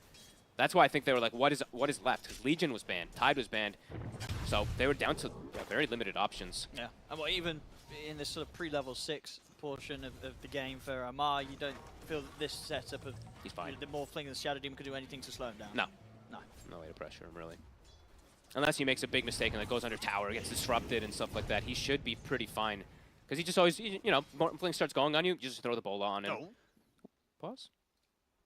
Pause. See if everything's all okay. Yeah, I'm big. I mean, huge fans really of Quest with the way that they've developed throughout the year. It's an absolute treat seeing them go from like Div 2 to now top of groups at a major. That's within 1 year, right? Because they started Div 2 and Div 2 at the start. Div 2 at the start of the season, if I'm not mistaken. So, I mean, what other team has done that in recent times? Actually, Entity's one that, I mean, they weren't Div 2 though, but they were one also that kind of came from the woodworks and became really, really powerful and stuff like that. But yeah, I feel like Quest, this is the first time in a long time I've seen a team really show such growth. Yeah, and it seems like Amar is fitting in perfectly. Perfect fit. It's been going very, very well. I mean, for BetBoom this game, you know, GPK should be able to come out mid with you know, a decent sort of time. You know, as a Void Spirit, is there a lot of potential for him to kind of get up here and gank the Brood, or is that just not going to be easy? Not really. The only thing that I would say for the Void Spirit is that there's, the Undying doesn't have catch, but there's a Skywrath. The only thing is he's versus the Puck, because Void Spirit versus Anti-Mage, I mean, Am's pretty good versus Void Spirit. Even though, he's not Int anymore, it still is a good matchup overall for Am versus Void Spirit. Pure again getting bullied. Completely chased out of the lane here. Yeah, TA 2000 is just having the absolute most free time ever. He's gonna get 8 denies at the moment too. And it doesn't get any easier for the Doom down here, does it? No. In fact, it gets harder. It feels like down here versus this Anti-Mage. Yeah. It's got the full wand, it's got the Ring of Health, already 10 charges built up. Very little that can kind of scare TA 2000 out of this lane. Yeah. I love their setup. And I mean, even mid lane, it was I mean, in the past when it was not nerfed, you know, GPK Void Spirit did have an advantage over the Puck. Noob's holding his own. Actually, 20. There's a couple more denies on GPK, but Noob is doing excellent in this matchup. And looking at the Puck game overall, besides the Void Spirit, it's a pretty good Puck game. Yeah, there's a lift and there's Doom, but these sometimes can be a bit difficult to really bring down Noob. Sure. And then if you haven't to use the little resources you have to control the Puck, this Anti-Mage and Brewmother just going to run rampant across the team fight. Yep. I'm seeing Omar holding skill point also in this entire laning phase. He could catch. I mean, this is something you can do kind of sneaky as a Skywrath, right? You probably expect him to have the Arcane Bolt, but just has 2 points in concussive. Could just get a silence and get a catch, even onto something like the Morph. Kind of cool. I don't think I've seen people do that either. Tokyo getting a buildup of stacks here. Another poison. He might just be able to get the kill here. One more. Omar dodges it. He's dodging it. One more poison. Oh, he's dodging. Oh, he's trying. He's trying. He gets him. He's got him. First blood for Toronto Tokyo. Nice little pump fakes there. Good jukes, but good pump fakes.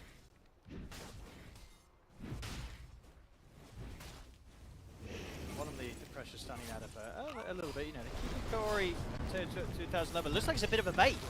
There's TP coming. He will die, but he got the tombstone down. Omar's in with a TP. I mean, TA. Oh, he does end up dying. But Good dive. Omar gets the ultimate clean. I mean, you can see that, you know, Quest, they were trying for that bait there straight up. You know, Yeah, but that's worth it for BetBoom. I mean, that was sure, absolutely worth it with kill how off the the lane anti-mage. is. Like Doom having such a struggle time, he actually is able to persist forward and get that. That was really nice. They were running out of resources bottom. Kaori was very low mana. They kept like just spamming the decay. They actually persisted forward for it there. Nope. Doesn't want to commit here for Toronto Tokyo. Yeah, further support backup coming in for BetBoom is safe. TP's in. Okay. Considering if he wants to go for a jump here. Yeah, bit of a boost there for Pure. And involved in that action before he goes down. Coil. Drop the coil here onto the two of them. Don't have anything. That's just kind of to hold them at bay. They don't have anything to set up for the kill. So nicely done here from BetBoom. Mid lane going well. Nightfall actually not really getting pressured, of course, here, but the Brood is getting good levels here. So 6 soon going to be coming out, of course, here for Amar. Yeah, but I mean, very nice though for Pure. I mean, very much so needed that type of skill get himself back into this lane here. But TA2000 has Vanguard, so he's just going to literally right-click Pure out of the lane. Yeah, Nightfall! They got him. Just got to be careful at that bit of a trip up, a bit of a burst. I mean, this Spider, Amar, with how much he was able to pick up last game on the Timber when he got a good start, you've only got to fear what he's going to be able to do when he gets this sort of start once again. And this This time type on of a game, Brood, in such a good Brood game. I mean, last one, was a great Timber game, of course, too, but that's also just an Amar playing a Timber. And they make, I guess that was Bet Boom, like, they could have maybe helped, but they actually decided to just take the double Wisdom Rune. I think maybe Tokyo could have been up there to perhaps assist, but yeah, they just go for double Wisdom Rune. It ends up hurting, though, because Nightfall, he was TPing, so now has to walk back to the base, or walk back to the lane, apologies. Might not even want to return to the lane, might just turn to No, hit creeps. I think he has got to the jungle. lifesteal at least, so yeah. We'll have to play away from the lane. Does not want to get anywhere near this Skyra from Brood right now, especially with Amar hitting the 6. I don't know who wants. That's my biggest concern when I saw this Brood, because now what? Yeah, lanes are okay, lanes are whatever, you know. Pure absolutely struggling and stuff like that, but they're doing kind of okay on Bet Boom. Now who goes top? Who deals with Amar? Yeah, I don't think anyone wants to. I don't think anybody wants to even think about going. Nope. Pure Amar and his Brood. trying to set up for him down here. Do they have the extra slow? They don't. They tried with Blood Grenade and stuff like that, but now Pure actually stepped back up, but they don't have any mana for it, so. We'll lose Amar as Toronto Tokyo was able to take him down. Which is in the river around that power rune situation. New, of course, ending up still being able to grab it himself, gets the regen. TA2000, yeah, getting fully back. I actually like that he's gone. I really like this kind of like Vanguard thing. I actually think it's pretty necessary nowadays because AM is just so squishy, so fragile. He can't stay in lanes at all if you don't have this, it feels like. Pure, though, he has his own Vanguard, so he's just kind of sitting there. Noop is going to make a move down, but there's a ward scouting it. So, yeah, he stops his TP. And now TA2000 might be in trouble himself. They're in with the Astral Tip. Remnant off the mark. He's got Blink up in a second. He's actually going to live. He is. They can't dive any further. They're out of mana. They're out of spells. So able to get away from that gank from GPK. Where's the Amar? I thought Amar was going to tip him. Honestly, Amar's usually ready. He's behaving himself. He's behaving We're himself. not seeing a lot of tips being thrown around by Amar. He only tipped his teammates. That's it so far. Because that's, I mean, GPK missing that Remnant, that hurts. That should be a guaranteed kill there for him. If that hits, it's a kill. Yep. 100% level 3 Remnant. And Noob, yeah, he canceled his TP. Noob deciding now he's going to be playing around mid, taking some stacks and stuff like that while cutting wave. And look at Amar. This was the concern. He's just taking over this. There's a spider problem already. 9 minutes Big in. spider problem. There is. Nobody likes the spiders. Nightfall waveforms in. Silence. With the Ancient Sealer, they got the burst. It's close. They got the Dream Coil. They've trapped him. He's going to live. He's going to be able to push them back with the adaptive Maybe. strike. I mean, Amar's ready to get back in on this. Oh, jump forward for GPK. Holds back Amar. It's close. I mean, they're doing their best here to try and turn them. It will be enough to save Nightfall for now. Amar will die. Takes a lot, but everybody turns up pretty much on Bet Boom to make sure Nightfall's able to get away to safety. I mean, was maybe seeing if we get a snipe on this. He's going to try. He's quick. He's not getting it. Nightfall will They're be chasing. fine. Oh, he fakes him out, though. GPK, can he catch? Astral Step in 2. They're not going to bother. I mean, they had to do this, Bet Boom. They did. Pretty much come up here with the full 4 of them just to not let Noob and Amar get away with this. And they do, and they finally are able to kill off Amar. But you have to look how much resources you have to bring, right? It's going to be like this every time. In order to deal with the spider, you got to bring like 4 exterminators. It does feel like at this point. That's cute little plays. Nightfall. I mean, this was like some really kind of gangster kind of play. He like shifted down for a quick second, then shifted back up and sticked and stuff like that. So it's really nice play that he's actually able to survive that dive there. Even getting his shift off twice under that ward vision when they tried to jump him. But straight back to top. I mean, Amar. Yeah, he dies, but he's like, okay, now what? I mean, I'm still going to just do the same thing. You guys have to bring so many resources to deal with me every time. Yeah, about 500 gold away from the Echo Saber. Yep. So level 8 on the Brood. Bottom Pure. They're going to look to go for him again. So Bet Boom making these very calculated moves in their numbers to try and kill Amar and try and shut down this spider. He is worth a lot of money, so, I mean, the kills, they definitely feel good. They have Orb as well from safe to get the catch. Can they grab him? They should have a good attempt at taking him down. Amar? Yeah, set up with the ult. And they actually get the steal onto the spawn spiderlings. So actually a pretty big deal. A pretty amazing spell that you can get onto Rubik. Not as good as it used to be because it's not as high burst damage, but it is annoying to deal with his own army. Definitely causing, some issues for Amar now. It's taking a lot of resources, but this is how Bet Boom has decided they'll use them. They're focusing Amar, just trying to stop him from having this sort of crazy game. And even with those 2 deaths, he does still sit at the top of net worth. And BetBoom trying to do whatever they can to make sure he doesn't continue to get out of control. Hey, it's good moves, at the least, right? Yeah, bullying him out. He's worth so much, so committing a lot of resources, maybe not the worst case scenario, because where else, I guess they're probably thinking, like, where else are they really going to go? Pushing the anti-mage out of lane at this point is impossible, so best thing they can do is give the space to Nightfall to be able to get back up top toward there. Yeah, Nightfall's making the most of it. Still a bit of time to go before he can close the gap completely, but he's in very safe spots on the map. Yeah, Amar's got the 4 Midases queued up of frustration after he does die, but and he's still fine, obviously. He's not going to do that. Echo's done. Still very large. See if they want to do it again here, BetBoom. Who their next target's going to be. Echo Saber shortly done on GPK. This time, Amar's got the backup of Omar with him. Level 6 has been hit, so Mystic Flare will be ready to go. Amar thought that they had the ward on the north side, but they actually have it on the south side, so that's essentially what just out of range to be able to clip it. And the army, the Spider Army, saves Spider Army, in fact, on the bottom tower. Nice, help him with the push. It is. I mean, any small thing. They don't have a great pushing lineup on the side of BetBoom to get early towers, so this is important. At least some pressure you can apply onto this anti-mage lane, which they have really not been able to do much of anything to him. Teasing around with the Doom. I mean, they're getting these spiders. They're doing it. Getting the tower. Make some more.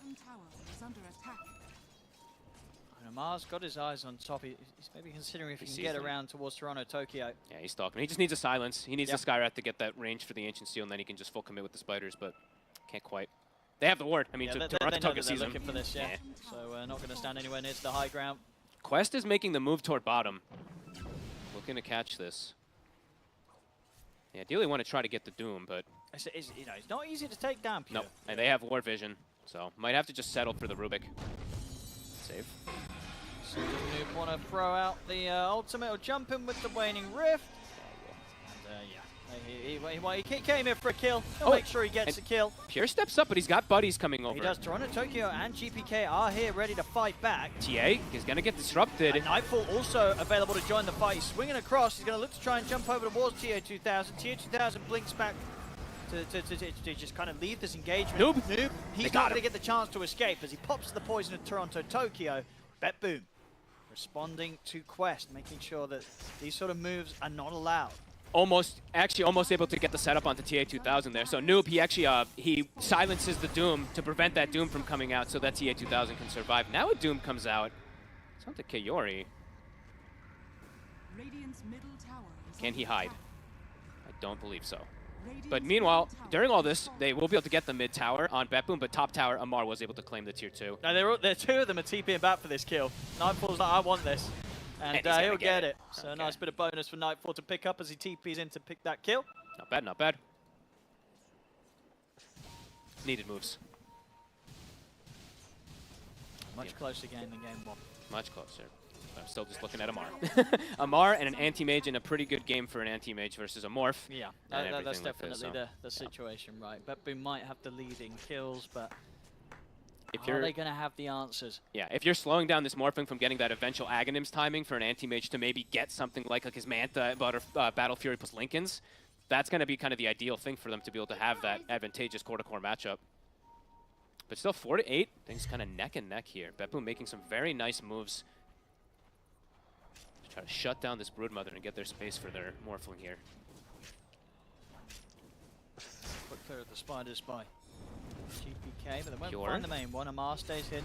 Pure steps up a little far here. Noob is down bottom this time. Kaori is set up behind him. This time they should have the Doom. Yeah, unlikely to see any sort of TPs attempted by BetBoom. They'll accept the fact that Pure's gone. Popped. And that is, I believe, pretty much that Battle Fury done here for TA2000. Up top in the meantime, Amar.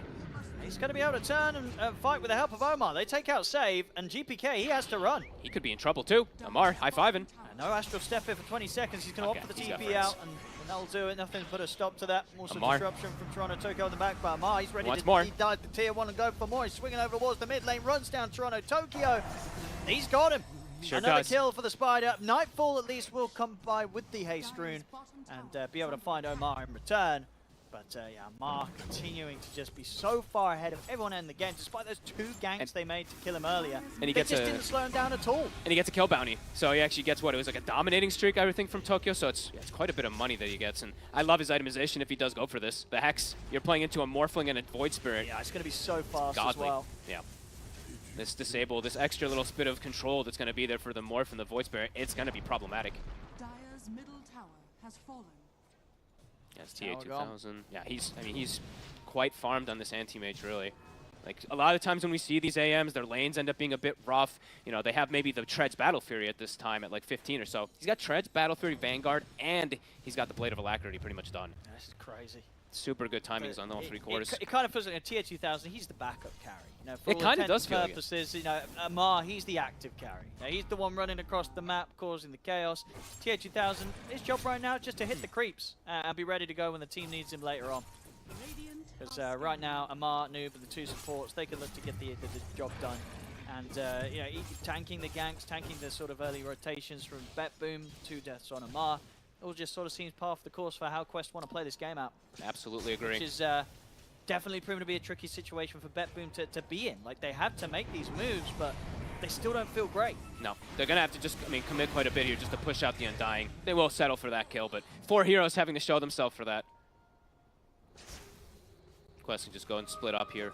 Noob is actually on the prowl. He's actually hunting to try to catch Nightfall if he shifts himself too far down, because they have this deep ward here.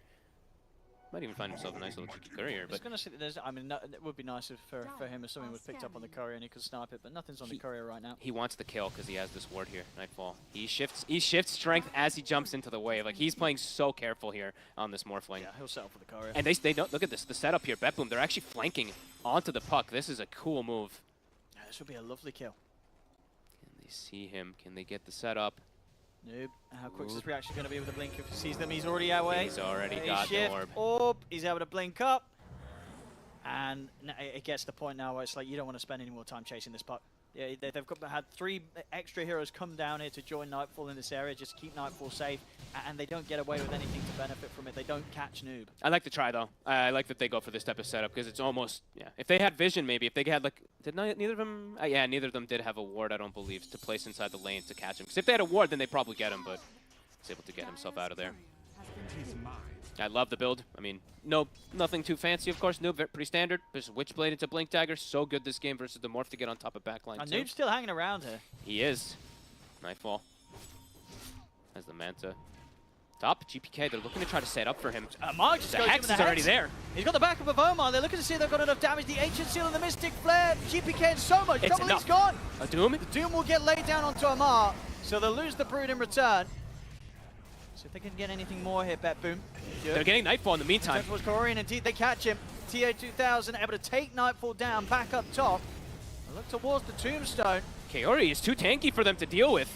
They'll set up onto him with the disruption. I mean, these Quest is heroes, coming. Can they kill him? BetBoom, be careful. They're being careful. They're backing away from this Undying. They're too scared to try and commit to continue killing Kaorians. Now they've got to run. Noob and TA2000 are swept across the map. They take down Toronto, Tokyo. They take down Save. 4 dead. How much damage did this Undying tank? He's got 32 stacks. They couldn't kill him. And we saw that they realized that towards the end of the fight, but it was too late. They couldn't get away. Far too late. I mean, they have to commit quite a bit of resources to kill the Brood, but as you said, he was just a distraction. TA2000, now he's online. Manta's done. Yeah. He gets a kill on Nightfall. Noob, his patience paid off. He stayed bottom for about 2 minutes to try to set up for the skill on this Morphling. That's crazy stuff. They're really just getting into the heads of BetBoom. And really are. And this series, they're just playing a step ahead. Look at GPK. I mean, Amar with the Hex. Moves. I mean, he doesn't expect them to swing back down bottom this quickly. He didn't even use the Hex. He still got it. Got the backup of Toronto, Tokyo. They have to lift up as well to try and stop Amar from getting the Hex off. But the jump forward to the high grounds there. TA2000 finishes off GPK with the Mana Void. There's the Hex now to Toronto, Tokyo. Jump forward, coil from Noob onto the 2 of them. Toronto, Tokyo's gone. And Stolen Phase Shift will only do so much here for Save, as he's also to fall. Double kill for TA2000 now in a mega kill streak. Takes the Wisdom Rune, jumps up to Tormentor. This game, I mean, Quest is just dominating them across the map everywhere. The fights, the spell usage, just set up, they're always at the ready here for every single one of these fights. I mean, Amar, honestly, I think this Brood pick was just too damn good. I really think BetBoom wanted it. He gets it. Itemization is on point. Yeah, 2, 3, and 5. Yes, he's died a couple times, but he has absorbed so much pressure, so many spells to allow TA2000 to just be this monster. 6 and 1, near 15k net worth of 20 minutes for an anti-mage. And it just the question comes down to, you know, what can Nightfall do to carry from this sort of position? We saw last game playing from behind on the Jug. It was very difficult for him to have any sort of impact as the lead from Quest Esports got greater and greater. Here in this game too, I mean, what is the potential of the morph when you are playing from behind against this lineup? It's slow the pace of the game down, get your Aghanims and stuff like that, so you can start taking away the stats from this anti-mage. The thing is, as you said, it's not just an anti-mage. That Broodmother is also massive, so check it it's out tough. On the replay here, the way they just relentlessly go from kill to kill to kill. You just can't run from this team, not with how farmed they are. You know, Tier 2000 and Amar more than ready to dive Tier 2s. And as soon as you lose one on Bet Boom, you're probably going to lose many, many more if they're in the nearby area. And at the end of the day, also here too, for the Morph, yeah, you maybe want to try to slow the pace of the game down. Good luck versus Quest, as we've seen. They are bloodthirsty. Literally constantly. Both games, I feel like we've just seen them play super active. Noob in particular, he's everywhere. His Primal, absolutely fantastic this game now on the puck. Yeah, push commencing Tier 2. They're not going to want to show up for this. They've just got to let their Tier 2s go. It's going to fall into the sort of same sort of approach as last game, I'd imagine, where we're just going to see Bet Boom kind of concede these objectives and just try and desperately get farm on Nightfall, get farm on Pure to maybe bring something together for that turnaround high ground defense. Yeah. It's just hard because of how far behind the Morph is behind the Anti-Mage. 4k behind. This AM will just need the Morph alive until the Aghanim is even, and even when that comes out, it's like, yeah, they still will have the answers for this Morphling. Tier 3 is dropping. There's no glyph. The barracks they go. Toronto Tokyo's just dead. They jump over to the side. It's Tier 2000. He's so ready to play aggressive. BKB's going to be popped by Pure. He's looking to see if he can get in on this. It's a Doom? Got the Doom down onto Noob. Okay. So Noob falls. Can they get anything more? GPK's out of mana. The low ground Mystic Flare and the potential mana void, but the Remnant comes in, will hold Tier 2000 back, and the Glimmer Cape thrown in the way of GPK will allow him to live. GPK gets out. They kill Noob, Nicely done. and they will push back Quest Esports in this situation. All right, Noob feeling himself maybe a little bit too much there. Dives into the base to kill the Shadow Demon. Does get punished for it. First mistake that he's made this game. And that is the Aghanim is now done for Nightfall. All right. So step one of many. 'Tis mine.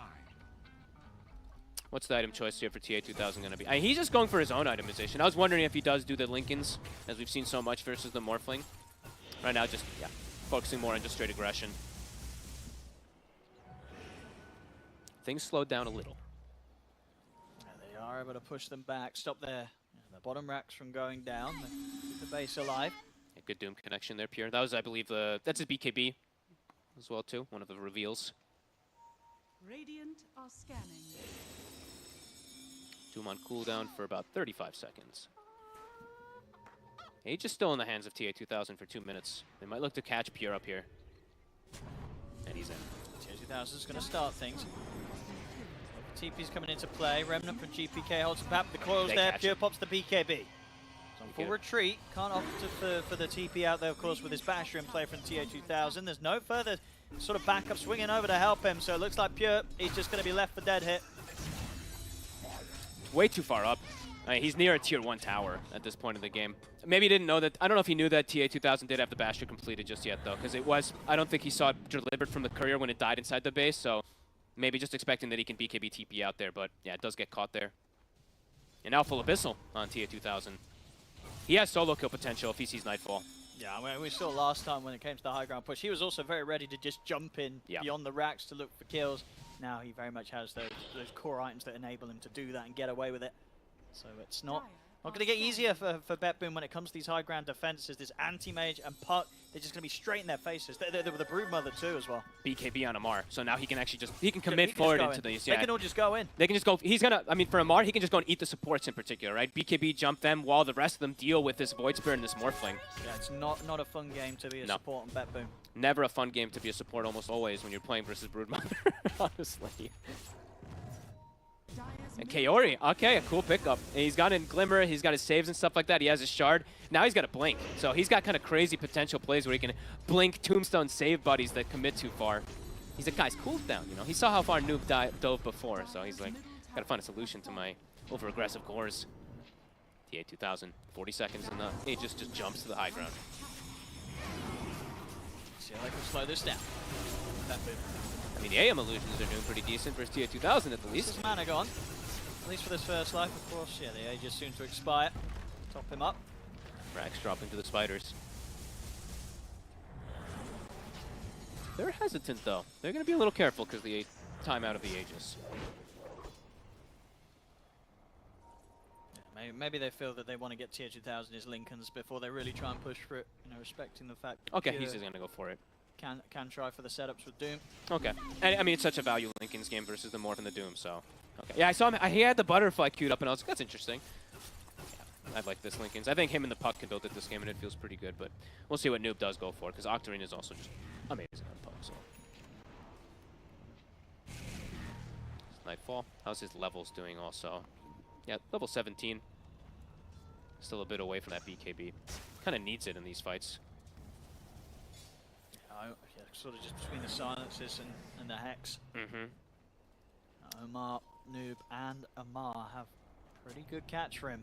He needs to just pretty much like BKB, take the anti-mage stats, and just kill as many heroes in those 9 seconds as possible, and he does have it finished. But yeah, still a ways away.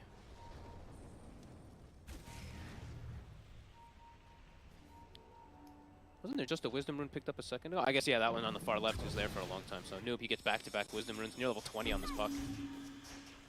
So some strong talents as well. Level 20, he's going to have the probably the Winning Rift talent, which is usually one you take, versus Morphling. It's a strong one that comes in, especially if you have Octarine. Cooldown becomes incredibly low. AM also hitting 20, so easier ways to blink into backlines. And Nightfall still not quite hitting 18 or 20. Two big timings for him. Now, Bedboom, they're heading out of the base, but don't really seem to be heading in any sort of direction that could lead to a fight right now. They've got to stick together, though. They've got smoke coming in on save. Okay, so they're going to try and bait here with Nightfall. Only have him showing under vision and have the other four behind him. We'll see if this bait works. This could be risky, though. I mean, Nightfall, no BKB. If the AM gets on top of him, if Shadow Demon Disruption's not there, Nightfall could just explode. Let's see if the bait works. They're anticipating that Quest would move towards them, but Quest don't seem to be falling for this trap. This could be a risky move here from Bethboom. Let's see if it works out. I feel like they're feeling a bit hesitant about it also. I'm sure Nightfall's telling them, guys, like, I just want to finish my BKB. So yeah, he's just starts hitting creeps.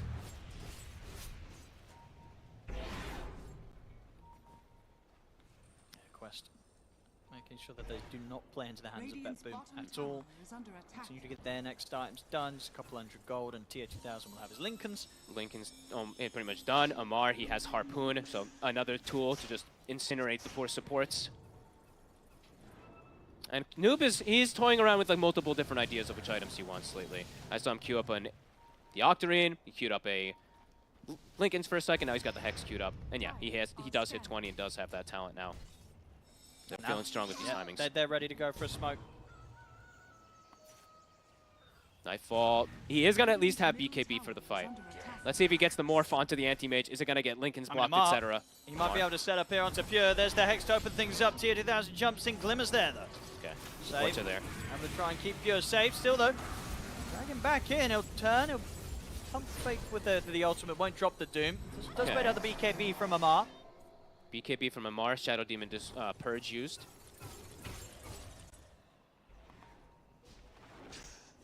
Trying to play this as carefully as possible, Bethboom. And Quest as well too. I mean, playing cautiously, even though they have these great item timings here for TA 2000. They're not over pushing it here, but they are setting up now. This could be clever. They might catch Bethboom off guard down here. Bethboom's got 3 heroes kind of set up in the area, but Pure might show himself. They're completely set up here. TA 2000 getting himself as far away as possible. Both teams at the ready though.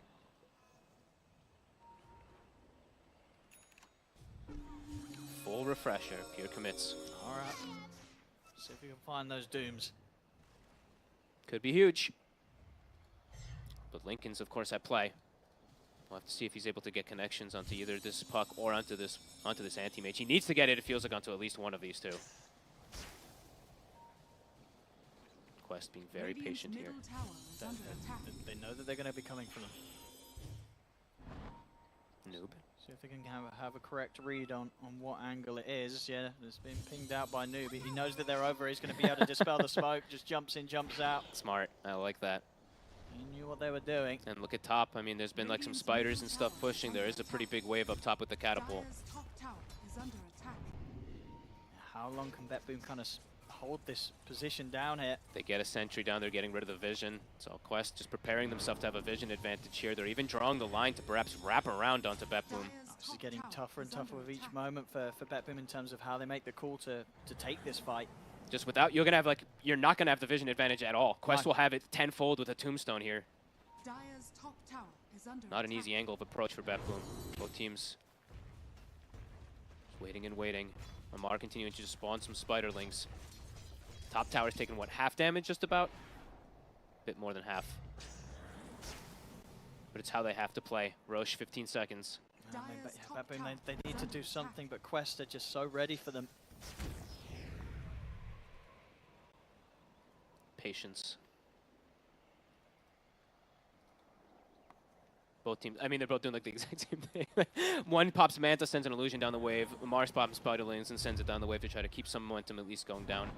Roshan's up. Quest, they'll smoke up themselves. He's got a lot of information with spiders. Noob's in. He's going to try and start things with a two-man Dream Coil. X. They can force out here. They get the focus down onto Pure. Pure's going to get slide to the side. They found Nightfall. Trying to find the Doom target. Disruption set up onto Noob. Pure pops the BKB. He's trying to get the Doom onto the puck, but Noob, he jumps away from him. He'll escape on the backlines. TO2000 gets in with the illusions, takes out Toronto Tokyo, buys back immediately. Pure, he'll put the refresher for a second round of BKB, but he's having to run. He's opting for the TP out. He won't make it. He's not going to make it. Amar's got the damage. They take him out. Save will be able to escape. But Quest, they get the 2 kills. A buyback has to come out from Betboom in the form of Toronto Tokyo.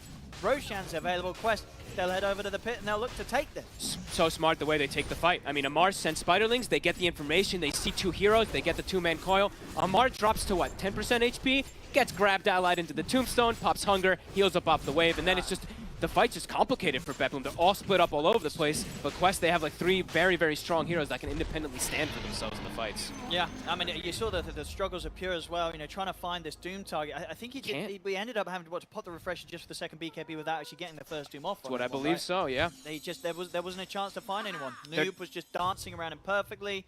And yeah, Betboom, they just could not fight back in any shape or form. The simultaneous jump was just too good. Like, they got too much info. The coil gets 2, and then I believe Anti-Mage TA2000 actually jumps Nightfall in the back. Nightfall actually, if he didn't get BKB off there, he might just insta-die. So yeah, Nightfall able to at least survive in the least with that amazing jump that Quest set themselves up with. Yeah, look at this now. He's just tanking up, getting the full Kaya Sanj and the overwhelming blink on Noob is the way he's ended up going. Okay, cool. Switched it up a lot. TA2000 jumps in confidently. He's feeling pretty unkillable, and with the Aegis, for sure, they can't take him down twice. Go in and out as he wishes. Being efficient, though.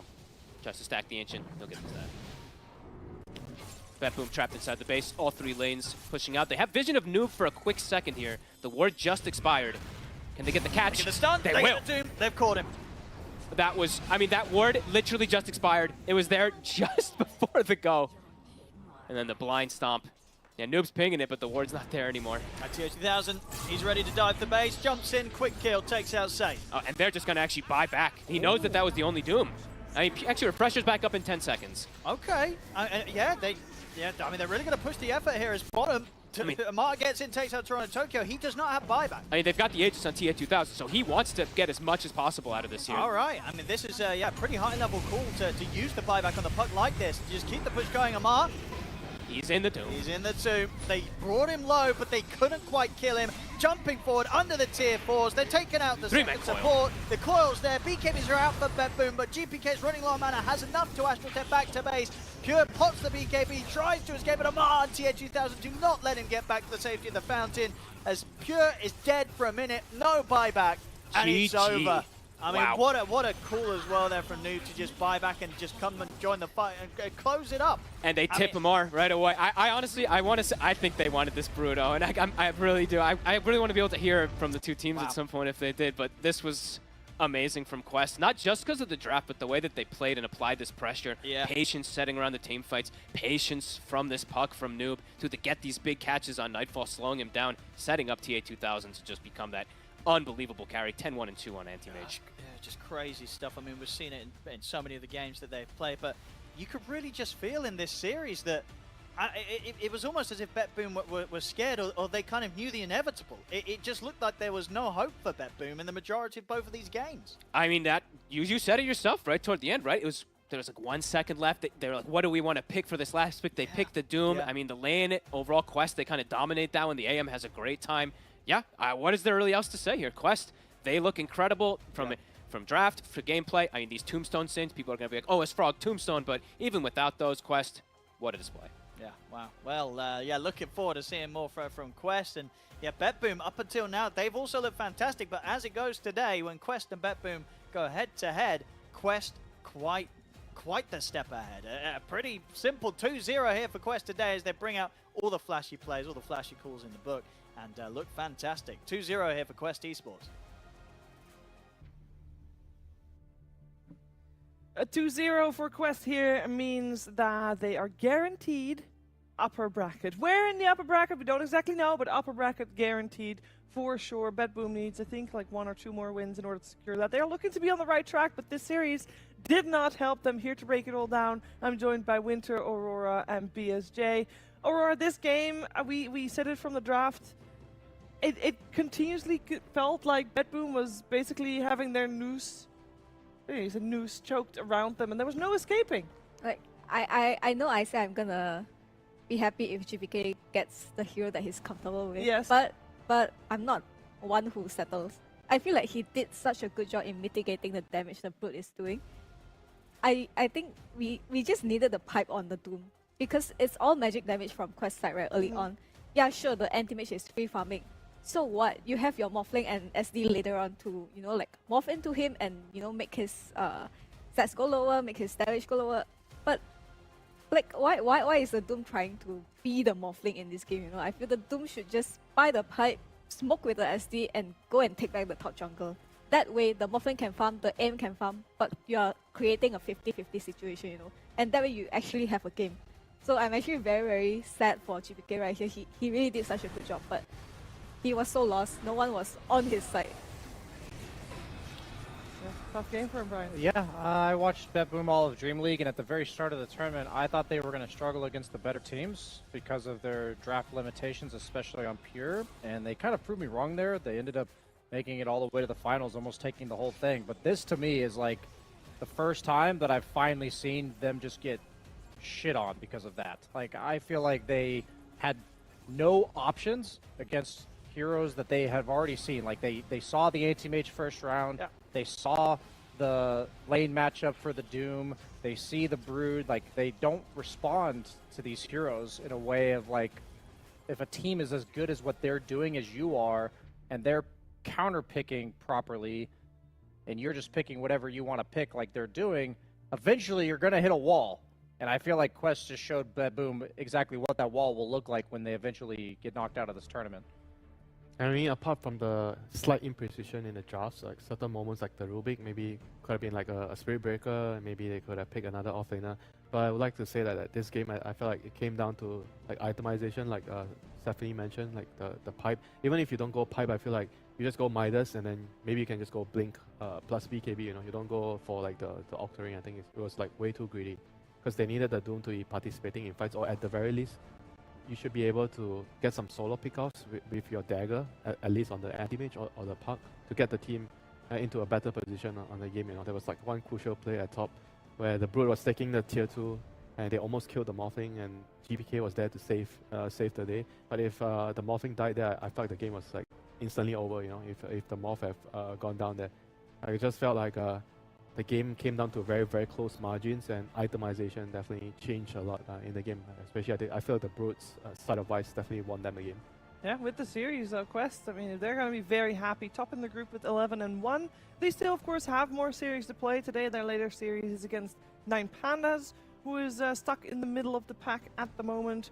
For BetBoom, they're now 8-4, which is still a really good score, don't get me wrong. Later today, they'll go up against Bleed, who also needs, very much needs the extra points. We'll see how that goes. But I think Quest hereby has really, Brian, made their mark. They just secured, like, they solidified, like, okay, top of the group. They, of course, earlier on tied with Gaming Gladiators, so they've already faced them as well, but undisputed #1 for you here? Yeah, I mean, that was my first series getting to watch them. I'm sure for anybody at home that just saw them for the first time as well, they're like, who the hell are these guys? Like, maybe they know some of the names, but Quest Esports, that's a team that came out of Division 2 earlier this season. That's part of why I love Dota, to be honest, this year. Like, Gaiman didn't even have a very successful year last year, and now they're just winning all the majors. Quest started this year in Div 2, and now they're 11-1 in the group stage, dumping on some of the best players in the world. So, yeah, they look sick. They look great. Of course, it's going to be interesting to see once Group A is going up against Group B. A quick question, Aurora, because of course, at the start of the tournament, we're like, okay, Group A or Group B, who's stronger? And I remember you saying Group B is the stronger group.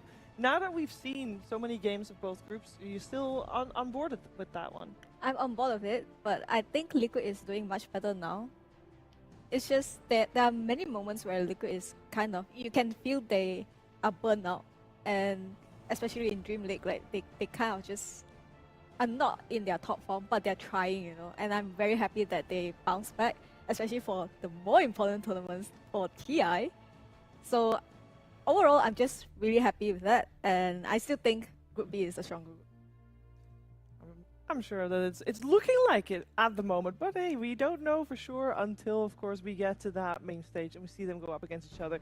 We are going to get another taste of Group A, though, because for now, we're going to close the door on Group B. They'll be playing again later today, and Group A will take the stage. It will be Shopify Rebellion and IG that will go head-to-head here on this stream. Of course, keep in mind, we have 4 streams at the same time. I challenge you to watch them all at the same time. It will be very difficult, but you're right here on the right place. So, Shopify Rebellion, IG, coming at you after the break.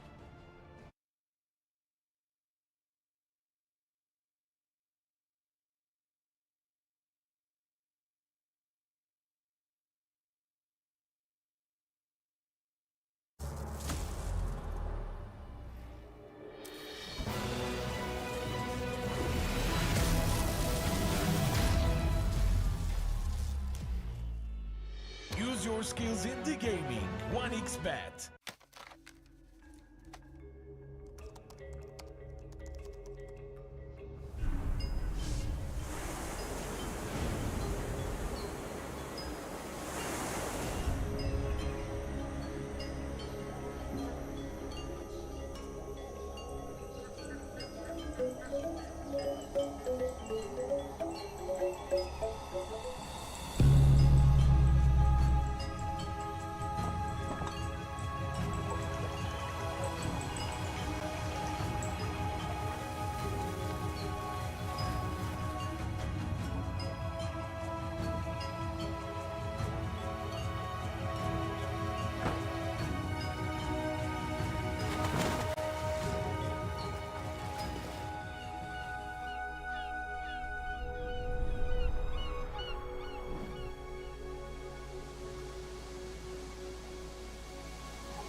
Semua bisa jadi nyata dengan upgrade wifi rumahmu pakai Biznet Home. Nah, ini baru internet rumah buat orang-orang terdepan. Mimpi kecil bisa jadi besar. Dan kamu juga bisa mendunia.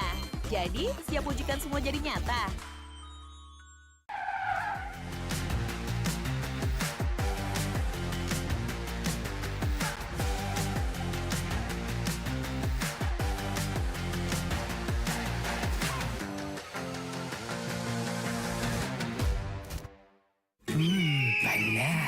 meski di oven nih. Hai, ya kelar. Wih. Nah ini, Sugar Oven si paling seru. Mau gini, seru. Mau gitu, seru woy.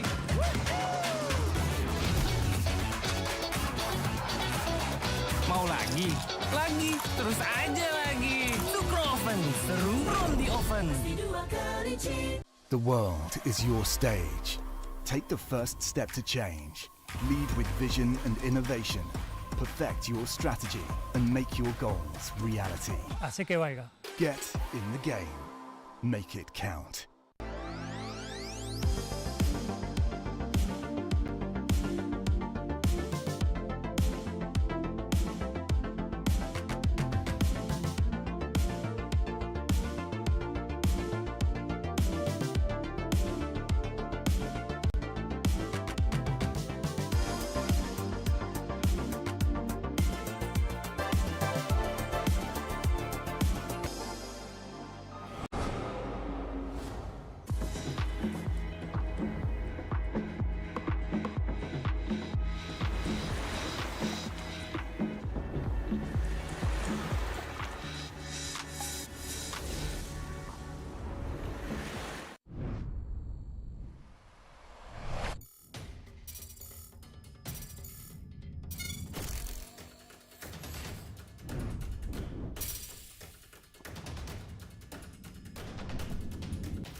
Use your skills in the gaming. 1xBet.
Welcome back, everyone, to the Bali Major as we're preparing for the second half of the day. We've got a series of teams that aren't doing so great ahead of ourselves. We've got Shopify Rebellion versus Invictus Gaming coming up.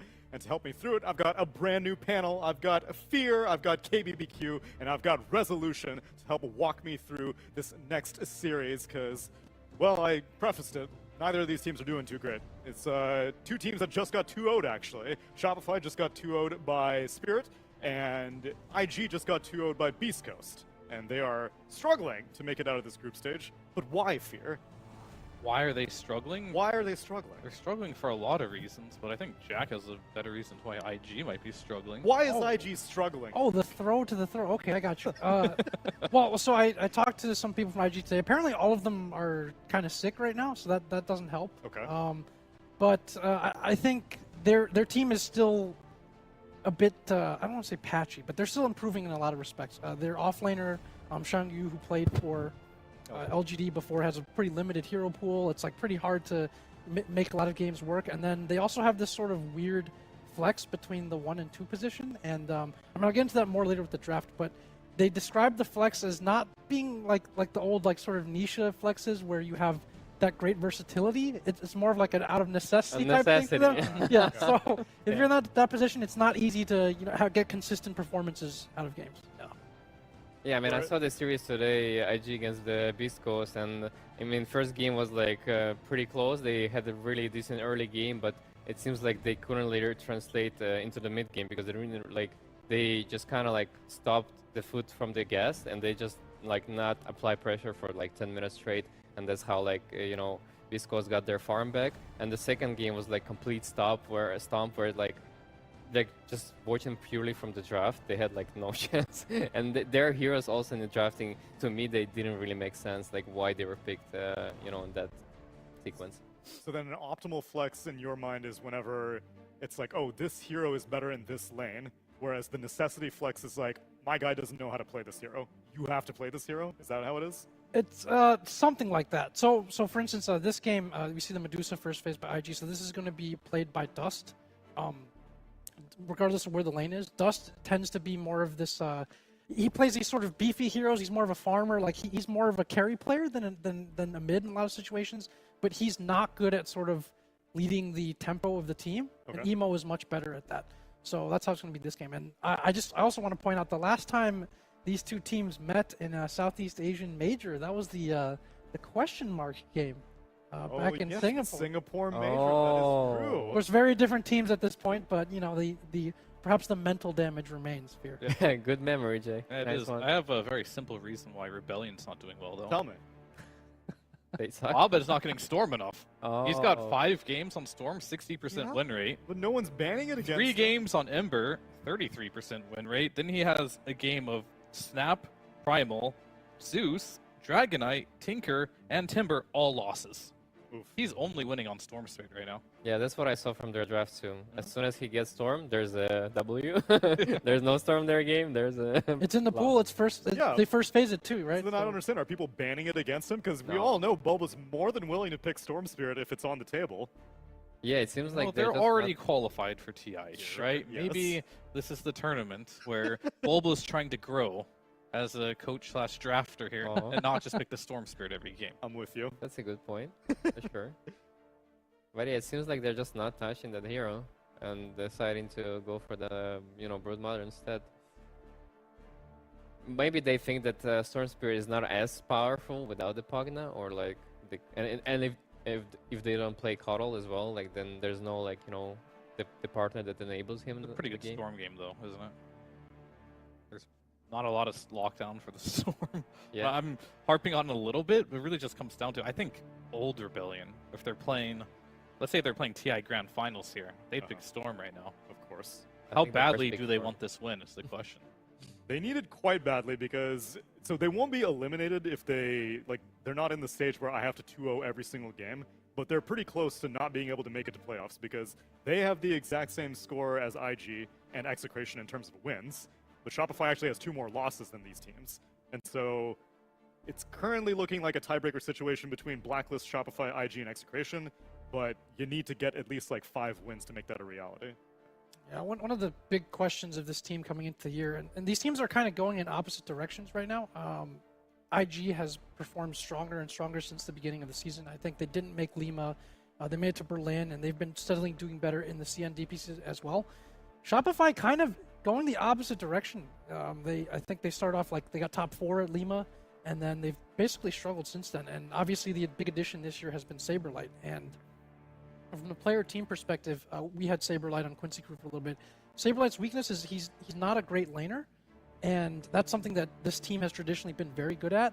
However, he is the type of player where he's a very good spellcaster in team fights, even if he's been sacked or he's a little bit behind. I'm sure Artur was super annoyed playing against him for years, where he'd be on some Darkseer, Pango, get destroyed in lane, and still just win the team fight and then tip Artur afterwards. I'm sure he really disliked that. And then from a team construction perspective, they also needed someone who probably took less resources, not this type of Nightfall, Ice type of offlaner, but this guy who can get sacked a little bit. But I think they've had some issues with this, because if he's not a good laner, it's hard for them to apply this sort of pressure out of lanes with their drafts that they're so used to, and that they've been so successful with over the years. And then also, now if you're playing like a Brood or something, and let's say it's him instead of Abed, then it's a sort of different type of hero than what he traditionally excels at. Yeah, I mean, Rebellion, maybe it's a debate playing in NA region, but they stomp their lanes every game in that region. But when you come against some of these better teams in international competition, it can be a lot more difficult. And RTZ Naga, this is going to be the first time he's bringing out this tournament. It is a classic of his.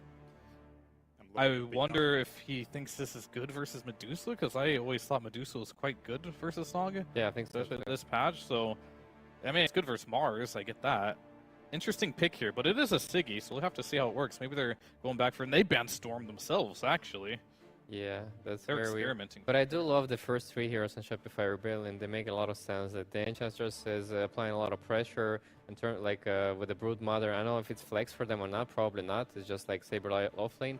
But the hero is just very solid overall. It can go like both builds with the auras and this physical damage. And the Shadow Demon is a very good answer for the Dusa overall in the game, I would say. Yeah, definitely is. And last time we saw this in the last series for Spirit, they picked Dragonite to try and counter the Queen of Pain. I do not want to see that again. No, it's banned. Dragonite. Oh, perfect. That's good. That's good for Rebellion, I think, because I don't think Dragonite's a hero that looked particularly good when Rebellion was playing it. So now, what is Abed going to play that's in the pool? No Dragonite, no Puck, no Storm. That's actually Void a Spirit? very good question. Maybe a Void Spirit could be something he might want to play. I only can think of a Void Spirit actually for the last pick for them. I don't see any other, like all the spirits are banned. Wind Ranger. Oh, the Wind Ranger. I was going to say the Medusas, there's going to be a lot of split shotting this game. There's going to be animals and illusions all over the place from Shopify, just littering the map. You have freaking Shadow Demon, you have Naga, you have the two animal heroes coming out already, so it's going to be very chaotic. And such a cancerous lineup, isn't it? Like they have Brood Mother, Spiderlings, they have like a bunch of illusions from Shadow Demon, from Naga. There's like creeps from Enchantress also like running around. The one thing I see in this lineup is I've watched a lot of RTZ Naga over the time when he was on the old EG squad, and in the past they always had like crit on some Rana or fly on some disruptor. They had some team fight to use his ultimate, and they were really good on it. But this game, they have no combination to work with the sleep whatsoever, so they can set up the sleep perfectly for this Naga to get on top of him, but nothing's going to stop this Medusa from just stone gazing or getting their BKBs off. So little interesting draft from Rebellion here. I think I like IG's quite a lot more. Maybe part of the motivation for the Naga pick is they wanted to dispel in lane against the Batrider, because PYW is playing the Batrider in support, so if you're trying to get out of Napalm, trying to get out of Flamebreak. Other than that, I am a little bit curious why they picked the Naga. I think they have like sort of a lineup that Tundra usually has, where it's really hard to play the map, and you have this big team fight on IG, but there's no way that you can like start a team fight on them, because there's like so much vision potential and like advantage in these fights. So it's gonna be like very easier to Shopify to find the perfect fight for them that they want. I think that's a great point. IG has a very sort of classic lineup execution-wise, but if the idea is you have all these summons on the map that can push waves out, give you vision, and even take away camps from the Medusa, then maybe you can strangle them on the map before they get to either those timings or being able to take those fights that they want. Yeah. Okay, well, it's looking like do or die time for both these teams in the group stage. Let's see which one comes out on top in game number 1 with Cap and SVG. Thank you. That's right. This is a very important match for both of these teams because they are both on the brink of elimination. Avery, I know My that's favorite. I know that's your favorite. Just You like to see anybody teams getting lose. eliminated, I enjoy it. You like the drama. I'm a connoisseur of seeing teams go to the airport. What can I say? I've been there a lot myself, so I'm familiar with the process. And Yeah, you've been there. It's an enjoyable one, you know? You know the path. Yeah, listen, there's nothing wrong with going to the airport earlier, right? The airport's a great place. You get some good food, you chill with the boys. It gets too much flack, is that what you're saying? Yeah, maybe you get an upgrade. You never know. There's a lot of good stuff that can happen at the airport. I don't know if you want to be going to the airport Find out your of new Bali, team at the though. airport, but I've seen it before. Yeah. Might find a new job. Might find a new career path. True love, anything is possible in the terminal. But you'd rather be in the Bali. Probably. And Shopify, maybe to some people's surprise, maybe others not so much, this team has been struggling. Like, my goodness. I didn't have high expectations for IG, personally, coming into this event. I thought the other Chinese teams were pretty clearly a step above, and I think they're proving that. But Shopify, they're supposed to be kind of like, you know, at least top 8, you know, or at least make it through groups. This is them potentially going out of groups. Yeah, It could this be one would- of the first teams eliminated, right Could next be to a EG. Very underwhelming result for them, and especially a bad time to have it when it's pretty much your last event before TI. That's outside of Riyadh and maybe some other land in there. Yeah, yeah. It's just not going to leave a good mark, a good feeling here if you don't at least get out of group stages. And really, relative to their expectations as well, which you know have to be high for this roster. Yeah, we'll see what IG can do here. I have high hopes for Emo to carry this squad. I think that is kind of IG's game plan a lot of times. It's like, all right, Emo, let's see what you can do. I feel like some games he just doesn't get the help. Some games Emo doesn't help himself, and he's a very volatile player. But I like watching him. Always enjoy his all chats, as I'm sure everybody else does. Yeah, he's already had won this tournament against the Eastern European teams. We'll see if once again against Arteezy and the rest of Shopify Rebellion, even if they are a different org, same squad as that infamous grand finals that they played. This is a very interesting draft by Shopify. I think IG's is pretty standard for, especially for the Chinese meta. These Chinese regionals tend to just evolve into like lane shoving supports with a bunch of team fight, which is what I feel like IG has, right? They have Mars, Quab, Medusa, 3 heroes all with AoE, 2 with AoE control, and AoE pure damage on top of it with BKB Pierce. It's like, there's not a lot of faults you can find in it unless you just can run over on lanes, but they have Techies and Bat, 2 of the top 4 strongest laning supports of the meta to balance that out. So I really don't have any issue with IG's draft, and in fact, Dust will find the Brood with a level 2 Snake and the Bomberman connection. Yeah, they almost traded out supports there. In fact, even the Shadow Demon almost dying, but good start for the safe lane of IG. The Shopify one, though, is very different in comparison in that, like, you have 2 single target supports who are okay on lane, but nothing insane. I think Enchantress can snowball lanes this meta, but not super early. I feel like it's usually the 3 to 5 where you're looking for this hero to have impact. And it's like a Naga Brood draft, which Naga Brood it's very toxic. That is absolutely for sure. And if you start pushing the lanes and splitting IG up, they're never going to get that 5v5 they're looking for. And then I can see this draft just run away with the game, because like, what do these IG heroes do if they're not in the big clashes? They're just suffering on the map versus Naga Brood, and then Windranger will eventually pick you off. So I think the really key piece here for Shopify is that last pick Windranger. They wanted a hero that can set up kills, abuse the fact that IG are going to have to split, and then the second you find a big core pick-off, the map collapses, you're getting objectives, you're taking away farm, and you're cruising to that Naga Siren beat victory. That sounds great. It does sound pretty good. But myself. I feel like if the lanes don't go that way, then you're going to end up with Abed trying to make moves into a team that is able to fight back, and he's got no supports to really back him up. I feel like Shadow Demon and Enchantress are lane-winning supports and are not playmaking heroes with Windranger specifically. There is some truth there in that I do feel the weakness of Shopify's lineup is maybe the inner hero synergy. Right? Yeah. Like, is there anything to set up off the sleep? No, as Fear mentioned. Is there anything really comboing off the Windranger pickoff? Not really. Is there any hero that's going to help Brood invade areas and take aggressive fights? I mean, Enchantress can do it, but Shadow Demon is pretty bad at it. Anything that combos off of Disruption? Not really. Power Shot.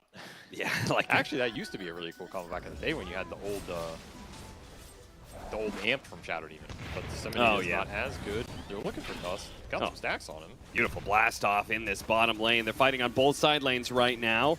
Very close to dying on both, but it looks like White, nope, not going to be able to get the Shadow Demon as the stick charges are too much, and the Bat Rider similarly does survive. I mean, they're pulling ahead in CS on these lanes, and Saberlight got Lotus down here on the Brood despite the first blood. So 2 Lotuses going Shopify's way plus high CS. Pretty favorable for them outside of that extra gold on the Medusa here. And Fly has already invaded enemy triangle. This is a decent position to be in with the level 3 Enchantress, so difficult to rotate on mid when it's Queen of Pain, but he can definitely backstab top and keep the pressure up.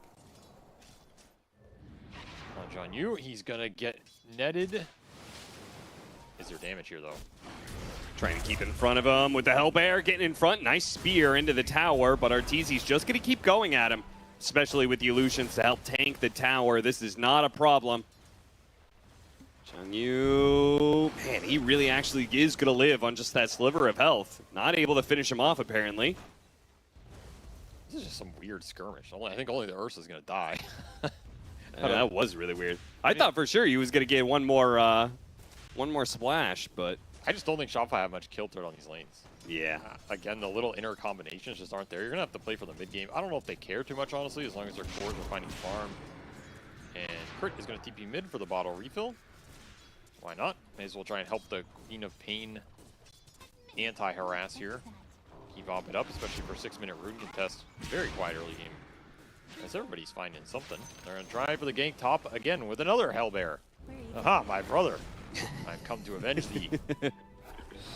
And once again, it looks like a situation where they may get damage on him, but may not be able to kill him. Let's see. Disruption actually surrounded by illusions is going to be tough. God's Rebuke, push him away. Oh, what a blast off, though. Comes in to be able to bail out the Mars once again, going to 50 health, but still surviving. And they actually get a turnaround kill, too. Very nice. I wonder if Jing Yu's happy about this, though. Like, oh, yeah, he's being kicked out of lane constantly. He's just getting permanently ganked. I mean, these extra braces and gauntlets definitely paid off as he survives. I guess you'd rather live than die, but it's not the aggressive impact you want from this Mars in the laning phase. Naga matchup is pretty difficult. That's a big question, though. Is Naga going to scale in this game? Like, do Shopify just win this game later off of raw scale? I don't know. Because Medusa is actually the #1 Naga answer, stats-wise. Okay. Which they pick Naga into the Medusa. I'm sure Shopify understand this matchup. You can always hit timings off the Fusel Blades and playing the map and all that. But in a one-on-one vacuum, it is pretty Medusa favored.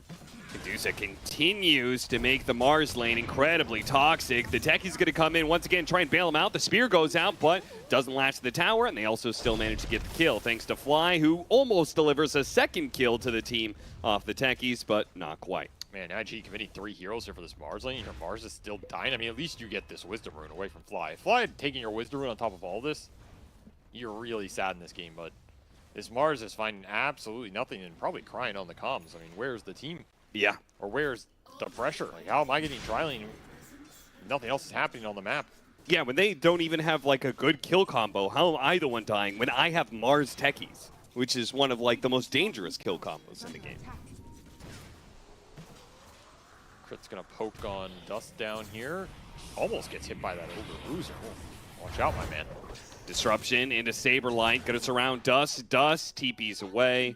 That's all he really can do here. He's going to have to give up the tower to an early Broodmother. And we're going to fight for the 8-minute power rune. This is a rune Abed really wants. But no luck for him. It's bottom. Blast off does land on the Enchantress. Emo's going to come in, help clean up the kill. 1-for-1 trade-off.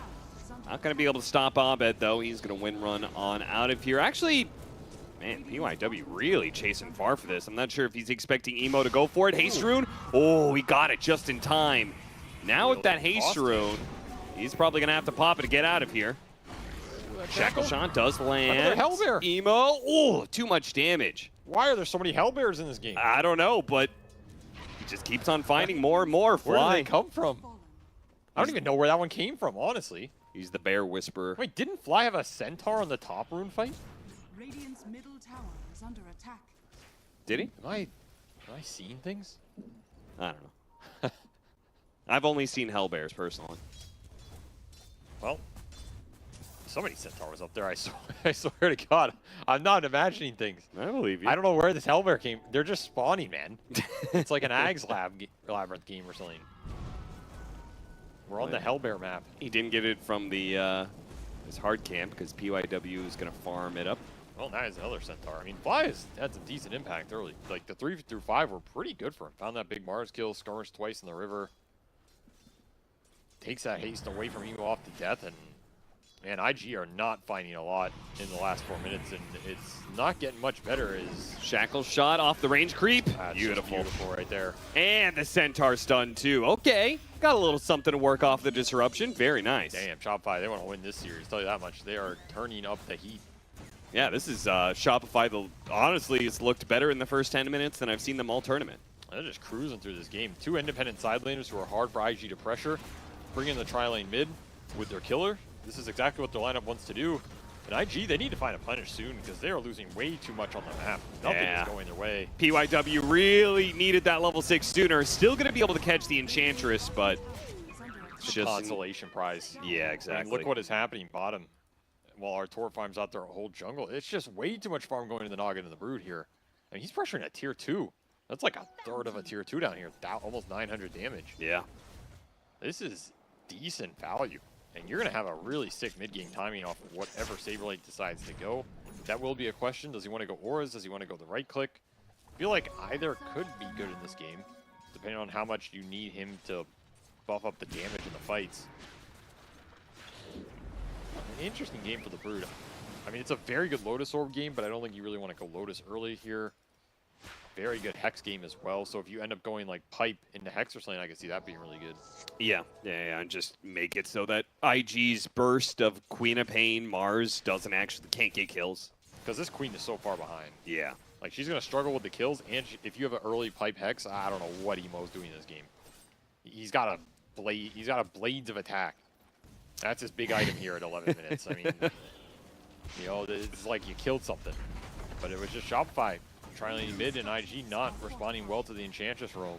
I like this. Look at Saberlight using his spiders to tank up for the Siege Wagon. There's another wave coming in. Yeah, he doesn't even need to be there. Tower's just gone. Yeah, they can't kill the spiders fast enough. The Siege Wagon will do its damage. Well, I guess they can get the deny.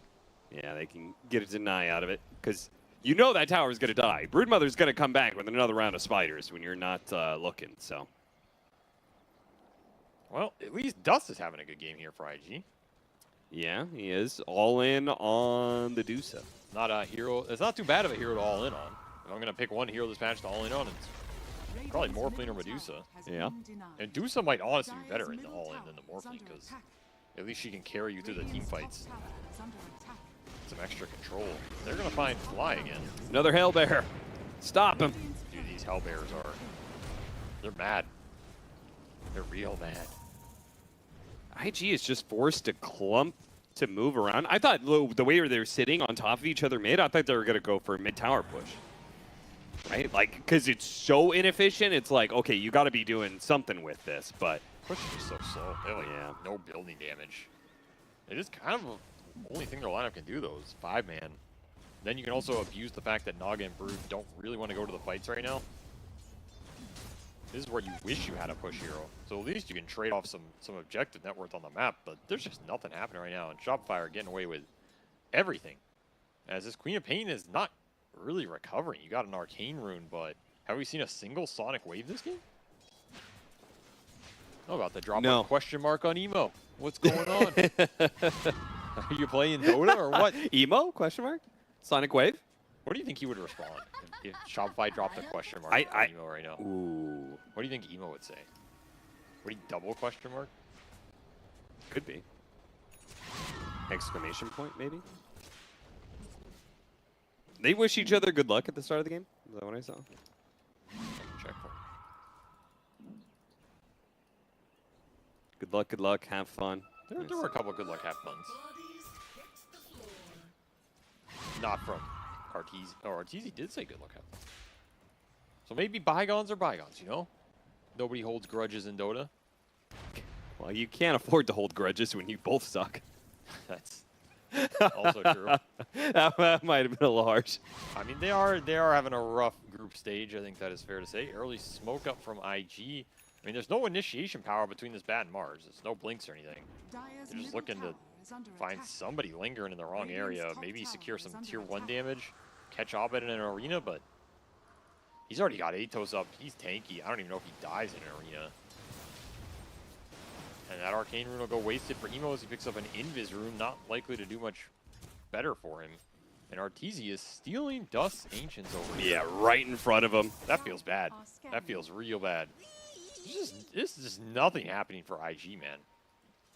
I don't know. You got to kick like the Naga out, or you got to kick the Brood out, or you just got to take these tier 1s while Shopify are just farming the entirety of the map. I think they need to finish Blink Dagger on Mars.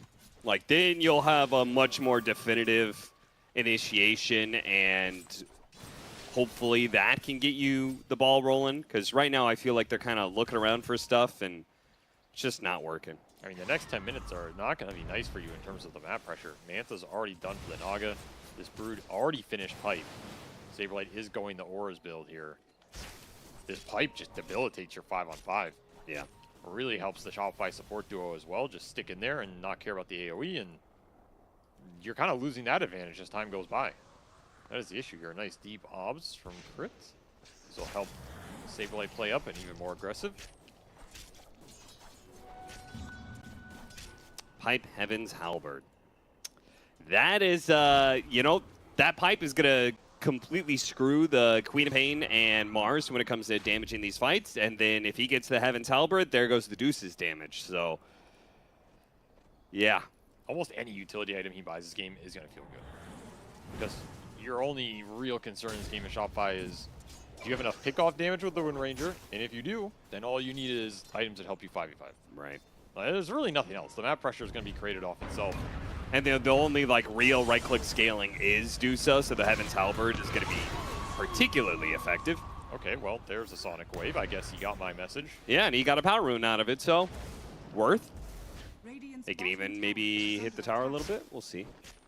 I don't know if Sonic Waving an Enchantress there feels great, but I guess it's something. It is a level 9 hero. Decent amount of XP and gold. Yeah, I mean, when you're level 10 on Emo, you probably don't say no to that kill. Now he's going to try and get crit, but blinking forward like that may just cost him his life as Abed comes in very quickly with cleanup. Now Techie's probably going to be dying as well, surrounded by so many spiders, and the taser is run out. Meanwhile, the Naga Siren actually, Arteezy getting involved here early, trying to collect an extra kill for them, but PYW is able to get away through the trees. This map is going to get real nasty real fast here. Because if you can't take these 5-on-5s when Shopify are clumping, I don't know what you're doing in the between. It's just going to be watching Dust farm and praying that Medusa is truly a god-tier hero. Man, it just feels so bad for IG. This is the Brood Mother problem. Yeah. You don't have a hero that can really stand or threaten her in the team fights. It just runs you over because she's going to out-farm almost any other offlaner in the game. Great body blocking from Saberlight. That was very nice. Little cherry on top. Oh, and you got a Grow Bow for the Wind Ranger, so that kill power amps up even more now. But you got a Grow Bow for the Medusa. I feel like that's not the same.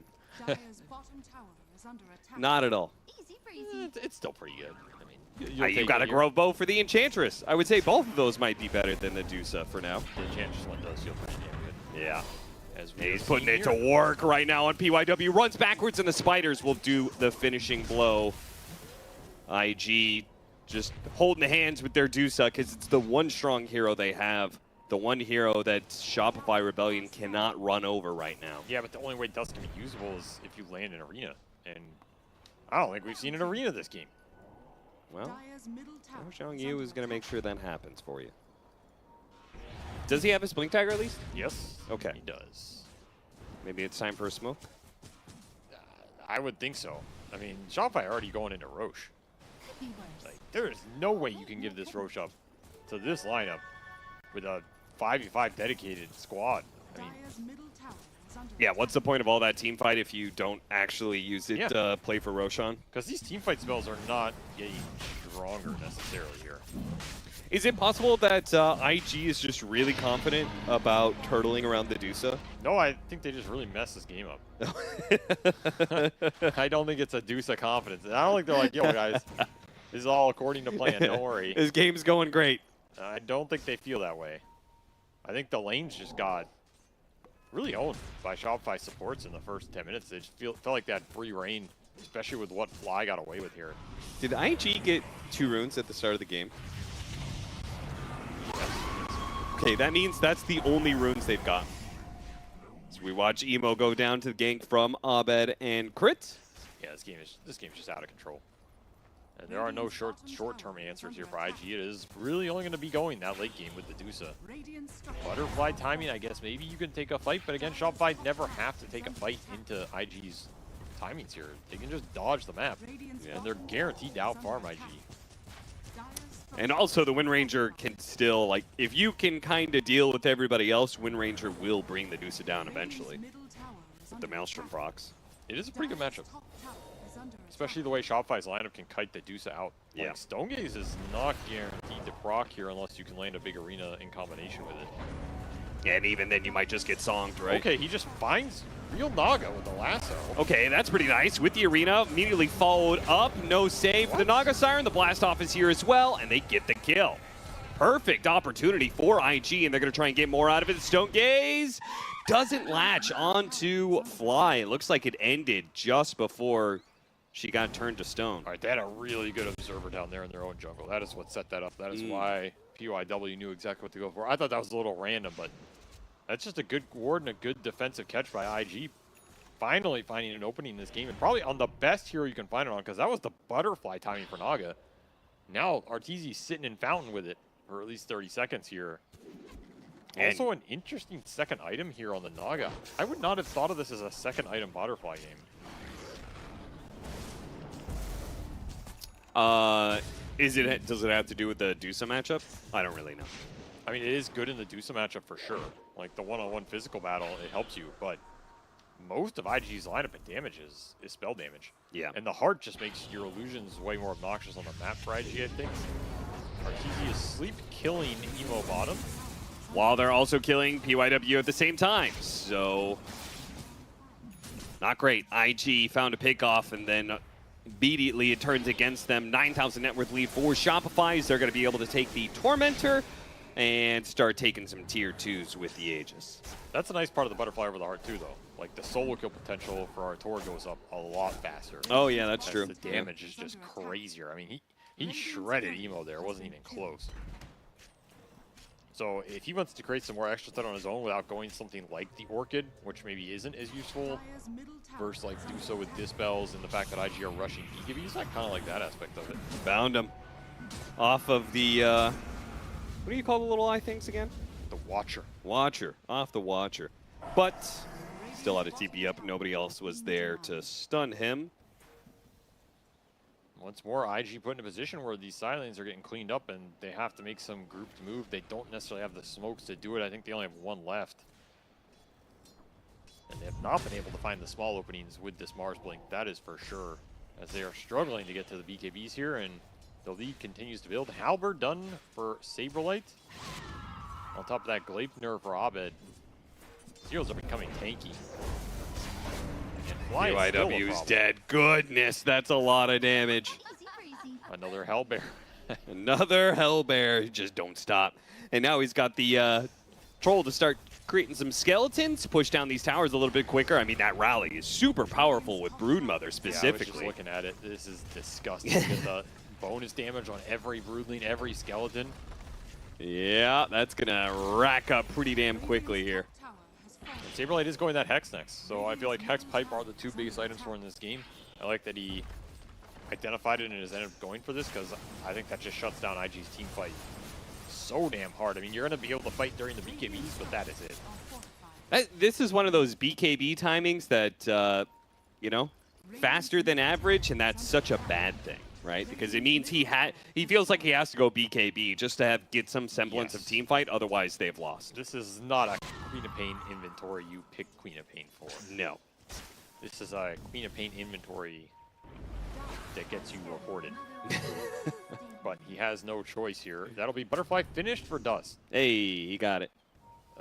You got to make something happen off this. There has to be a connection for IG. They'll find the Brood. That's a good target. They need a fast kill, and they're going to try and get it. No, the Disruption's going to come in. The Arena's going to be able to catch the Shadow Demon, but Saberlight's going to try and skitter on out of here, thanks to the save from Crit. But Zhang Yu is on the other side of it, able to hit him with the God's Rebuke, slow him down. No stuns, absolutely. And Saberlight actually now turning back around with the lifesteal, now with the sleep as well. The Batrider, he walks back into it to try and save his own life for a little bit longer. Abed starts going to work on Dust, and the damage is coming thick and fast. The Butterfly cannot protect you enough because the rest of your allies are dead, and it only takes time. Time defeats everyone, Avery. I mean, this game might just be over. I feel like IG are going to call it soon because this is just getting hopeless. You don't have nearly enough damage, and they arenaed the Shadow Demon over the Brood. I mean, I get taking out the backline support there. It's valuable, but he already had Disruption save the Brood. If you can't just all in the Brood there, I don't think that's a fight you can win. No, yeah, I would agree with that.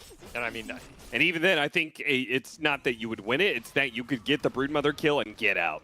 Sure, at least you're getting something. I mean, getting a Shadow Demon in this game changes nothing, and I feel like PYW trying to run back into the song because of how bad this team play is going is the tale of this game. Yeah. Please put me back to sleep. I don't want to wake up into this nightmare. Wake me up when game 2 starts. Heart finished for Artur at 25 minutes. He is yoked. There is absolutely no Naga answer. It's 2 minutes slower than the average because he went up Butterfly first. That's so funny. Yeah, who's lassoing who here? That is the better question. I mean, they just can't do anything about this.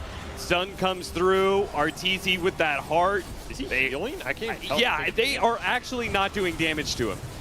He is almost out healing the damage they're putting out, and eventually the rest of Shopify will be able to get through that arena and end the game. Game 1 is a absolute stomp with Shopify Rebellion.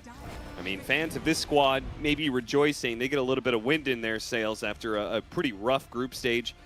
They kind of need to be able to just win out to stay alive, and they're showing that that is possible with this Game 1 victory. This is like a vintage Shopify game, right? You have Arteezy, Naga, there's a Brood in the offlane. It seems like no matter what their offlaner is, he's going to end up playing Brood.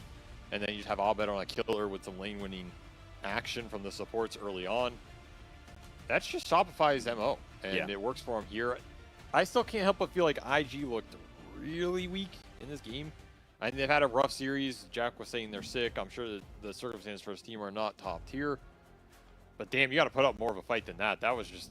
Like, I can't even point to like one good thing that happened for IG in this game, other than that's it. Yeah, I actually can't remember a single like I don't know, good dude. thing that happened. Emo that wasn't Sonic like a trade Wave up. and Enchantress. That's it. Very nice. Yeah, they killed Enchantress. That's what IG did correctly this game. Maybe our panel has some more suggestions on what IG did Let's well hear in it, this Jack. Game 1. Well, they can start out with killing Enchantress. I'm sure that'll help. But after that, I would like to actually take personal responsibility for the current state of the panel because, as you can see, we are currently down one member, and that's on me. I gave Resolution permission to go eat lunch because I thought there's no way that this game would be over in 22 minutes. That would seem preposterous. And yet here we are. He's here in spirit. Yes, I feel the body of Roman wondering what the hell happened. How did that game end so quickly? Well, as a Flex 1-2 player, perhaps he's comforting his comrade Emo right now on the state of that game. So it was words can't fix that situation. So Emo is one of the core members of this team. He's been in IG for years. He's usually the guy that makes the calls and like sets the tempo, especially if he's strong. He was very not strong this game, let's put it that way.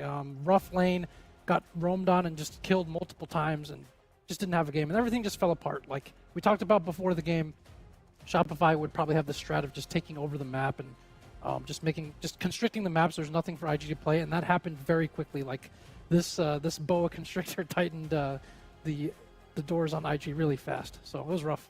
Yeah, I just want to talk a little bit about Fly and the impact he had on this game as Enchantress is actually insane. We just saw the Mars time and time again getting shoved out of the laning stage to the point where he just didn't have a game.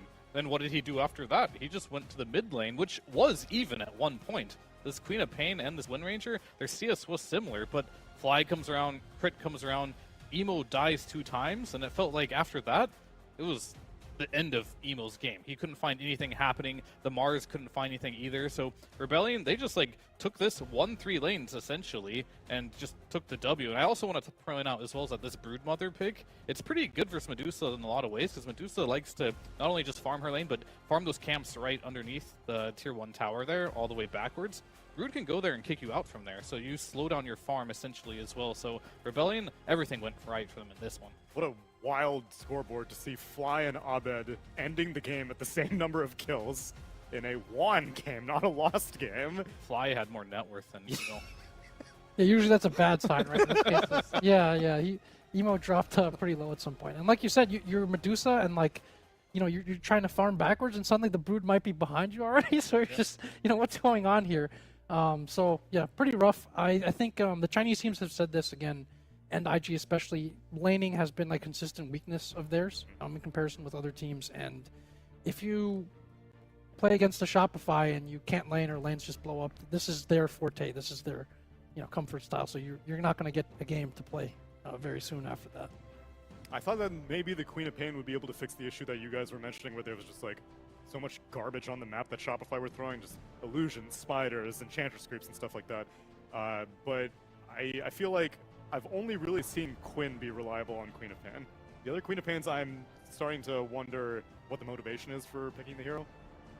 Side lane rotations. I'm on the same wavelength a little bit here, because like the hero generally doesn't do a lot of things you want your mid to do. Like it can rotate, but it doesn't have that stun, and it does rely a lot on having the Sonic Wave available, so that is one thing. But outside of that, it feels very volatile. If you don't win your lane with it, look what happened to Emo this game, right? This is what it feels like when you lose a lane with Queen of Pain. But I think they just might be so confident that they shouldn't lose their lane because they are Queen of Pain, that they won't get in this situation. But unfortunately, sometimes you got to count for supports, and it wasn't the 1-to-1 matchup. I don't think the Wind Rangers shut down whatsoever. It was the supports. They came and they really ruined Emo's life here. I think that's why they kind of got forced into that situation, because with the way that they had to draft, like they needed something on 23 that, with the last pick coming still for Abed. So it was like, if I pick something else that's more easily countered, more committal, then I might have even less of a game, just get blown up even harder. So let's take this relatively safe pick. There are no spirits left there, right, at that point. It's hard to wonder what less of a game than that would look like. But maybe we'll find out in game number 2, because Shopify Rebellion need to find a 2-0, or both these teams need to find a 2-0 if they want to stay in this group stage. So let's see which of those teams will succeed in game number 2.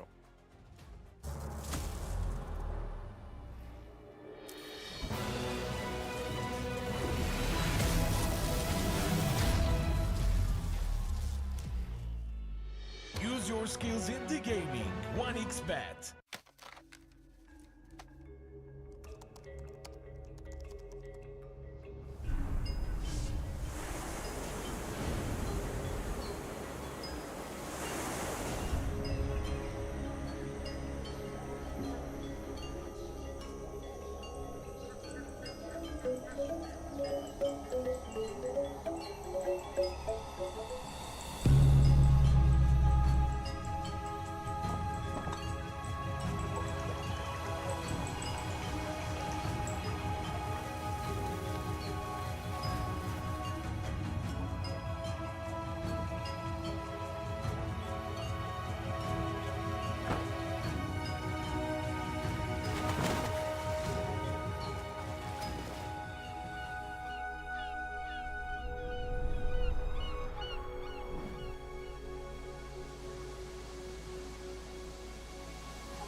bisa jadi nyata dengan upgrade wifi rumahmu pakai Biznet Home. Nah, ini baru internet rumah buat orang-orang terdepan. Mimpi kecil bisa jadi besar. Dan kamu juga bisa mendunia.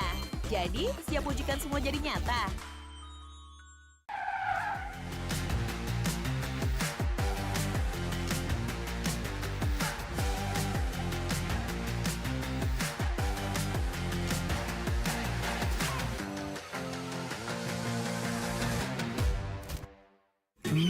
Panas. Ini oven nih. Hai. Ya kelar. Wih. Nah ini Sugar Oven si paling seru. Mau gini seru. Mau gitu seru woy.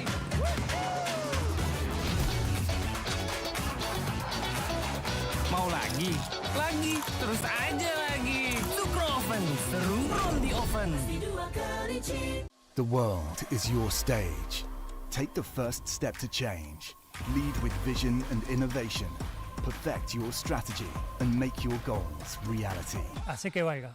Get in the game. Make it count.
Use your skills in the gaming. 1xBet.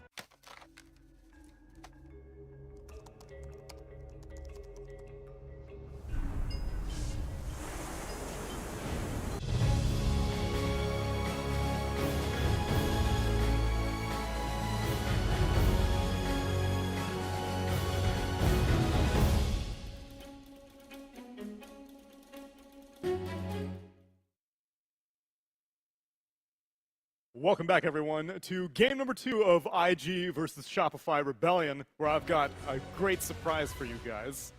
Roman's back. Trezzo, welcome back. Welcome back to the panel. All right, let me tell you, IG let me down. You know, I did not expect this fast of a game from them, and I was hoping they would hold on a little bit longer, you know, so I can have my lunch in peace. So you didn't even and come back. No, I didn't eat. I ordered my food. I was waiting, and then like, yo, Ron, you should come back. And I came back, and you already finished in your, you know. I mean, he saw the early game of this and was like, ugh. It was like I'd rather have lunch than watch this. I'm out of here. No. But I it was threw up my lunch after watching that first game because it was disgusting. Oh my god. It was 4-4 for like 15 minutes. The game was going smoothly, you know, like maybe in the favor of Shopify, yes, sure, but they have Medusa, they can hold on the high ground. I did not expect, you know, whatever happened in that game. Homie finished his butterfly and then they instantly lost right after. So not the best showing from IG, which is a bit of a shame, Jack. I feel like for the longest time, I've had extremely high expectations from IG, not only these players, but as a brand, but they've been letting me down recently. Well, a lot of things have been letting me down recently. All I can say is there may not be too much time left for you to have any sort of expectations at all for IG. It's a rough time for this club, as it has been for a lot of Chinese clubs and organizations. IG in particular, unique set of circumstances, obviously one of the early TI winners in Dota. They were founded by a rich billionaire son who initially obviously invested a lot into this, but That kind of structure has changed in recent years. IG as an organization has won both a TI and League of Legends Worlds. Okay. And so from their perspective, from his perspective, it's kind of like we've done what I set out to do. Like I've been successful. Oh, the mission is complete. Right. And so in recent years, also Dota for this organization, as for virtually every other, basically operates at a loss.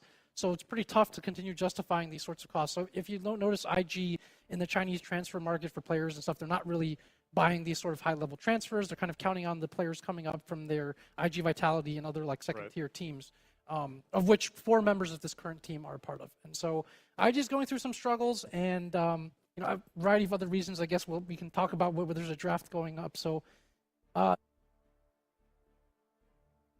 You've seen there may not be too many more opportunities to enjoy watching IG play. So then one last question before we get to the draft. Then does that mean that the academy teams will still live on, like VGR and IGV and stuff like that, or academy teams are also not viable? I think if they decide to leave Dota, they'll probably leave Dota entirely. But the academy team, so it functions a lot like soccer, football, however you guys want to call it, where the academy teams have up-and-coming farm system players that then either maybe get sold or promoted to higher division teams. And so you can still run one of those teams fairly cheaply, I guess, and then be able to get players that on the transfer market that make it back for you. But at the same time, if you just look at how incentives are aligned, it's even that is like not easy to convince good players to be able to do. I mean, we've seen what has happened to the Chinese scene this year. So it's a tough stretch for the region, and also IG. A lot of teams are hoping that they make it through and qualify for TI out of this tournament, because if they don't, that's going to be one very crowded Chinese qualifier. Regionals are going to be cutthroat as we look forward towards Seattle. But meanwhile, as we look towards game number 2 of this draft, we can take a look at the first pick, Pugna, Storm, IO. Storm stolen away from Shopify Rebellion. How callous of them. And then 8th pick, Ember Spirit.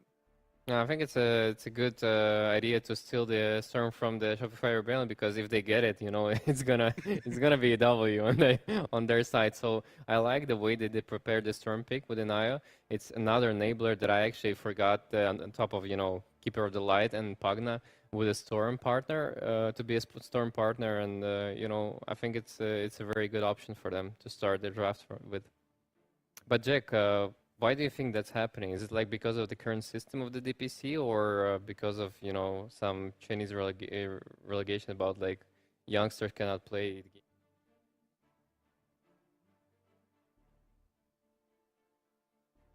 That's the type of stuff that I think for Dota wouldn't be felt for like an entire generation of players, because it affects mostly like really much younger competitors, and so for them, and then for people who are like really good or play a lot, there are ways around that. So it's not impossible to just be able to play, but that stuff wouldn't be seen for years. It would be like the next generation of players. Yeah. So I don't think that's the main reason. There just aren't that many young up and coming players. There's a lot of mobile games and other things have exploded a lot more in popularity, and Dota hasn't had as much either support or, frankly, results. And of course, there haven't been tournaments in China for multiple years for COVID. So all of that stuff affects the scene, affects an ecosystem, and a lot of sponsors and investors aren't really trying to get into Dota for various reasons. So it's been tough. I actually remember how Team Spirit, like winning TI-10 was like such a big impact for our region as well. Like that, a lot of people like started being motivated. I mean, it was the reason why Navi like has such a big impact on our scene too. Like they started the first win of the TI, and like it went like boom. Like everybody, like I had a dream too, like by being that team, and I'm sure a lot of people have that dream too, just because like the other team from your region already have done it. That means like you can do it too. So for Chinese, not having that win on the TI recently, like for many years, it's kind of affecting them. Yeah, it's inspirational. And speaking of dead regions, I mean, we have Fear over here. How many people? I'm a dead region. Well, no, but how many people in North America grew up wanting to play for EG or watching Fear play and like wanting to win? Like that's. Yeah, quite a lot, and the scene is pretty similar in North America. I feel a lot of teams like they're aspiring to play, but like our Division 2, most of the people I talk to them, they're just playing for fun at the moment. But we'll see. Hopefully the Rebellion, they are our pride for North America and Quinn, I guess. But it's hard to look at Quinn and be like, I want to be that guy. I want to be that guy that just goes to Europe and abandons my homeland. But then again, maybe you do. Wait, why does he differ from Snay? Why would Snay be more inspirational than Quinn? I mean, because Snae's a 5 player, Quinn's a mid player. When you're young, you don't want to play pos 5. True. You want all the glory. You want to start in the mid lane. You want to play carry, maybe off lane. Support's for when you get old. But they both abandoned their homeland, so that part is That is okay. true. There is some consistency. I guess I was wanting to stay true. But ego-wise, I want all the glory. Meanwhile, Shopify Rebellion, they give their offlaner a Beastmaster as we get into the second phase, and the bans, they take out the Terrorblade, the Undying. Whoa, Undying second phase banned. I just noticed that. Wild. And Monkey King. Meanwhile, IG banned out the Lycan, the Tidehunter, and the Naga Siren. I'm trying to fathom why did IG just take Brood when they saw Ember Pugna? It's just a block pick, I suppose. I think the whole draft looks like they're just blocking picks from Shopify. Yeah. And I'm not sure if this is the strategy you want to go, down with. It doesn't seem like a winning strategy here, because like for me, you pick another support there that can work against the Pugna and the Ember, maybe some Silencer or something. Yeah, and there's still a Morph in the game. And the Bro, Morph. What is going on in this draft? What is the second phase? Yeah, this has to be one of the latest morph picks in this tournament, if not the latest. I really think they were just thinking like, let's take it away from them, or let's try to do the same thing to them. So I mean, I don't know. I think it's late in the day. You've lost a couple games. People are sick. You kind of just let's try something. Not even the last series of the day. I'm halfway through the day. I'm just calling it quits right about now. Yeah. Sorry, boss. I'm going home. Yeah, It's definitely unique from IG here, because we haven't seen an IO I haven't seen IO in forever. Well, not this patch, at least. Yeah. It's not really the strongest of the heroes that people are going for supports. And then got to take the Brood early so you can get that super good late pick Lich here, which I will say against Beastmaster, this matchup has surprised me quite a bit. The Sinister Gaze does like 250 damage per second to creep units now, so you actually instantly kill the boars pretty much. So that's a very cool mechanic that a lot of people aren't aware of. I wasn't aware of it. Yeah, you are now. Thank you. Logs. You're like finding all my favorite heroes. Lich, I'm skipping to the next one. Pretty Not much. reading this. Do you Pretty get much. mana if you're gaze the boar or no? Does the boar? I mean, I don't know. Yeah, because is it stealing mana or just getting mana? It's just killing the boar. It does damage. But I want a refund. Yeah, how can on you my- steal mana for something that doesn't have mana? Is it not enough? You're doing like No. it lasts like I want your mana too. so it It's does lit. Of course it's 250 not damage enough. a second, and it lasts twice as long on creeps. Oh, okay. So it quite literally will just kill a boar. Fair. And you Yeah, want but ban on top of that too. I do. I'm a greedy boy. Very greedy. Remember that time where Leech could just eat his creep and just deny it and get the mana from it? So hopefully that still works. Thematically consistent, right? Yeah. Can't steal mana for something that doesn't have mana. Yeah. I mean, I like the Shopify Rebellion draft a lot. They're just going with their favorite heroes. They're pretty confident with them for sure. And I mean, I'm surprised too that Morphing went to such a long second phase pick, and Undying also was not touched for the majority of this draft. So, but still, like their draft looks very cool to me. Yeah, I'd expect to see like some kind of Snap or Mirana or something to conclude the draft for Shopify. What do you think? What do you think IG could be thinking here for out of carry? A lot of them are banned, that's for sure. I mean, at this point, there's like a PL, but it's not. I mean, no, there's no PL. PL against Beastmaster is horrible. PL against Ember is also very bad. So There's only not one gonna go choice for in this. my eyes. The Juggernaut. Warta. There's some Warta plus IO. Let's go. Warta. I'd be into it. There's That would be faceless interesting. That would be the C solution. To Yeah. It. Don't do the C solution. I mean, they won versus Morph with it. They did, but that was like the only game that they've won so Exactly, far. so it works. It works. Shopify, meanwhile, they need to figure out their other support, which Disruptor and Mirana get taken out of the pool. Something like Dark Willow or something for crate, right? It Yeah, could be good. Been playing Skywrath. That's Skywrath. Okay. something Doing similar better. that has control for the storm. Yeah. Follows up on the Beastmaster / Chains. This one just brings a lot more damage. So Does look like a hard pick for IG to find a hero that's good against Morph it just and Beast Warta, guy YOLO. lane. There's still a Drow, right?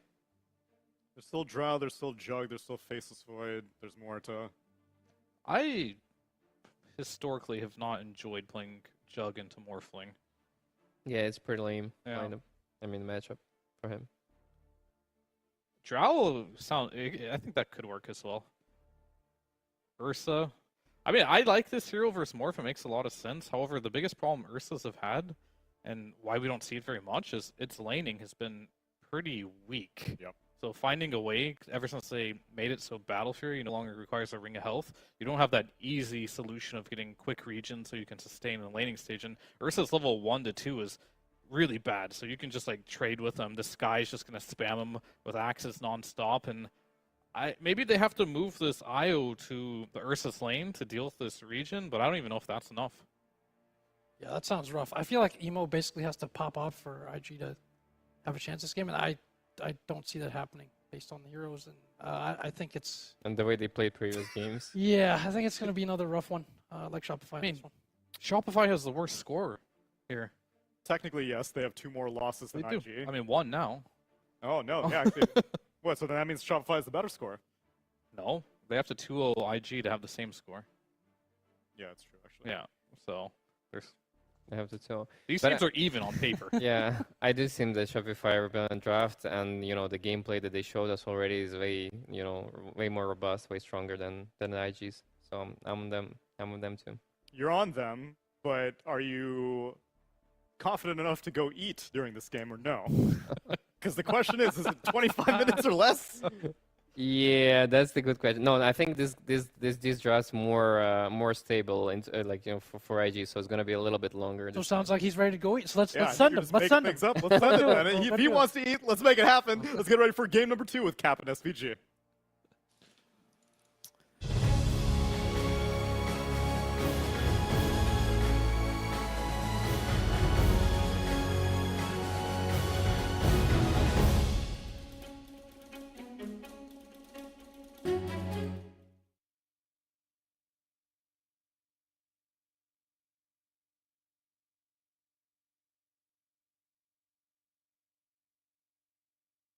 Power him up. That's just straightforward lore right there, right? Yep. It is kind of an old Chinese throwback, this IO Ursa strategy. Like, this is something we saw at TI 10 and not at TI 11. Yeah. But I think it was still good at TI 11, so I still don't understand why we didn't see it there. And then it just disappeared off the map because IO got nerfed into oblivion. So it definitely hurts the strat. It's not as strong as it used to be, but it was one of the most confident strats for that Chinese region as a whole during that tournament. So it's kind of interesting to see them still give it a throwback here and play this IO, a hero that has not had good results and not looked good, but in theory is still very good in the meta if you get to, like, a mech, soul ring, locket, whatever you want to go on this hero. Yeah, of the mana batteries, definitely the least preferred of like the 4, right? You've got Pugna, obviously the number 1. That got picked up first by Shopify. Then you've got Coddle, I think, was second in popularity. Crystal Maiden has even been picked up a little bit more than IO. Very few IO picks in this tournament. And in general, just across the meta in a little bit. And for a reason. The lane is definitely the weakest of everything. This hero just does nothing on lane in the first 3 levels. Like, absolutely nothing. Just sits there and hopes you don't die. It's really bad at using blood grenades. It doesn't have any all-in threat. Yeah. The stick is okay early, but that's about all you're getting out of the hero. Headdress isn't bought too much anymore. The mech rush can be difficult. This hero doesn't abuse ancient stacks or stacking too well either because it wants to stay on the lane for the full duration, and it's very slow without the tether once it moves off the lane. There's a lot of little things that IO just does not do well. Doesn't contest the wisdom runes well, because then it's in a situation where it's on its own on the map and doesn't have a stun. So it's just like a click battle all the time. There's a lot this hero does not have going for it and why we don't see it. However, I still think if you get into the mid game in a good position, then IO still does IO things and it turns your cores into raid bosses, which is what IG is looking for here. Just make the Storm and the Ursa untouchable with ice armor on top of, or I should say cross shield on top of all the IO buffs, and then you're just a god. And then you take that god and you jam it into Shopify and hope they do not have an answer to a god. I feel like this IO is going to be... I mean, IO wants to play with everybody, right? Yeah. Play with Broodmother, play with Ursa, play with Storm, refill the mana. Yeah. Is there a follow-up on that? I mean, I just feel like you're being... You only got one tether. Feel like you're getting pulled apart a little bit.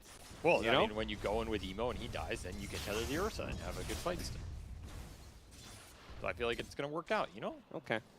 I mean, one of them should have a good game. I feel like it's different from like Pugna and Cuddle, who can like kind of spread the love around. I feel like Io's a little bit more monogamous in nature, you know? It's a fair assessment. I think another reason why the meta tends to be unfavorable towards him, as a lot of the net worth gets spread across multiple cores now instead of one. It's not really a 4 protect 1 meta anymore where you tether this guy and he just becomes a beast. That definitely hurts you a little. Still, IG are going to look to pick up that IO tempo with the Ursa, maybe go for the early Roshans, and Shopify looking to have another strong early game in the silence, at least with Skywrath Pugna here. Very fast supports, 325 and 330 without the boots. Should just be able to spam right clicks here, at least in this Ursa lane, really win the region battle. I would expect to win the region trades up here with Skywrath Beast versus Lich Ursa, because Ursa is providing absolutely zero on this lane, except a meat sack. A meat sack. To absorb the hits. So if you're Shopify, you expect to win that lane. Maybe mid's a wash from slightly storm favored and actually trades. Yeah, they're going to be able to get crit. They really wanted that flower.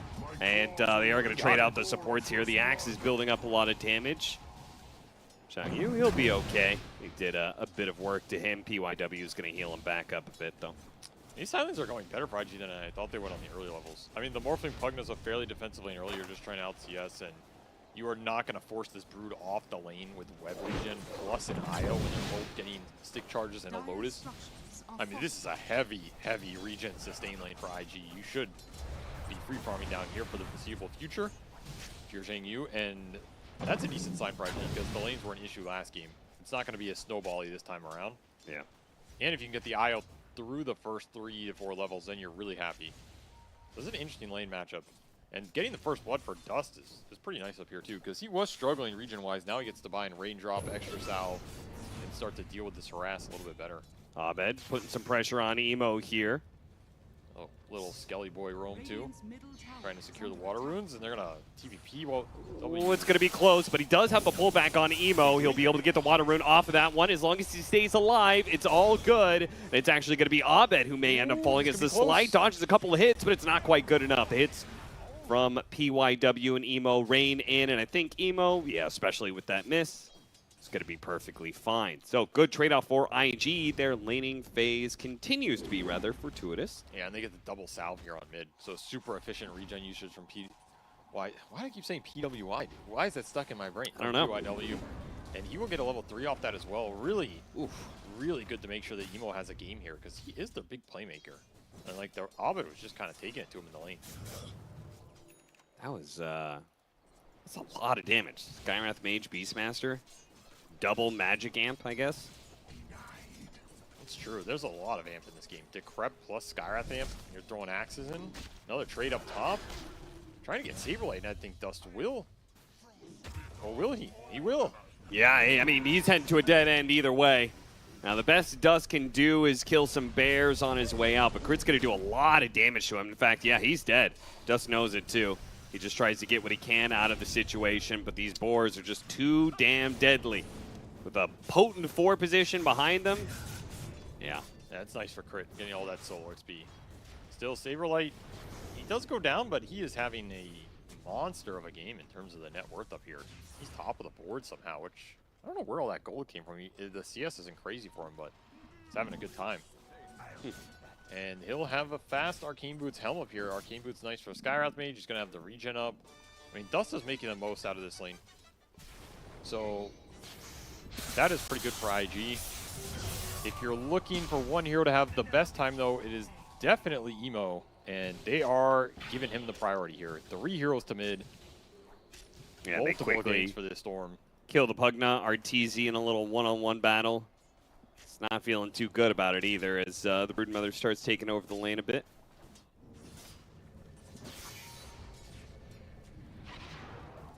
Wonder how much IG is going to continue to commit to Emo. I mean, do you just do this for the entire game? Maybe you do. I guess so, but this time around, Shopify Rebellion, you know, they're like, you can only do this tri-lane shtick for so long. Crit finally rotates out of that top lane and gives a helping hand, and that'll push Abed to a place where now he's level 6 ahead of the Storm Spirit. That's a very close level 6 for the Storm. Yeah, he was right on the edge, right? Yeah, he was literally, let's see how much. 10x POA. 670 out of 680. The That tri-lane sucks. plays against him, I guess. Yeah, that's why I was saying, like, this Storm, he wasn't doing so hot on the XP, and it wasn't like they were getting chain kills off this. Now he'll hit 6. Still, big kill to get, puts Abed back on top, and all 3 cores for Shopify having a very good start here. Roar already up for Saberlight as well. So now Dust he's a little spooked up here. Like, you're getting this wave pushed in with Catapult, silences. You don't know who's rotating up here. This is a nice pressure point for Shopify. I expect them to commit on this Catapult because the outspam for IG does not exist. It is Frost Shield, and that is all. Yeah, They're really going to let him even drag have this the- off? The high levels of Frost Shield. I am surprised that Shopify did not just dive here because they know Emo has no TP. He TP back mid. That just feels like a missed opportunity. I don't think IG can really respond. I mean, you can TP the IO, but he also used his big wand on mid too. Yeah. I don't think that's a fight Dust can take. I really don't. I think that was an opportunity to push it in. Keep your catapults up. Fighting Abed. Might be able to get the kill off the Sinister Gaze. They will. Damn. Big pickup, and they get another power rune off of it. So refill for Emo's bottle. Okay. As the support's rotation to mid for IG has worked out in the end. As Emo having a pretty decent game here, which is a good sign for IG because this Storm definitely needs to do some heavy lifting, at least to get them into this mid game until the 2 other cores can catch up on the farm and start delivering the objectives. And they're going to continue this 3-man IO hit squad into the triangle. There's some stacks here. How greedy do you get? How much mana are you going to use? Yeah, I mean, with the IO, they do have a bit of sustain if they want to fight for that, but Abed, he wants to punish them for this one. Saberlight's going to be here too. Look at him. Oh no, the silence with the illusion rune. Oh, that is so helpful because Saberlight was gunning to get that Primal Roar on the Storm Spirit. He was all in on that. But yeah, he wants to protect these stacks and get 2 more up. That is why Saberlight's making that rotation. It says, nobody takes my Ancients. But that is a very fortuitous illusion rune. Pretty good use there for Emo. Yeah, perfect use. He's going to have to think about this silence the whole game. Level 2 already for crit. I mean, they picked the Skywrath Mage basically just to shut down the Storm in the early fights. And it's going to be obnoxious. And yep, camp stack differential pretty decent here for Shopify as that triangle is waiting for Saberlight to clear through it. It's going to be very farm this game. And it looks like Helm of the Overlord is his choice of item. Zipping back to punish Fly, who... Not sure if he wanted to get some aggressive vision down or if he just wanted to see if there was any stacks or anything. Either way, he falls to Emo. We'll take a quick trip back to base, so we might see a Storm Spirit rotation in one of these side lanes. We'll see. Could TP out here. I mean, where do you TP though? Like, there's nobody top. Bottom's already kind of getting shoved out. I feel like you might just have to go back mid here, and you're going to miss the 10-minute rune. He's got a TP for it. Not in time. Yeah, a little bit too late for that one. Regen going to be brought up by Abed. And Shopify, they're collapsing on mid. They really want to chains into some chain disable here. Will not find it. This is 10-minute catapult, which will result in bottom tower going down as the Morphling cannot stand there. Do you like this Morphling pick? Because it was a 4th pick Morphling. Is there ever a Morphling pick that's bad? I feel like if it's interesting, we usually don't see the hero go super late in the draft. They'll clean up mid tower, by the way. Just Ember things, I guess. Yeah, I feel like the later it is, then the better it's got to be, right? If I like a Morphling pick on 2nd pick, then a Morphling pick on 4th pick, if I say I hate it, it means I think the pro players are dumbasses and they did a really shitty draft with Morphling. It's probably true. Which I don't believe that. It is just crazy that they got a 4th. It is crazy, man. I mean, they're laughing about it on the panel, that's for sure. I think the Brood does have a good matchup versus Hero, but I don't know if that's going to be enough for IG here. As all these Shopify cores are just getting what they want. They're just farming. I don't think there's too much pressure on them to make anything happen. I mean, they're just finding casual pickoffs with the Skywrath. There's not too much objective pressure coming in until Pipe is done for the Brood. Maybe an early Roshan for Dust if they can ramp it up super fast, but outside of that, it's just going to be a farm game, and I think Shopify are happy with their scale here. Yeah, certainly. Which means all the more reason for Emo to have a successful early game and kick up the pace, find kills like these potentially. Seal's going to go out, slight chains onto the 2 of them, but with them so close together, The regen being offered by the IO. No way to be able to turn around and threaten Emo. Saberlight's joining this too. This is turning into a full-on team fight. He is, but Dust is also going to be joining in on this. They're going to use the Prime Reward to kill the Lich, but now you are running out of resources, and that Chain Frost is still bouncing around. Saberlight going to be slowed down enough that Dust does get to him and finishes him off barely before the TP completes. Now Dust and Emo, though, are on the run as Abed still had plenty of resources to work with. Yeah, the Hadouken with the seal, the chains on 2 as well, so they're going to be able to kill the Ursa, but Emo had enough mana to jump away from the Abed Ember Spirits. Triple kill for Saberlight off of the board, by the way. And those summons did work in that engagement in the open area. IG, they just don't have clear for it. This Beastmaster is going to be an old school problem. Normally it's about the axes and ags like some auras. These are just boars and a creep that IG do not have the clear. They have a Chain Frost that goes in and gets soaked up by them, and that's it. That is their AoE this game. Yeah. I mean, you know, golf clap, I guess, but QI not happy with that, and I don't know if it's going to get better. I don't know if there's a way to itemize to even deal with the beast summons this game. You kind of just have to get to a point where your right clickers are strong enough it doesn't matter. Yeah. Or I guess sustain through the IO. Like, this is still the part of the game where PYW is not offering a lot on the IO. He doesn't have a mech. Doesn't have more than just Soul Ring Wand here. You just get run down. If you can't take those long sustained fights, eventually the Beastmaster and the Ember Slights are going to win out. Yeah, that's true. And what also... Well, I mean, you would think that you would win those sustained fights because the IO, but I guess, you know, he did die relatively early into it. They're going to make a go on Artor. This is... a hard kill. Yeah, you do not have Morphling answers this game. That's the downside of this IO Lich support duo.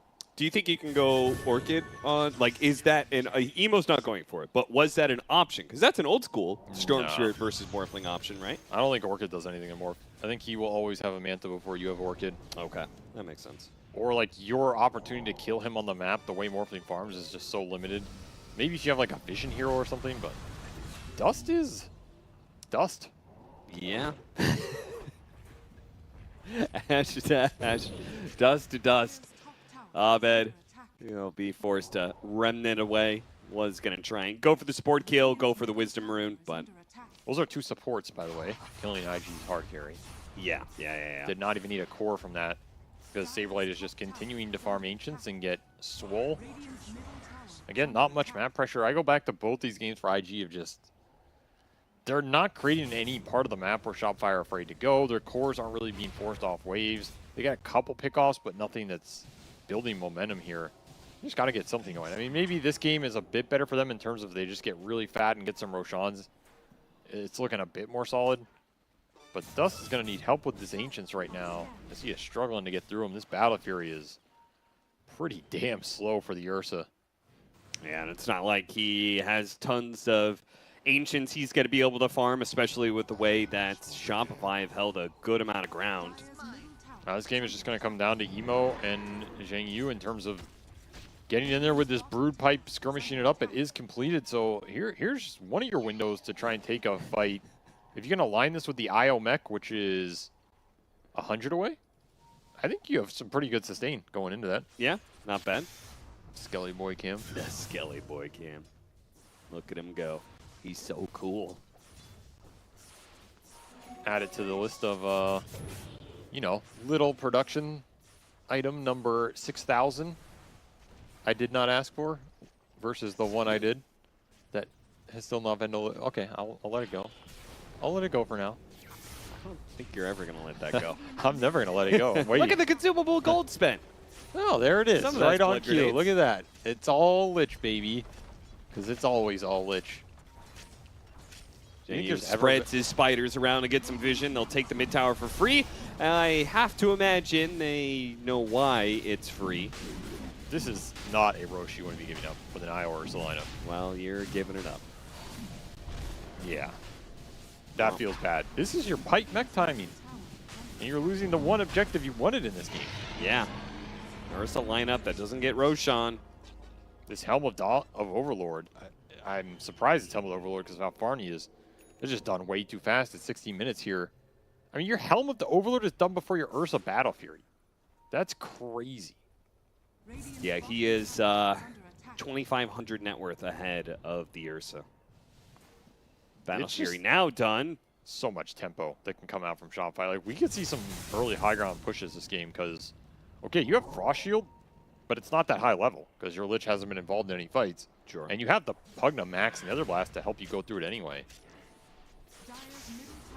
I don't think IG's high ground defense is anything at all. Yeah, it's just Storm Spirit, really. We'll see what Shopify decide to do. If they get a good fight near IG's base or like these tier 2s, they're going to be pushing them down very fast. And that's something IG are going to have to think about. Whereas their lineup really wants to spread Shopify out and play the map. They are having troubles getting the lanes in right now. As Arcane Rune for Emo is going to have to do some heavy lifting here. The Aegis Holder charging through Arteezy, just going straight for the supports right away. They got the Primal Roar and the Silence, but the relocate can help him. Okay, never mind. PYW doesn't actually get that off. Crit is being saved by the heals. The constant suck finally Dustin will help finish him off, and Emo can go back in for Fly. Trying to finish him off now, but the life drain just keeps on going. They cannot stop the suck unless they could blow him up right away. Saberlight still playing this one out, but finally he falls. Emo, thanks to an Arcane Rune and the heals from PYW, is still kicking, but not for long. Gets caught by the chains, and will be run down by Arteezy and Abed, who gets a ultra kill. Rampage for Arteezy. God damn. Shopify Rebellion, are they back? If they just kept themselves alive in the group stage, it's looking good. You know, he was 0-0-0 before that fight. And it just gets 5. You know, why not? A little casual Morphling Rampage. I mean, it had to be one of the easiest rampages of his life. I was about to say, he just walked in with an Aegis and right-clicked. He literally just sat there. I don't think he moved more than 200 units for like 80% of that fight. Yeah. It's like, oh, I'm going to right-click you down to 0. No, I'm going to right-click you down to 0. I'm going to steal a web, high-impact web movement. yeah. I don't know. What a weird rampage, dude. But Arthur, very happy to clean that one up. I mean, I was impressed by the sustain and the mana coming out from Emo. Arcane Rune plus all this heal from PYW. I almost thought maybe that relocate getting canceled ended up being good for them, but... Yeah, who canceled it? I didn't see. It was a Strength Adaptive Strike. Oh, okay. So Arteezy definitely putting in the work here. Yeah, he did. Going to propel him up, and I guess this Morphling pick was pretty damn good. It's looking great here. 5-0-0 off a single team fight. Claims another tower, still has Aegis to boot, and Ags is coming in shortly. Steal whoever you want.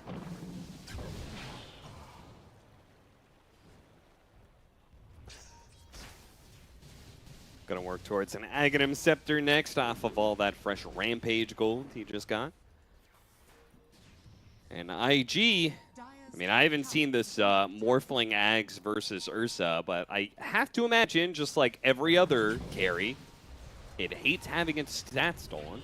Yeah, Ursa is an Agi carry, so yeah, it's not a strength, even though he masquerades kind of as a strength hero. This Ursa loses attack speed, which isn't the worst for the hero, I guess. Yeah, because he already has an attack speed steroid, but... Yes, but the stats and the damage going... I mean, it just sucks. It just sucks. And then you can get overpower on Morphling, which is pretty damn nice. So we'll see what Arthur decides to use it for. Maybe he just wants some more webs again. I mean, Insatiable Hunger on Morph is also nothing to scoff at. It's like a pretty damn nice spell. Oh yeah, especially if he gets the shard as well. Yes. I'm surprised we don't see this more. Like, we've seen Brood being answered to Morphling, and I think it is in terms of the tempo and the lane, and like you can just snowball the game with the Brood's auras, and you don't... If you're Ags ulting a Brood, then you're not Ags ulting the 1 and the 2. You're right. So generally the Brood team's happy, but in this game, like, I don't even think Arteezy's that sad if he Ags ults the Brood. Yeah, considering how under underfarmed some of the other heroes are. Double damage Emo in the back. Yeah, this is looking real good. They're going to get right on top of the Skywrath Mage first. Blow him up in a second. Now move for more. They jump up to the high ground. No, they back away. Don't want to be baited into a bad fight. The Broodmother will give them the information that they need. Trying to get up to that high ground. Primal Roar. Now too many heroes have backed away. Zhang Yu is entirely alone, and nobody else from IG wanted to go with him up there. This beast is just too scary. They don't want to go into the golem. They're not sure who to jump. They have 0 follow-up off the Storm Pull if the Lich can't get in there, and he's getting zoned by the Morphling. I feel like that was a situation where I was fine with them going in, and I was fine with them backing off. But one or the other, you got to do it together. Yes. And now you're going to lose your Tormentor. As Shopify just claimed full map control here. This game is getting scary. Like, this 25 to 30 minute second Aegis for Shopify is going to be really hard to defend if you can't contest that objective. So that is what IG are building for now, trying to get the Ancient Creep and give it the old Sinister Gaze counter I've talked about many times. I don't think he actually got it. I think they No, he did not. He got the Helm of the Overlord off. A little Ancient Frostbitten Golem. Is that the one, the cooldown reduction? Yep, Time Warp Aura, level 2 Time Warp, by the way. Wow, so it's an extra 1%. That's pretty nice. This Wild Axis is 7.1 instead of 7.2.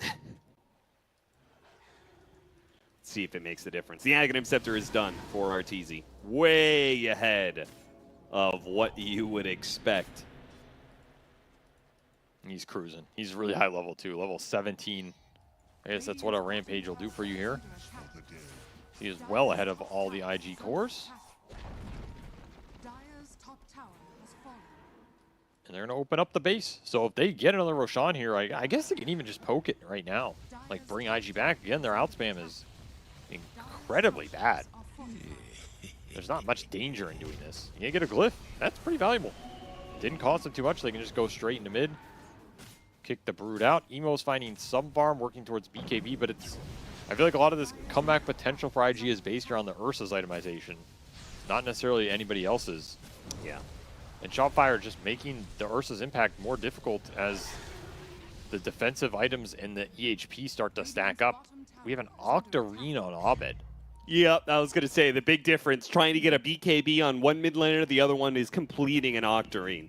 Like, this is a greedy item, right? Because it's not that good defensively outside of just the raw HP, but it doesn't feel like IG are going to be able to burst him here, especially with Pugna behind him, with Lotus, with Glimmer and Decrep. You have another Glimmer on crit, and then you have this Roar that can bail out one of the cores going on him in the first place.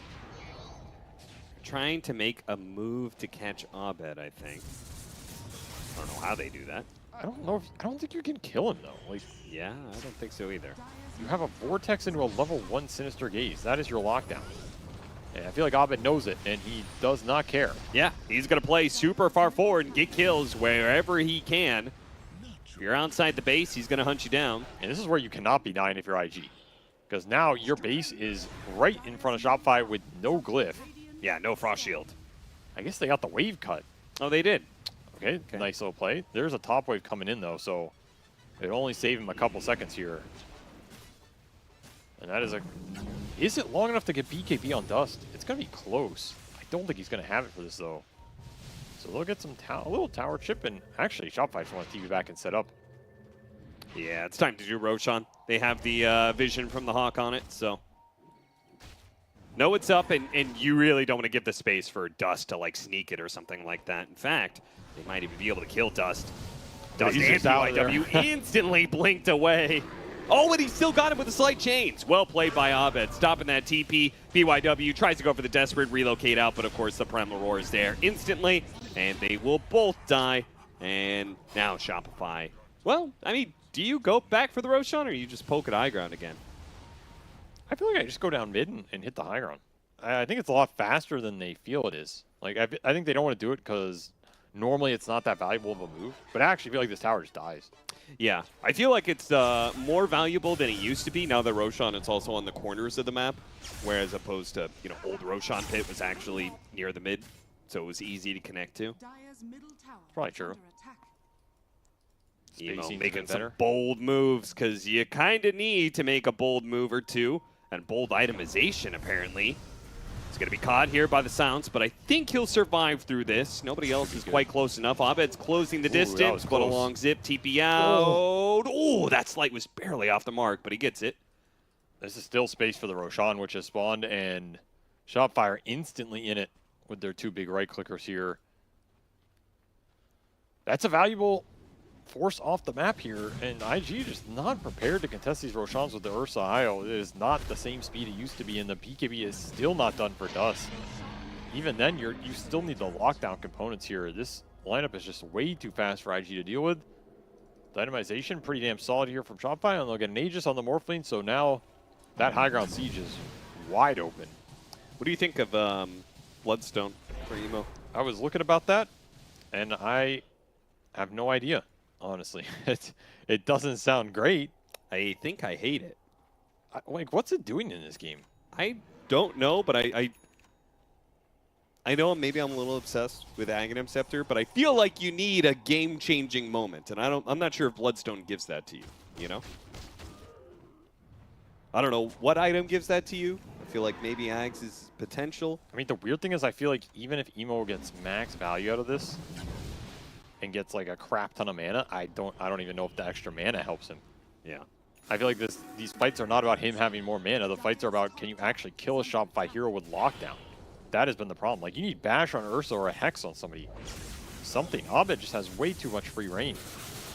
Okay, here's your pull into what? Yeah, not much. Into a whole lot of damage. Bloodstone does help defend against that one. He heals up a little bit. Another stun, though, coming in. And now a root to follow it up. They're chaining it nicely, but the relocate was just in time. That was perfect timing. Can they do anything with it, though? Yeah, I mean, they're TPing out so they can stay alive, but they cannot turn around this team fight, sadly. And they're going to lose both their supports for it. And Abed took this extra chains duration, so these are 4-second chains. Just been debilitating in the fight. Because there's no Dispel on IG side. Like we saw there, Emo, he sits there, okay, Bloodstone is technically healing you a little, but you're still just sitting there. Nothing's happening. Shopify didn't even have to use too much. They used a Roar.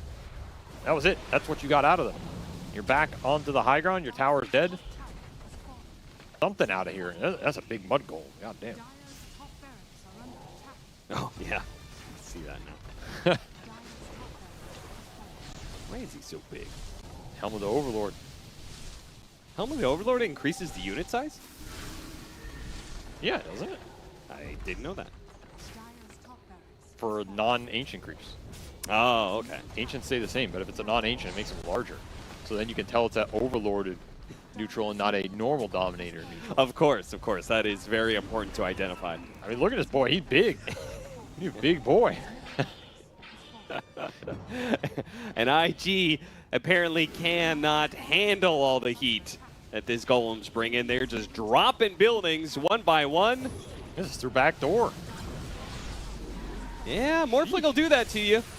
He'll make your buildings and your heroes disappear real quick, right, like on he the does that line. Broodmother. Instant buyback. I mean, they're trying to assault the back line while the Broodmother's drawing attention away, but they can't actually kill enough. Abed is going to be staying alive for a little bit longer. Cheese goes off, and he's got the Decrepify to be able to help him out. He's just not taking the damage from Dust that they hoped for. Crit, maybe Crit will die. Oh, Glimmercape, got him in the end. Threw out the Mystic Flare, cost him his life, but did help eliminate the Storm Spirit. These Decrepifies are causing serious issue for Dust, who just cannot stick on one hero at a time and bring them down. GG is going to be called. IG will lose this series. Shopify Rebellion keep themselves in serious contention now to be able to get out of the groups because Execration, slight spoiler, but I know they're up to 9 losses. So if Shopify can keep themselves at just 10 losses here, which they've done, then they have a real chance for either tiebreakers or maybe even straight up getting out of group stage. I mean, they don't look too happy either way. I don't think they're feeling themselves in this event too well. And that series felt like a rollover, right? Yes. I was like, I don't want to call it a freebie series, but IG are definitely not in form to be contesting at this point, and it feels like the wind has been taken out of their sails. There's just not much going on for them in either of these games. At least Shopify gained some momentum. Their supports looked a lot better in this series than a lot of the other ones I've seen from them. Yeah. Like the combinations game 1 to really win the lanes. In this game, you know, combining to kill the Ursa solo, creating some space, especially in the team fights with the early Glimmer itemization here, really taking advantage of the fact that IG do not have any stuns. They do not have the lockdown. Saves are just primo value here. It's a high execution draft for IG, and I don't think they're at a point in this tournament where they can execute this complex of a lineup where, like, you got to have a lot going for you, right? Yeah. Whereas Shopify are like, okay, we're going to get Helm of the Overlord on Beastmaster, take Roshan, and push your base. And what are you going to do? Also, you gave them 4th pick Morphling. You did give them a 4th pick Morphling, yeah, and he went 10-0. So Arteezy shows up surprise, with surprise. 712 GPM on his signature Morphling, and looks pretty good. How long was the game, by the way? Because I think the panel said it won't be a 25-minute stomp. It was technically under 30 minutes. It was a 29-minute stomp in the end. So, haha. They were right about something. You were wrong again. Or they were wrong about something. Either way, Shopify Rebellion do manage to get the 2-0 over IG.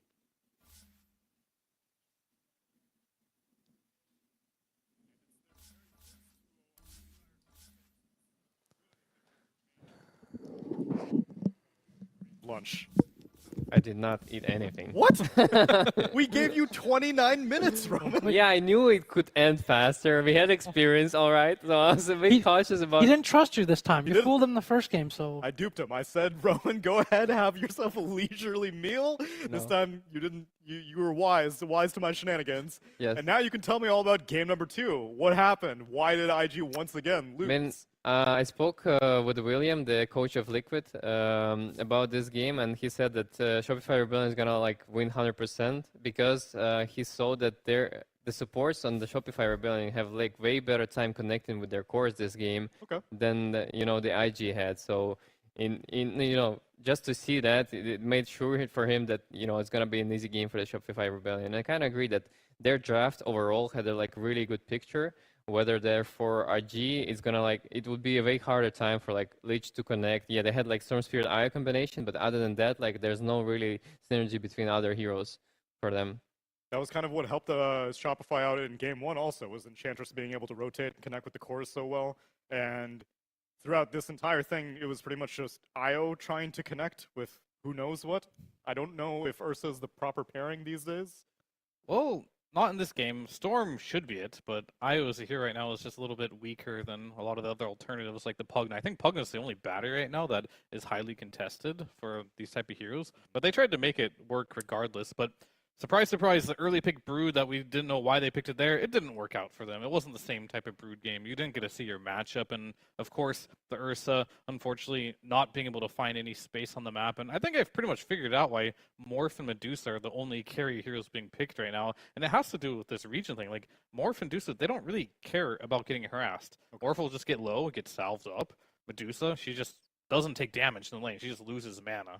So you just need to replenish that and maybe get a Lotus. But this Ursa, man, he tried the lane into the Skywrath plus Axe spam. He wasn't having it. He couldn't withstand the damage, and that just gave Saberlight a completely free game. And it was really just up to Emo to make things happen on the map, and he just wasn't enough. There's also a region nerf, right? The Health of Region, that you can't really buy it there on the lane, and there's no really way to stabilize the lane without having to bring a lot of region from home. And it's also like I spoke with the Sam, the Bulba, and he said it's like it's Rampage for Arteezy, one a long end time. The first one after a long break of Rampages for our tour. It's okay. The Reddit clips are being loaded up as we speak, I'm sure. Meanwhile, though, Minium Copium. Yeah, things continue to go downhill for IG, which I don't think this is elimination for them yet, Jack, but it's getting to that point where we may have to start saying goodbye to some of the Chinese teams. Yeah, they had a pretty good day yesterday. I think they took a game off both Tundra and Liquid. But again, talking to them earlier today, the team appears to be sick. They're not in good form today, and it's pretty rough. They have to rally and regain their footing tomorrow to stay in this tournament. I think this game, you kind of see what they're going for, I guess. Again, if they have the Brood having similar impact to last game, you can take over parts of the map, take Roche quickly with Ursa, and be able to apply a lot of pressure. The IO did go mid a number of times, and there were a couple kills, so that, I guess, there was some connection, there was some usefulness there, but when your other lanes are sort of getting spammed down or getting beaten, then you lose the map quickly. All that momentum just disappears. And then in the draft, they gave up this Morph really late. They gave up Morph Skywrath as the last 2 picks, which usually you see teams have to first phase if they're not banned. And obviously the Skywrath is so good for partnering with Spirits. He moves quickly, secures the runes. Spirits hate playing against him, so ended up being a pretty rough game. So IG have to regroup tomorrow, try to fight their way back in the tournament. Yeah, I don't think this whole strategy of trying to deny picks piece by piece from the enemy team is a recipe Super early in for the draft, yeah. And the concept of leaving Morphling in that late was also just baffling to me. I have to imagine that Super is kicking himself for being like, oh my god, we left Morphling lying there. Meanwhile, though, we can take a look at the standings as we approach the 3/4 mark of the day, because we have one more series remaining, and not too much has changed since, I guess, yesterday. Liquid, Beast Coast, Tundra, and Aster are still looking good in Group A. Meanwhile, middle of the pack is Spirit and IG, which... Wait. How did IG get a 5th win? I thought they were 4-8, and Shopify was 4-10 coming into this. That is true. Everyone makes mistakes sometimes. Yeah. Everyone makes mistakes. Well, Shopify, I believe, are currently higher than IG. Execration and Blacklist are still bottom of the group, unfortunately. Meanwhile, for Group B, Quest continues their domination. As if you missed it, the series that happened earlier on the stream was Quest 2-0ing BetBoom team. which is why BetBoom are currently 8-4. Gaiman continuing to, unsurprisingly, be dominant on LAN as usual, and LGD as the current last contender for upper bracket, but nothing too shocking quite yet, other than the fact that Quest is upper bracket already. Dude, they're It's confirmed. pretty shocking to me. I mean, I haven't expected them to have such an amazing results. Honestly, like they're playing so stable, they're playing so manly, and like they're taking over games by games. And also Lamar pool like has been surprising me as well, like with the Broodmasters and stuff. Like they're looking solid. They're looking solid. This team came together really fast. I think they're one of the few teams battling out in like the tiebreakers to actually make it to this major. Yeah. And at the beginning of the DPC, they weren't really looking so good, and they meshed really fast. They found that magic combination, and now they've only lost one game here at the major. Who could have possibly guessed that? It's wild. And it unfortunately comes at the cost of Evil Geniuses being eliminated, confirmed eliminated out of Group B, as well as they have only been able to pick up one win, which is unfortunate for South America, but same kind of situation. Matthew's been sick. IG's been sick. Yeah, I mean, you're also seeing this. I mean, if you're from a strong region, which obviously Western Europe is, and you have everything to play for in this tournament, you still have a chance, right, to make TI directly if you do really well. So, it's time to step up here. Because in contrast, we are actually getting ready for our next series, which is going to be PSG LGD versus Azure Ray, which I believe if Azure Ray even wins this whole thing, Jack, they still can't go to TI directly. Yeah. I guess we'll get to that when we get to that. Sure. But yeah, it's kind of a weird situation, I guess. Like, you make the major, if you win, it doesn't matter. So have fun, I guess. Suck less in the beginning of the year. What am I supposed to tell you, man? Dota's a year-long game. I can't just let you roll up here with just 1 week of good performance. Meanwhile, though, we will get into that match of PSG LGD versus Azure Ray as our final series after the break.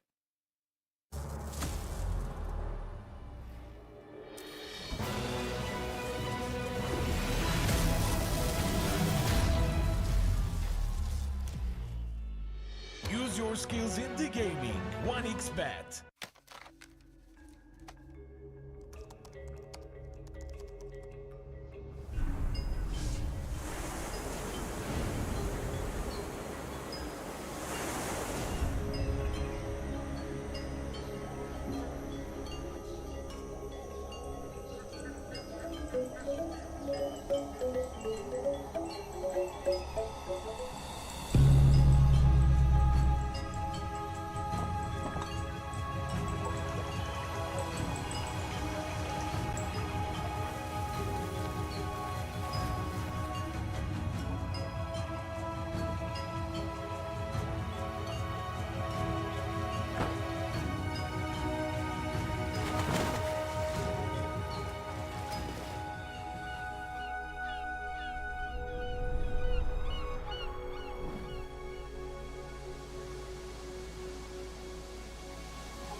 Semua bisa jadi nyata dengan upgrade wifi rumahmu pakai Biznet Home. Nah, ini baru internet rumah buat orang-orang terdepan. Mimpi kecil bisa jadi besar. Dan kamu juga bisa mendunia.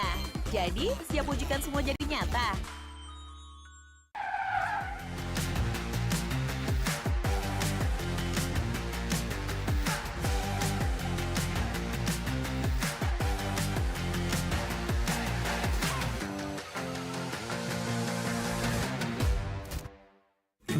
Panas.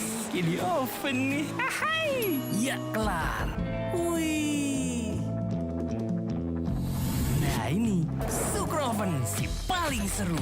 Mau gini seru.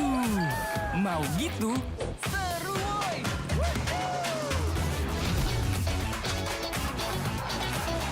Mau lagi? lagi, terus aja lagi. Sukro Oven, seru on the oven. The world is your stage. Take the first step to change. Lead with vision and innovation. Perfect your strategy and make your goals reality. Así que vaya. Get in the game. Make it count.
Use your skills in the gaming. 1xBet.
Semua bisa jadi nyata dengan upgrade WiFi rumahmu pakai Biznet Home. Nah, ini baru internet rumah buat orang-orang terdepan. Mimpi kecil bisa jadi besar. Dan kamu juga bisa mendunia.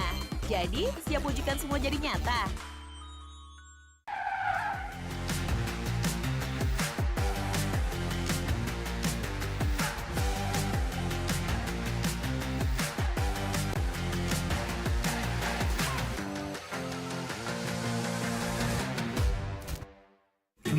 Panas. Di oven nih. Hai. Ya kelar.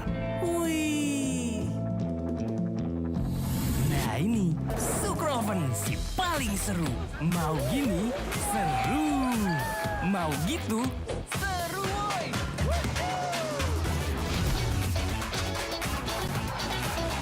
Mau lagi, terus aja lagi. Sukro Oven seru on the oven. The world is your stage. Take the first step to change. Lead with vision and innovation. Perfect your strategy and make your goals reality. Así que vaya. Get in the game. Make it count.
skills in the gaming. 1xBet.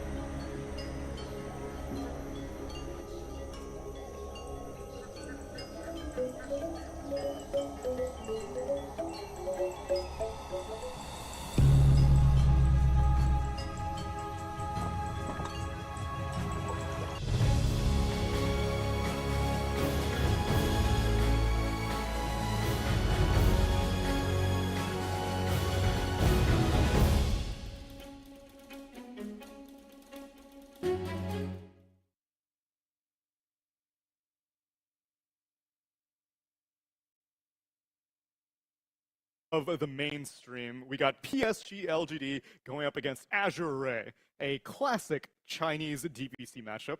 Or is it? Because the name Azure Ray is not very familiar. The players, well, most of them you should be very familiar with. But why is that the case? Jack, as we also introduce our new panelist, Aurora. Welcome, Aurora. Welcome back, rather. But Jack, Azure Ray, who are these people? Where did they come from? Okay, well, I assume you're talking about the organization and not the players just yet. So I think it's the same owner as Extreme Gaming. If you look at their logos, they're very similar. In fact, you probably can't tell them apart if you just put them next to each other. Yeah. So basically another attempt to put together a team from a wealthy owner that can compete for TI, maybe win a championship. And then the players they brought back, of course, need no introduction to many fans of Chinese Dota. It is Chalice, FY, and Somnus are the main ones, and they have also Lo and Tianming as their other two players. But these three, they have a lot of history. Obviously, runner-ups at TI with the heartbreaking loss a couple years ago.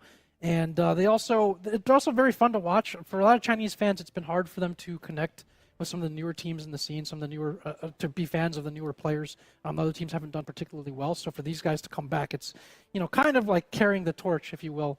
Or at least that's what they expect and hope. But of course, coming into this tournament, they do not have enough DPC points to make the results of this tournament actually matter for TI purposes. So when I saw Lanham yesterday, I was just like, hey, how are you guys doing? What do you think you're coming into this tournament? He's like, we're on vacation, bro. We're on vacation. And obviously, he wasn't entirely serious. But yeah, these old veterans and these new players are going to try to at least learn something and improve, get up to speed from this tournament. That's what Somnus has been talking about in his streams as well. Yeah. I think it was the first day we kind of looked at the DPC points and what you get. Every team, if they got first, could potentially, except for Azure Ray. They're the only team, no matter what happens, they just won't have the points. And I guess that's just what happens when you peak a little bit too late.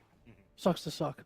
It does suck to suck. Yeah, because they were, YBB for Tour 1 and Tour 2? And they also didn't. So what was the call that they had to make to be all like, yo, Somnus, you ready for one last ride? And he's like, all right, I'll do it. Well, they purchased a slot, and Somnus was in talks with, I think, Aster and some other teams as well. And I think ultimately this group that he's comfortable playing with, and then feeling not too much pressure. I mean, he kept talking about like, hey, it's like we come back, we're going to be a newish team. People aren't going to expect that much out of us. And then other dominoes sort of fell. Like Vici Gaming basically collapsed and their org stopped doing Dota, and so FY became free. So it was a familiar group of people that they could play together with, and here they are. Aurora, you're especially excited to see Somnus back. Out of all of these players, this is the one that you're the biggest fan of? Yeah, and I feel kind of bad for my local Malaysians because they'll be like, come on the other team, it's nothing to say. Sure. And I'm like, what? No one can compare to Somnus, the Mei Huang, the maybe god. But I would say I think maybe it's kind of, sorry, I should say Somnus. Somnus is kind of like out of the loop, I would say. Like, he's not at his peak anymore. But I'm just really glad that he came back, and maybe he's here to teach a new LGD a lesson. That's true. He already taught Quinn a lesson earlier. There was an 18-minute game. So on stream before the major, he was talking about how, like, oh, this Quinn guy, things are going pretty well for him. I'd like to go, kind of give him a run for his money again. And then they beat game in 18 minutes, and Somnus, it's hard not to call him maybe, sorry. Just stop with these name changes. Yeah, So Somnus, obviously, he delivered on his promise, at least for that first game. Second one didn't quite go the same way, but he's back. He's back. And these guys, they talk a lot. They stream a lot, so it's like very entertaining for fans. You can hear their comms in game and stuff like that. Somnus also kept talking about how the region needed to improve its laning, how they really needed to catch up. How Chinese teams used to be at least pretty good or good enough at laning, but Western teams have kind of gotten ahead in that department. So that's something that they've consistently need to work on. You've seen that repeatedly, I think, throughout this tournament and when the Chinese teams have played against the others. Maybe LGD a bit less so, but I think we might have covered that LGD series against Gaiman where their lanes just collapsed and they lost very quickly. So that's been an adjustment to sort of catch up as a tournament goes on for these teams. And how's LGD been stacking up for you, Fear? Are they getting ready for TI form? Because we saw them in Dream League, we're seeing them now. Where are you rating them? I'm a little disappointed so far this tournament. I thought they're going to come out as powerhouses because they did really well at Dream League, and even in Dream League they disappointed a bit. I think a lot of people expected them to maybe make it to that grand finals, but they just fell a little bit short here. But today they went from like 5-5 to 7-5, so things are going a bit better for them. I have a lot. They still have to prove a lot. I think Nothing to Say plays really well, and New, and the offlaner, the new guy, plays a very small amount of heroes, but he's really good at them. But maybe that's where they need to pick up the pace the most, like making sure he gets the heroes he wants. They've been playing perhaps too many heroes. I was just looking at the heroes that they have played, and there's just so many different heroes all across the board for them. Which oftentimes indicates that the team does not have like a core strategy that they're building around, especially in this patch where a lot of people are just building things around Timbersaw, Broodmother, or Morphling Medusa, and the rest of it you fill in the pieces afterwards. But sometimes, but this is LGD. This is LGD, right? So this is Zhao 8. This is Y. This is the team that, with this leadership, has been willing to pick anything they think suits the situation. This is a very counter-picky team. So I think they have been sort of still looking around a little bit to find their patch answers to stuff that's good here, but they are willing to try a lot of different things. That's always been in their DNA, if you will, as long as they can make the lanes work. Zhao 8 is very good at drafting in a way where the game feels really hard to play for the other team. And so I think against the Chinese teams, and this is partly why LGD has had so much success in region, the Chinese teams are less likely to be able to exploit them early on in lanes. And so LGD is usually able to draft like a more well-rounded lineup that gets them the gameplay that they want. Tell me you're an LGD fan without telling me you're an LGD fan. Tell me Snare possessed you without telling me. Yes, Snare has been pushing the LGD propaganda, which, I mean, everyone who's been watching China for the past 4 or 5 years, or actually forever. LGD is the longest standing org in Chinese Dota easily, and hopefully they will continue carrying the torch as we get into our first game of our final series. Medusa and Morphling band out. Azure take out the Primal Beast first phase, and the Undying. They first pick the Pugna, Skywrath, Ember, response by LGD, and 8th pick Storm Spirit. Yeah, Nothing to Say has been a terror on that Primal Beast, so let's respect ban there for that one. And this is an interesting game because it's very much so pre-planned by both teams what they're going to do. You first pick the Pugna. LGD knows that's coming. Storm is going to come right after the Pugna. No surprise there. They picked 2 heroes that are good versus Storm. The Skywrath and the Ember. We saw that in the last series here, if you caught that game, where Rebellion picked that against the Storm that Emo picked. And Emo didn't have the greatest time playing against that, but they decided they'd try it their own way here, too. They're going to play against the counters here. But LGD, they were prepared for this. So we'll see if their counter pick was going to be successful or not. It's definitely strong, for sure. I think one of the adjustments they said they took from Berlin and throughout the CNTPC was playing more around the mid. Obviously, there was a period of time where the side lanes and the portals seemed more important. But then if you're going to pick one of these spirits, like enabling that spirit with heroes that help roam, help secure runes, help this hero snowball is usually a pretty good idea. And that's the concept LGD is going for here. And they know that Skywrath is not going to make it out of the first phase against these picks. Again, the silence is so good against the spirits and in combination with them. So pretty strong first phase already out of LGD. And it kind of shows, too, through what their offlaner's been playing. Neo, by far, has the smallest hero pool of anyone on LGD, only playing 5 heroes. But all of them are pretty self-sustainable. He likes playing the Broodmother, the Lycan, Doom, Timber, and Beastmaster. So these heroes can be left by themselves if you do want to help out that mid lane a bit more. They banned the Brute. I was thinking, yeah, like, Brute seems too good against this Pugna, you know, and you kind of want Pugna to just stay behind and be safe to be this power bank for Storm Spirit, but like, if they have a Brute, then it's not going to happen. So I'm glad they banned out the Brute, because otherwise the Storm will also be very pressured to mitigate the damage the Brute will be doing, you know. Yeah, we saw in the last game, the Brood also just makes their way to mid so quickly, and you lose your mid tier 1 way too early in the game. I need to know, like, what each region... She just said, like, the power bank, right? Yes, like, I know. So I've heard, like, gas station. Gas station, China one. USA. Power Bank seems to be SCA. I like Yes. that one. What's the USA one? I mean, steroids, one of them. Oh yeah, steroid. We do use steroid. Okay. Not me. Revelations on the panel. Jesus. No wonder. That explains everything here. I Yes, get yes. I see why. I'm natty. I promise. Yeah. All right. Fear is absolutely not natty. So No, I'm 100% natty. Gotcha. Lifelong. Power bank for C. That's what it is. Power bank. And yeah, you kind of bring a power bank everywhere you go, right? That's how their strategy works, right? You bring a partner everywhere. Not necessarily the partner has to be in front, but he'll be there to recharge you. Yeah, I thought it was gonna be like because Pugna, like when he has the ward down, it's like multiple charging ports, right? Because you can like.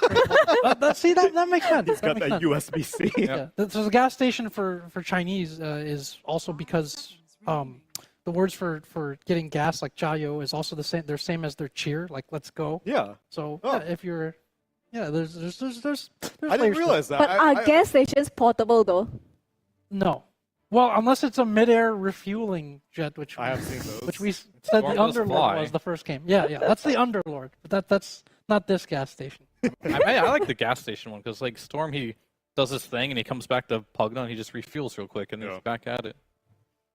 But either way, Elder Titan has been picked up, which is a little bit of a surprising pick for me. It works really well with the Ember in a lot of ways.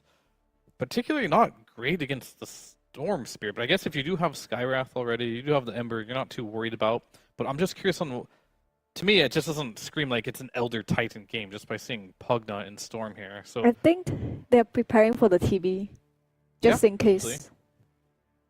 It has to be like some 500 IQ thing where they're afraid of one certain hero and their support needs to take care of it. So even if they don't pick it, they're not sad with having their lineup, but that makes it very difficult for Jure to get that. I mean, Medusa's banned. That was one I think about. Terrorblade as well could be a good pick. So we'll have to see.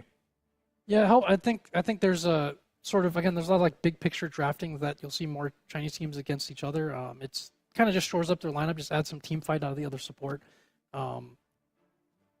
That makes it like easier for them to scale going into the game. And by the way, I've thought way too much about this, but I think the power bank still makes sense because it's Storm Spirit, right? So it's electricity. So it's great. Yeah. Unless you're a hybrid car. Oh. Yes, I think the American one. So we use steroid for like buffs, but I think like mana battery is the one that comes to my mind that rolls off the tongue most naturally for me. What is this, magic? Like, yeah, I mean, like that's not a real life transferable thing. You just swap it out. Swap out the battery. Well, actually, I guess it's like a. You don't use mana in real life. Mana's not a thing in real life. Maybe it is for you, but it's not. What's powering my phone then? They do offer the Elder Titan, which I was also surprised because Techies is still in the pool, and Azure takes the opportunity to pick up the Techies and the Doom. I think if they take the Techies instead of the Elder Titan instead, they will be very, very vulnerable to TB and a lot of micros. So having this Elder Titan maybe is just to say, if you take micro or TB, we will be able to play our lanes, like it's not that easy for you to just, play a good lane and then group up and then tower down, which like LGD's heroes are not really good against their lineup, except for Elder Titan. Yeah, that's true. Although the push is really just coming from the Pugna on Azure Race so far, but we'll see what carry they opt for as their last pick. Meanwhile, LGD need to figure out, I guess, either their offlaner or their carry in this one. And it's going to be their offlaner with the Beastmaster. Definitely one of the heroes that Niu does play, so more than anything, they want to make sure he's on his comfort heroes. And my brain was wandering a little bit about this Techies pick against the Elder Titan, but a lot of ways it can make sense if you do go Reactive Taser. I don't know how early you'll get it. Maybe level 3. If you're crazy, maybe level 2. But you could trade against the ET, because the biggest problem you have with ET is if he gets a big spirit, we like to call him, he gains the briefcase after that and starts smacking you with it. And if he can chase you down or specifically hit off your offlaner from the lane, it can be difficult. But if Techies can get a reactive taser and just have that burst damage to trade, it potentially could work. But this isn't definitely not a hard counter to the Elder Titan at all here. And that's the hero that I kind of have like my eyes on the most. Yeah. Can they make this ET work? Because it's not a very traditional hero to be picked in this meta right now. I feel like the last hero that can tie this draft really well is the TA, but I don't know if Azure will be missing that because it's really big on this ET and Beastmaster. Like, there's no way you just give the TA away, right? at this point. If you think about it, like what are the carry heroes that our heroes have problem killing or like stopping their farm? I feel it's just TA, you know. We'll have to see on that one. Like, Lou has played. I mean, there's no Deuce. He's played Alchemist. That could be a hero as well. The TA if that doesn't get banned, but it's gonna be LG if the first. No, it's actually you're right. Azure will have to pick their carry first here, unless they're doing something crazy like the carry Doom. Yeah, there's still pretty much all the illusion heroes are left in the pool, right? So I feel like there's. I don't know, I feel like there's a lot of options here for both teams. There's still FW. It's pretty annoying if Azure takes the FW and like, you know, LGD's heroes kind of want to spam their spells but they couldn't because of the time dilation. And their heroes are actually also very vulnerable to the FW. That's true. There's no save. There's like Ember. These heroes don't really want to be in it. And that's a hero that was more popular, I would say, in Dream League and coming into this tournament. But we haven't seen as much. Oh, bad at carry. This is the hero that got murdered in the D patch, and nobody knows why. Oh, the base attack speed, right? Like base everything was nerfed about this hero, and it's like, why? No one was even picking this hero. It was a rising carry for a little bit, but then yeah, it got a really interesting choice here. Again, like I feel like there's an illusion option here. I feel like we haven't seen Wraith King this turn, but there's stuff that kind of survives the Doom or one round of initiation, if you will. What do you guys think is a good choice here? What about any of the illusion heroes? I'm discouraged because I feel like Abaddon could go Radiance and make life kind of hard for illusion heroes. I'd want to be a ranged hero, most likely, just to keep poking at the Batten. You don't want to commit to trying to kill him because he does have his ultimate here. And the Batten pick is pretty good in this particular game because you do have the ability to just press R if you get roared, but you do have silence, so you can actually stop that play if you time it correctly. And then against ET, the classic has always been just pick a strength carry because you don't want to have that aura ripping through you here. And then they're going to go for carry. This is one of my specialties, one of my favorites to watch, but this is the only team that does it. Yeah, but they do it well. They do it well, for sure. But will it be good enough this game? It's hard to say. It's not the best Clinks game ever. Are you at least more justified in the ET pick, or are you still on the fence about it? I think the ET, they made a draft where ET can work. Okay. And I think that's good enough, because like you mainly gonna get the magic damage through the Sky Wrath and the Ember. The Beast gives you the tempo. Then you got a Clinks who's playing really fast as well, and ET wants to get into these fights. So LG's draft, no surprise, Xiao 8, it's well-rounded. It has like everything you need. But this is a spicy pick for the Batten carry. It looks like it could be a really good game for it. I think it will come down to how far ahead this Doom is, because I think if they don't win on this Doom's lane, it's gonna be no map for Azure at all, because their supports totally cannot bypass like whatever heroes is on the other side. It's Ember, it's Beastmaster, and it's Clinks. It's really difficult for them to move around, and they can only stay behind their course. And on top of that, you kind of just don't want to, you know, like group S5 with your heroes. It's what, Abaddon, Doom, and Storm. You want to split the map, but I don't think it's that easy to do against Beastmaster, Ember, and Clinks. To borrow a magic term, this draft feels a little dirtly from Azure, right? It just feels kind of dirtly. It's kind of like slow. You're not really doing anything. It takes a while to like come online. I feel like LGD has a good chance of just seizing the early momentum here, just from the rotations and support on mid and being able to just attack the lanes. I think LGD should build an early lead in this game and be able to win it. Otherwise, things will get very dirtily. Exactly. Thank you. I'm going to incorporate that one into my lexicon. Meanwhile, let's get ready for this Chinese showdown at game number 1 with Cap and SVG. Well, it's going to be an interesting matchup. Azure Ray certainly need to not lose anymore. That is very important, Avery. I 100% agree. If they want to stay in this tournament, at least, they need to not lose anymore. And that means starting here against their regional compadres in LGD. Yep. A tough opponent to go up against when you're trying to figure stuff out, I feel. That is one thing to consider. Like, Azure are definitely trying to figure something out, but LGD usually are a team that's very adaptable, very flexible. They'll draft according to what you're doing, not necessarily what Xiao thinks is just the best in the meta overall. So sometimes when you are a bit lost, you get punished even more going up against those teams who, like, you know, they just they punish what you're trying to figure out even more. But LG are not blowing out this group stage either. They've definitely had their losses. They really struggled against Gaming early on, where they looked really weak, and have recovered a bit since then. So I think LGD definitely favored in this matchup, but it is an interregional matchup, and I mean, interregional matchups, anything can happen, as I always say. There are no favorites when it comes to who will lose harder. I like watching PSG LGD just because you never know where when they're gonna run some weird carries. You know, when they're gonna do Shiro Broodmother, when they're gonna do Shiro Clinks. Do you like this Clinks? We haven't not seen very much of this hero since it was, you know, run as support for like a week, and then very quickly fell off. I mean, it was all the rage in pubs. Then people trying to bring it to pro play.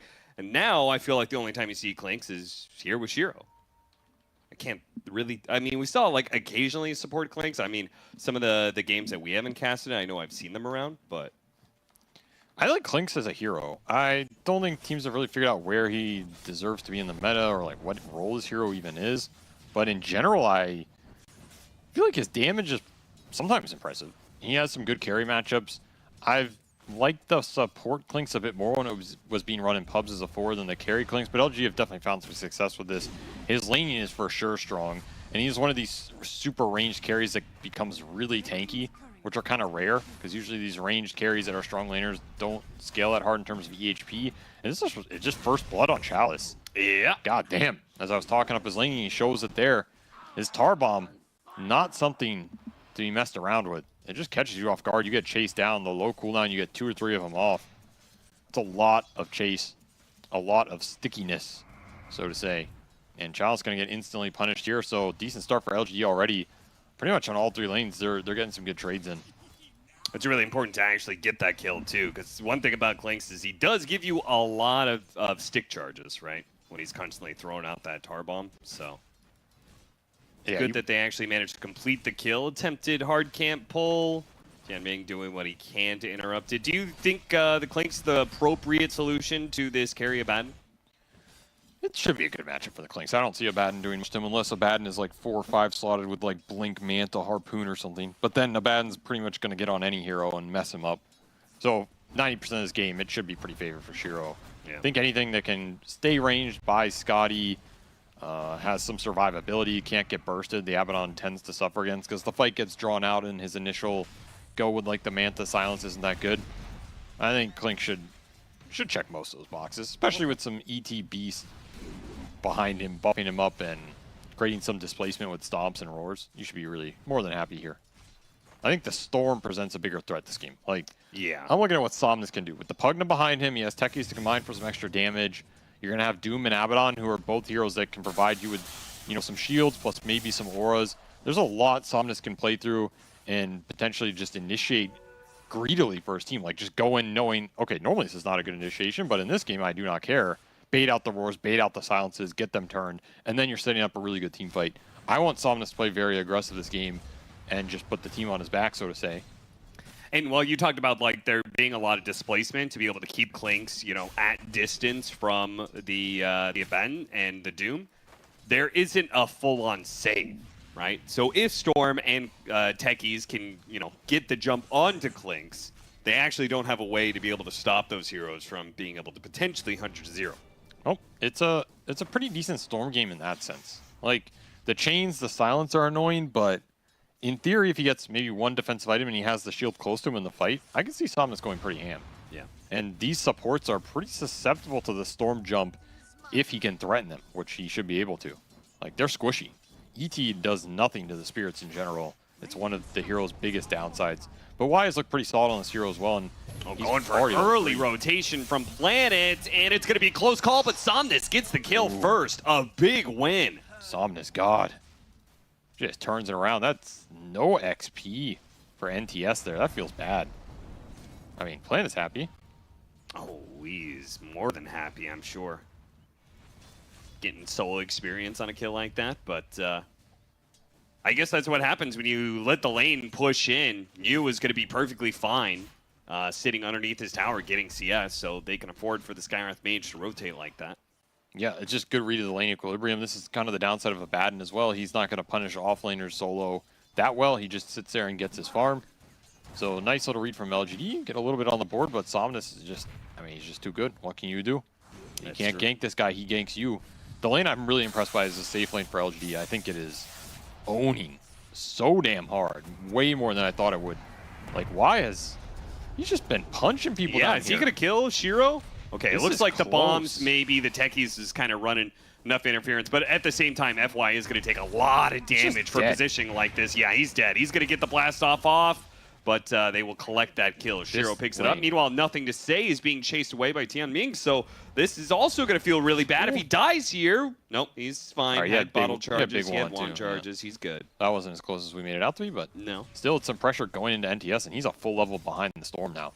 So this is a big pressure point for Azure. If they can bring some more ganks to NTS, maybe kill him when Somnus hits 6, then you're going to start to build up this Storm Spirit momentum, which is what you're looking for in this game.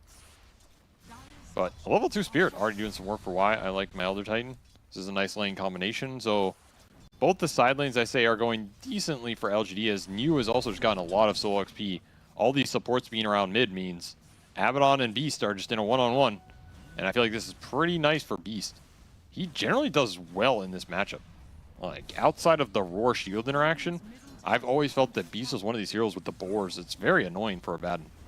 You just get move slowed and attack slowed, and then you shield it, and you're just move attack slowed again. Yeah, it's persistent Yes. slow, right? It's really annoying. It's one of these matchups that I think Abaddon players always think they'll do better in, and then they play the game, and it's like, oh, this kind of sucks. Like, I don't want to play this matchup anymore.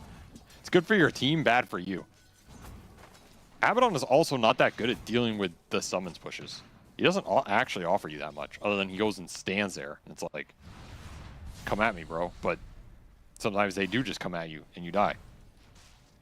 Either way, going to be a lot more early trading here, but LGD are pulling ahead a little bit in these lanes.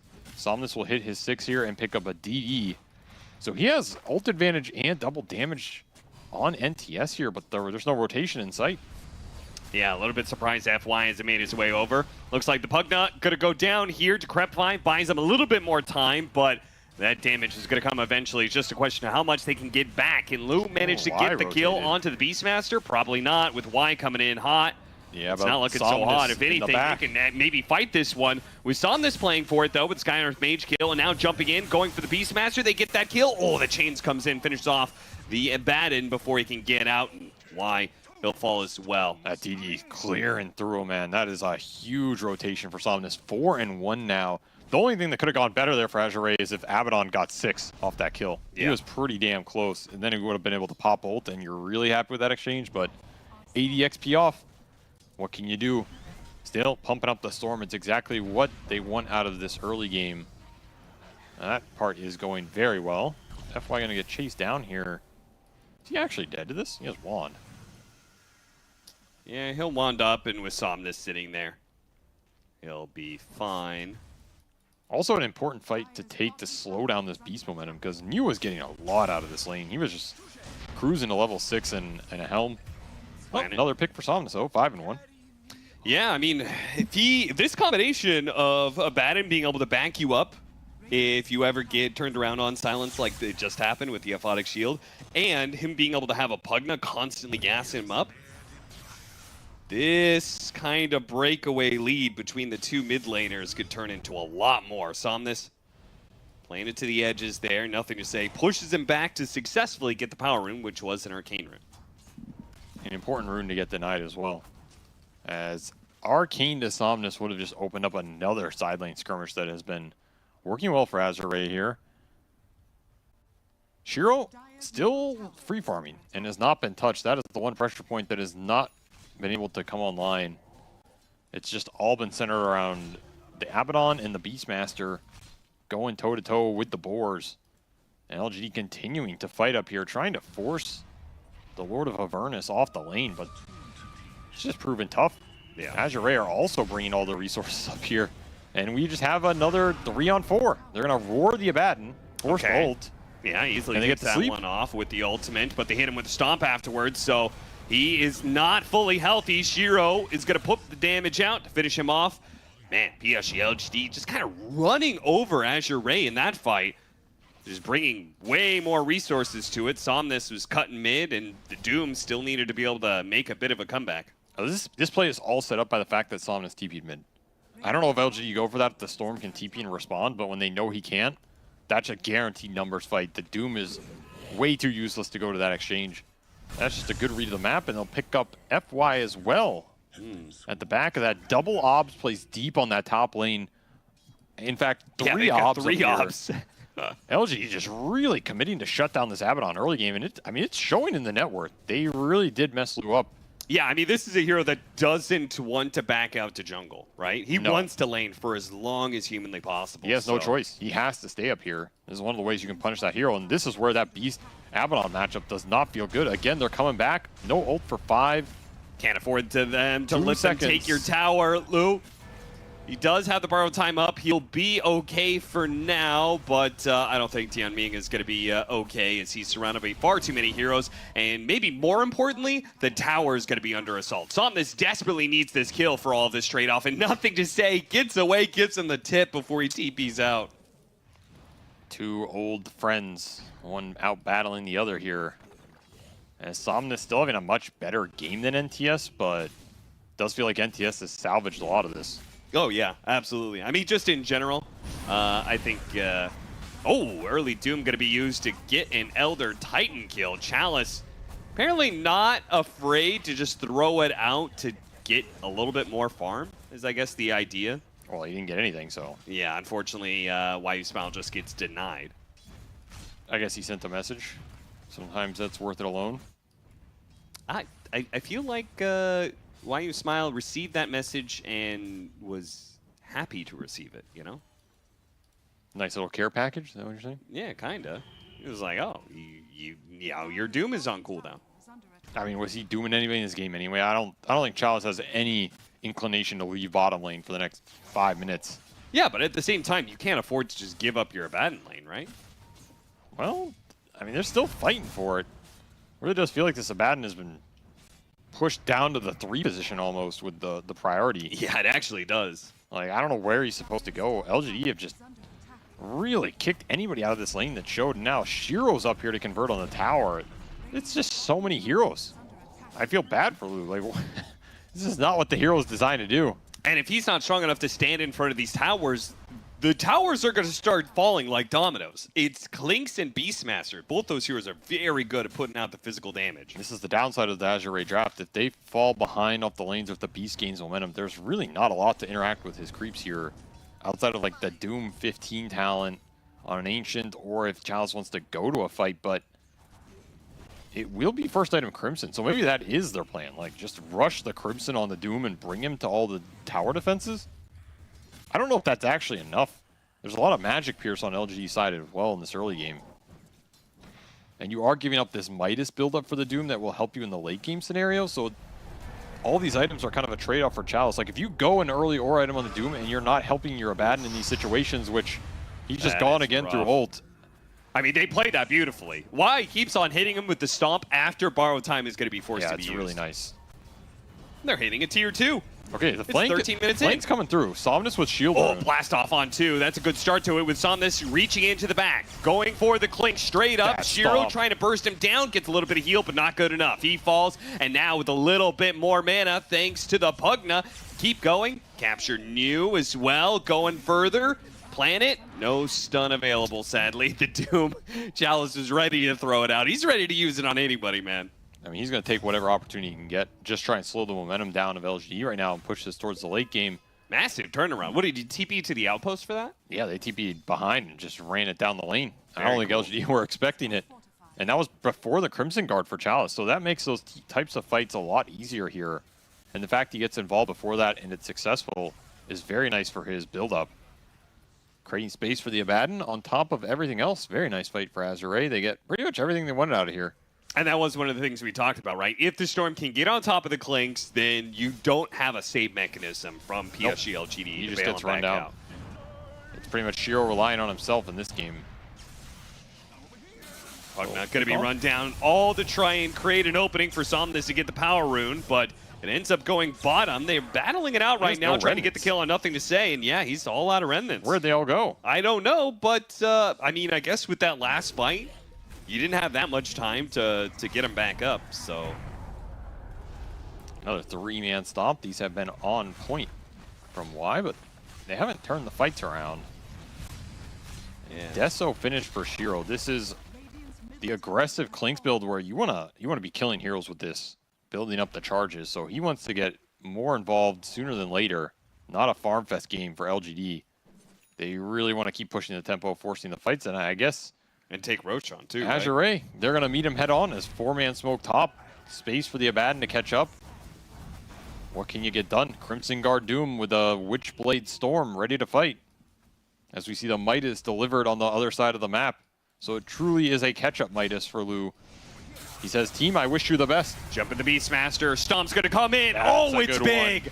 3-man Stomp with a 2-man Earth Splitter over the top. Nothing to Say. Tries to combo off of it. Only maybe to be able to kill FY. They're rough on damage, especially with the Doom. Put out on the Ember Spirit. They couldn't actually get a kill. YU Smile sets it all Just up, all but dead. none of the pins fall.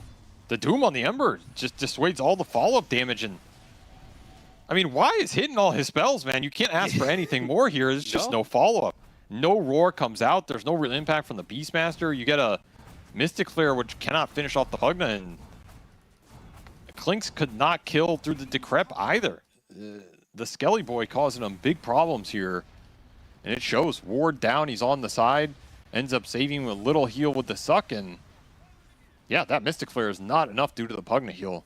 Yeah. That's just a damn good team fight from Azure Ray, and continuing to power up their Storm Spirit here. Somnus 7-1. He's the player with the most kills all time, right? Yeah, I believe so. And he's adding to the total. Just keeps on adding to it. Coming back. 11-11, 2,000 net worth lead for Azure Ray. Despite the fact that PFG LGD have had a better performance at this tournament, I really did expect this series to be even. Just because, I don't know, it's just one of those interregional matchups, right? You just can't underrate how much that affects it. And Somnus, Haste Rune, looking for more. And I feel like you know Somnus is going to bring his A game to this one. Oh, yeah, he is. This boy's mad. Yeah. Like, I'm not going to get eliminated from Major, from you guys. Ain't no way in hell. Respect me. I demand it. And he's going to demand some mana here. So he gets sucked up, refilled, Kaya online, and back in for the damage. Yeah, nothing to say. No real threat there of dying, but he's going to be kicked out. Yeah. It really does add up. It just keeps forcing you off areas of the map, takes some of your attention away.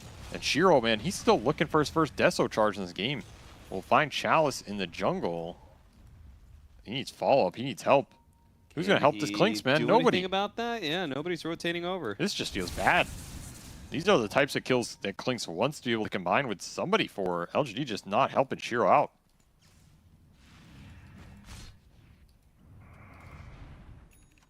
That's Pipe and Crimson done for Chalice here. That is a lot to fight through for LGD's lineup. Yeah, I feel like the Crimson was fine because you had the Desolator on Clinks, so you still had heavy physical damage. But now, if the Mystic Flare starts getting canceled out, I just don't know where your damage is coming from anymore. Yeah, like you're gonna have to go through Life Drain from the Pugna, this Pugna Ward, which is hitting you off every spell you cast, Pipe and Crimson, and then Abaddon shields, right? It's a lot. It's a lot of HP to cut through here for LGD. They have amps in the ET in the sky, but what is actually getting thrown on those amps? As Chalice sucks in Planet, might regret that Primal one. Roar, Mystic Flare, and with that much, I mean, that is a good sign, good pick, and a bad sign, I feel like. Mew, he's going to be slowed down, so it looks like they are going to be trading off heroes here. But the fact that it took that much to kill the Doom, just imagine if all, Azure Ray is there with that Doom, and it's not just a solo pick-off. That was very slow. And that was also a kill where he got the ores off as late as possible. Nice pick up on FY, though. Shiro gets that one. Now he's going to focus on Tianming, who cannot keep himself alive. No Decrepify, Somnus. Going to have to use the rest of his mana to zip on out of here. So PSG LGD, they find an opening with the Doom down, with none of those big auras up. They get a good, successful fight out of it. I don't think that is a point in this game where LG should have found as much as they did. Yeah. I think that's Azure Ray just not being ready to back their Doom up on the map, getting caught off guard by Hawk Vision or whatever it was, and now you get some Deso charges into Shiro's pocket, 6 out of nowhere. It adds up, and it adds up fast, and on Clinks it matters a lot because this hero wants to just ramp his damage as quickly as possible. LGD striking back here a bit, reclaim some of that gold lead, and are probably just going to look towards the Roshan because I don't think Azure are contesting this Rosh. This seems very difficult, unless Somnus just wants to blind jump it, which he could. He's thinking about it. He might actually be going for it. Yeah, they got a successful scan on him as he's heading up through the river. I guess Luke can just go through the gate because he's in a Baton. Like, yeah, he does not care. That's true. If he could draw that attention early, okay, nothing to say. Not there. Lou, he's going to get the vision. He's going to get the idea. They jump inside the pit. Not quite the right time, but Shiro's already dead. Mystic Flare out onto Somnus, but there goes the heals. There goes the shield, and he's back in business. Double kill for him. Godlike. Somnus looks to make it beyond godlike with a triple kill onto New, and he will have it. Why not? Just give it all to the man as... Why were LGD so low? Okay, Roche is going to say, you're not going to kill me here. Okay, never mind, they will kill him there. Shiro, did he not have like a death pact on or something? I don't know. Did he get bashed in this? Like as the jump comes in, he just got clapped. Wow. Man. The clap, the aphotic shield explosion. God damn, he died so fast. Maybe death pact wore out or something, but still, that was just way too fast to look like anything for LGD in terms of a team fight. And LGD just not expecting Azure to contest it. But hey, Somnus says, not on my watch. Long zip over to the Elder Titan. YU Smile is going to die next. Pretty easy. He is just out of control. Absolutely out of control. They do not have the lockdown for this Storm right now with the Pugna and the shields behind him, and it shows. And Somnus just putting on a clinic. Yeah, he out here doing it solo. It is truly the Somnus show. As now they're starting to push down towers, and this is where that Abaddon feels pretty damn good. Not as easy to contest anymore for LG. They did not get as much momentum off this Klink's Desolator as they wanted. He's going to finish up BKB here. Helm of the Overlord finish for Mew, but feels like his auras are just behind Chalice's at this point. Yeah. Got some catching up to do. Going to look for the pick off bottom, but cannot connect. Good use of the Hurricane to get him out of there that much quicker. BKB for Shiro. So now you have your own protection against the Storm Spirit jump. Something that has been much needed as this game has progressed. Just need as much versus Storm as you can get. That's what it feels like. I mean, I don't even know if Lou has been in this game, but he is slowly climbing that net worth chart after a slow start. Yeah, that Hand of Midas is getting him back. It really is. I mean, he's level 13. He has Harpoon completed. Manta next on the menu. That's going to pose another issue here for LGD, as it is a very strong Abaddon game. Just need to get there. I also like this idea of Shivas for Somnus. I think this is an unconventional third item for the Storm here, but it seems pretty damn good for what LGD have. Some more AoE to help a little bit with the summons, and just like the attack speed slow going in versus the Klinks, the Beastmaster, the units. It's pretty damn good. It's also theoretically good versus Elder Titan, if you ever end up in a situation where your armor disappears, but pretty minor value. Well, he's closing in on that Harpoon Manta. Ooh. You may be able to deal with the jump from the Storm Spirit, but eventually that Abaddon is going to be able to get on top of Shiro. And that's going to be trouble. That's the big question. What do LG do if the Storm and the Abaddon just get on top of the Klinks? Yeah. Like at some point late game, I would say Abaddon even gets Blink Dagger. Yeah, and then I don't really know. It doesn't seem like there's much helping prevent that. You can throw out a Stomp, you can try and roar somebody, but their shields, there's borrowed time that you can borrowed pop. time could just instant pop. I don't know. LG need to kind of be able to start the fight in a way where when that jump happens, they're ready for it with some instant turnaround, like a Hex or even a Halberd or something like that. But a lot of those items just seem very far away.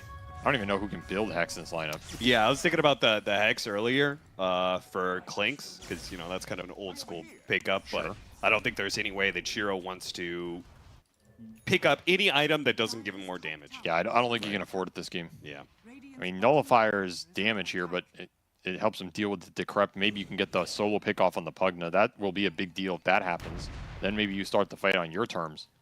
But right now, everything going Azure Ray's way, and even a double damage for Somnus after topping off with a regen rune. And these power runes have done him a lot of favors and a lot of work this game. And he's going to find you here, and this is just a freebie. Even got the TP on top. Maybe the boars too. FY. Shows up maybe a tad bit late. I mean, those boars are valuable, man. Yeah, they are. A lot of experience. So PSG LGD kind of scrambling here. Lou's going to run into Planet. Oh, hey, that's a nice little freebie. Yeah, why not? He was on his way to, I think, get farm. Found something a little extra. Actual neutral creep. Meanwhile, Somnus in their base. Okay, this is getting a little egregious here. They are these bleeding out supports, heroes. These supports are just food. Yeah. There's nothing to protect them. This game did not build nearly enough momentum for LGD, and now they are in big trouble as they can't really take the 5-on-5, and the Somnus Storm has run them out of the map. He's already like a third of the way to the BKB after just finishing the Shivas. These kills are valuable. Cannot be giving up supports like this in the meta. You have 7 deaths on Y and 4 on Planet. That's like half of Azure Ray's kills in this game. Yeah. Lincoln's done for NTS, so you have a little protection. But Shiro hasn't gotten anything in this time period. It's like getting Desperation Smoke Time, and it will be Desperation Smoke Time as they have 3 to pop on Y.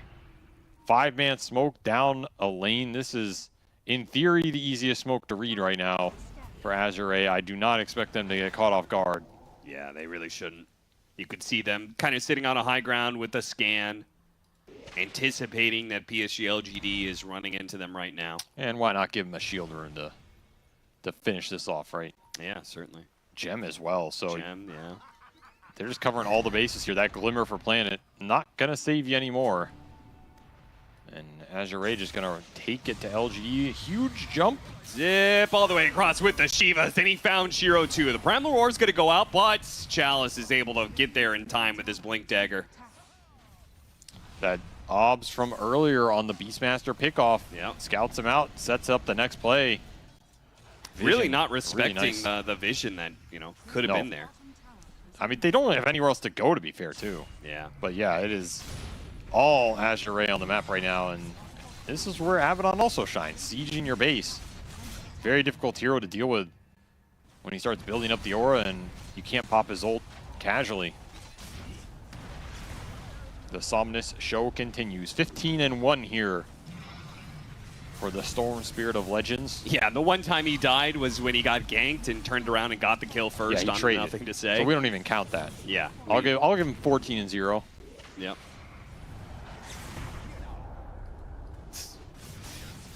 Can't touch this, man. Your buildings are dropping. The SGLGD, what are they going to do? Glimmer Cape gives a little bit of space there for Planet to get away from the jump, but thanks to the Pugna, they can just kind of keep going whenever they want. I can't even get this ult out. And we see the jump from Somnus there. He is pretty much only thinking about Ancient Seal. If Ancient Seal gets thrown out here from Planet on anybody that is not Somnus, he's just going in. He has absolute free-for-all. I don't think he's worried about getting roared or stomped. It's pretty hard to connect. Even the chains here is not guaranteed from NTS, and he may not even die if it happens. It's pretty damn tanky. Yeah, he is. And they did that push with Roshan coming up, which goes to show how far ahead they think they are. That they didn't just like sit around and wait for Roshan to spawn, which I would say 90% of teams would have done. They are indeed pretty far ahead, and that is enough space that Lou has gotten his Blink Dagger. So that is, I mean, now your backline jump is just fully online here. Yeah, if he gets Basher next, then you're going to blink onto a Clinks and then bash him to death. 5,000 kill goal. It's been a stellar performance here. Really doesn't get much better. I mean, the Abaddon Blink is also nice for Somnus to go in, too. Like, you go in and you get that Basher up, then suddenly you're threatening these cores from LGD, but if the Storm goes in and you can ever just shield him off a Silencer Roar, then your team fight is just fully online. That's true. I don't know if LGD have answers for that. This is a good offensive and defensive blink. And failing all that, Somnus can just pop BKB. That is true. He is mega rich. If he gets Primal Roared, they could have all 5 heroes hitting him, and I still don't think he would die. Yeah, I don't think he does. If he's BKB'd. There's absolutely no way, and even without it, they need this nullifier on Shiro, because otherwise Decrep comes out, and then, I mean, what are you doing? Nothing. Azure Ray waiting for next Roche. It is going to be on the Radiant side here with PSG LGD already set up around it, but it may not be good. Slight chains into him here, trying to get away. Lou almost getting the silence off on him while Somnus goes for the back line. Immediately trying to target the 2 supports. Why smiles the first to fall here. Nothing to say, trying to get away with the Remnant. Almost got hit by the Doom. Close call, but he does manage to jump away to his Remnant just in time. Now the chains. Lou keeps on going, and he's running out of Remnants. No cares to give the boar. The boar doesn't last for long. Like Nothing this. to say. Hiding away in the trees. 4 more seconds till Remnant's back up. Lou, okay, high ground clinks. That's a little bit rough, so you're going to have to back away from this. Yeah, remember, this is a Roshan fight, Lou. This is not I'm going to run into their fountain fight. Remember who's carrying this game, too. It is Somnus, so you want to play around him. BKB is down. I mean, LGD, if you're going to have a chance to contest, it's kind of now. No Abaddon ult, no BKB on the Storm.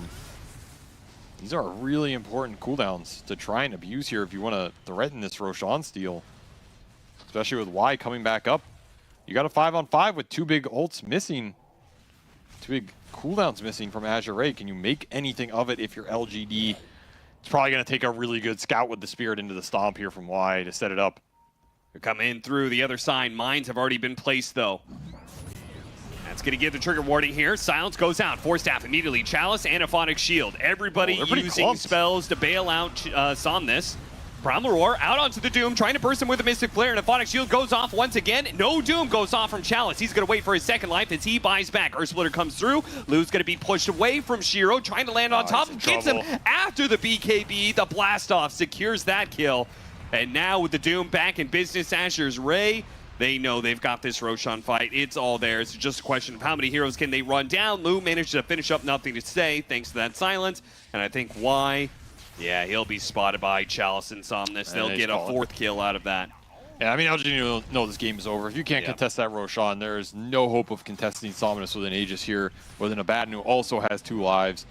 Man, that game just ramped up really fast off of a lot of little early game things that were very nice for the Storm Spirit, right?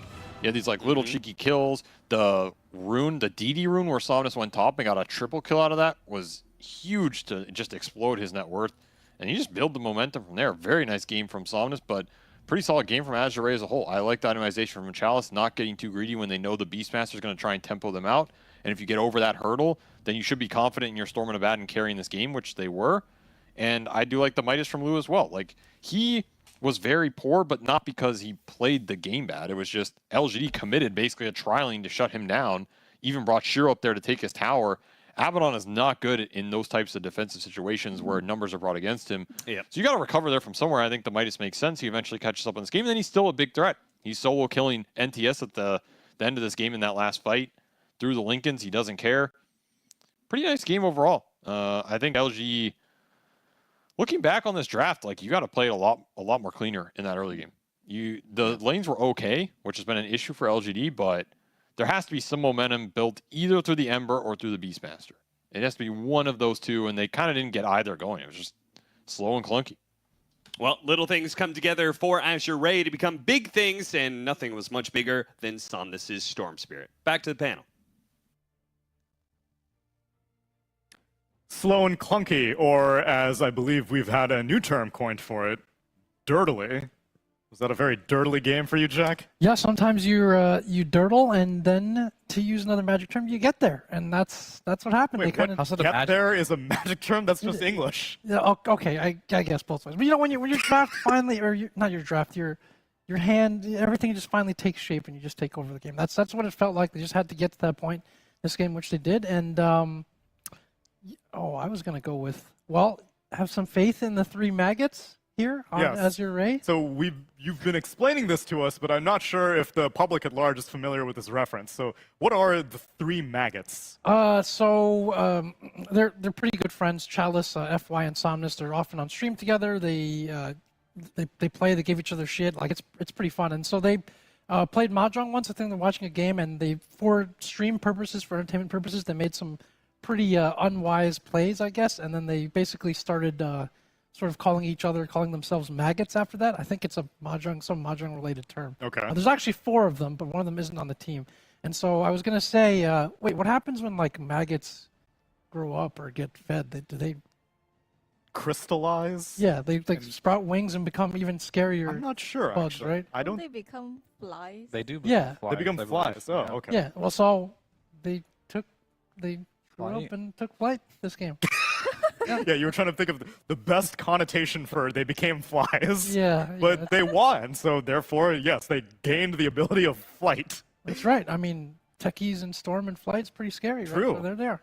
And of course, a Somnus Storm. Was this the performance that you were hoping for, Aurora, out of this game number 1?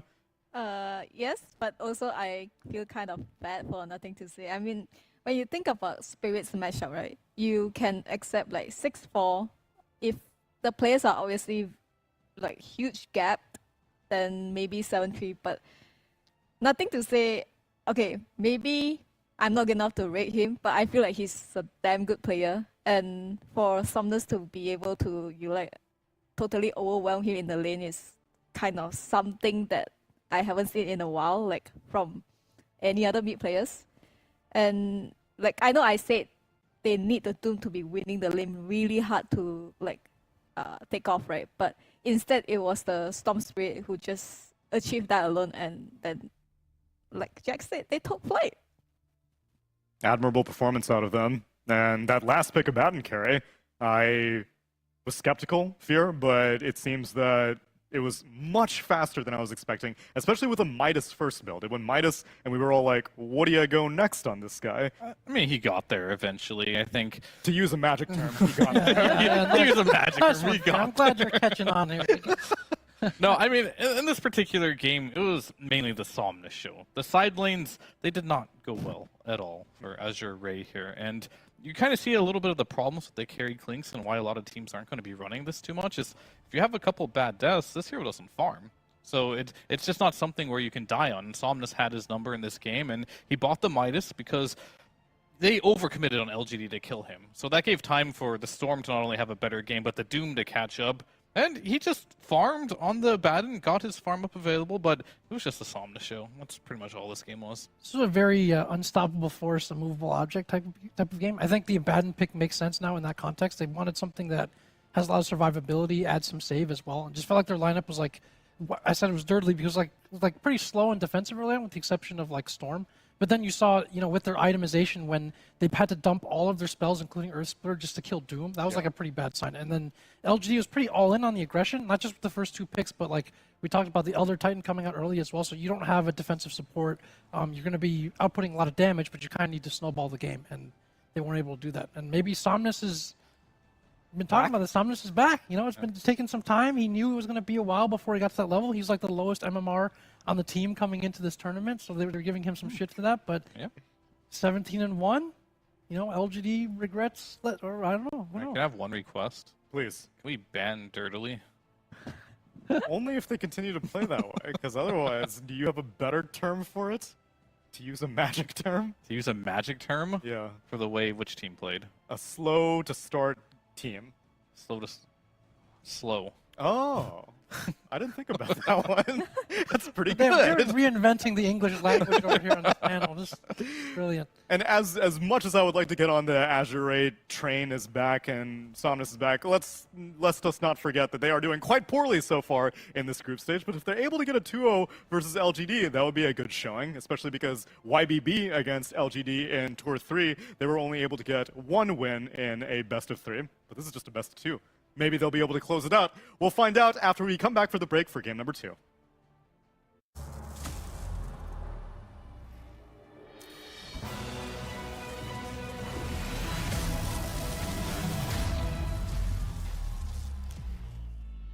Use your skills in the gaming. 1xBet.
Semua bisa jadi nyata dengan upgrade wifi rumahmu pakai Biznet Home. Nah, ini baru internet rumah buat orang-orang terdepan. Mimpi kecil bisa jadi besar. Dan kamu juga bisa mendunia.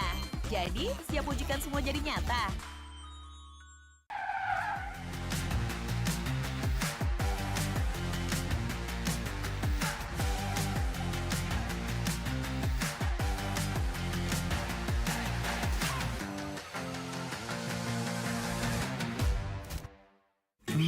Panas. Di oven nih. Hai. Ya kelar. Wih. Nah, oven si paling seru. Mau gini seru. Mau gitu seru woy.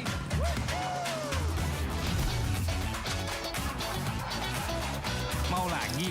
Lagi. Terus aja lagi. Sukro oven. Seru from the oven. The world is your stage. Take the first step to change. Lead with vision and innovation.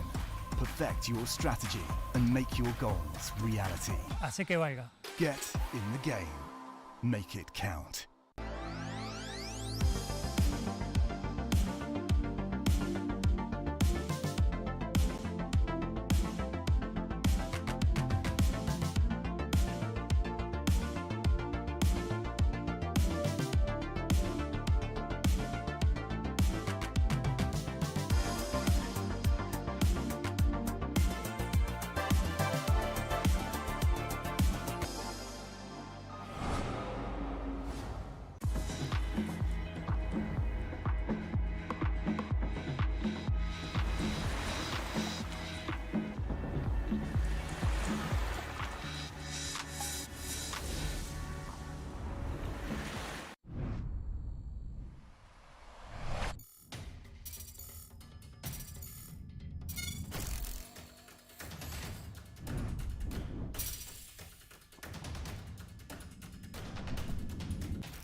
Use your skills in the gaming. 1xBet.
Welcome back. I lied to you. You thought that you had 5 minutes, and then you thought that you had 2 minutes, and then you thought you had 10 minutes. But I got to give you the draft now, because I got to know these first phases as we get ready for our second game of PSG LGD versus Azure Ray, where I'm left wondering, what's going to get banned? What's going to go through? Storm Spirit? Ember? No. No.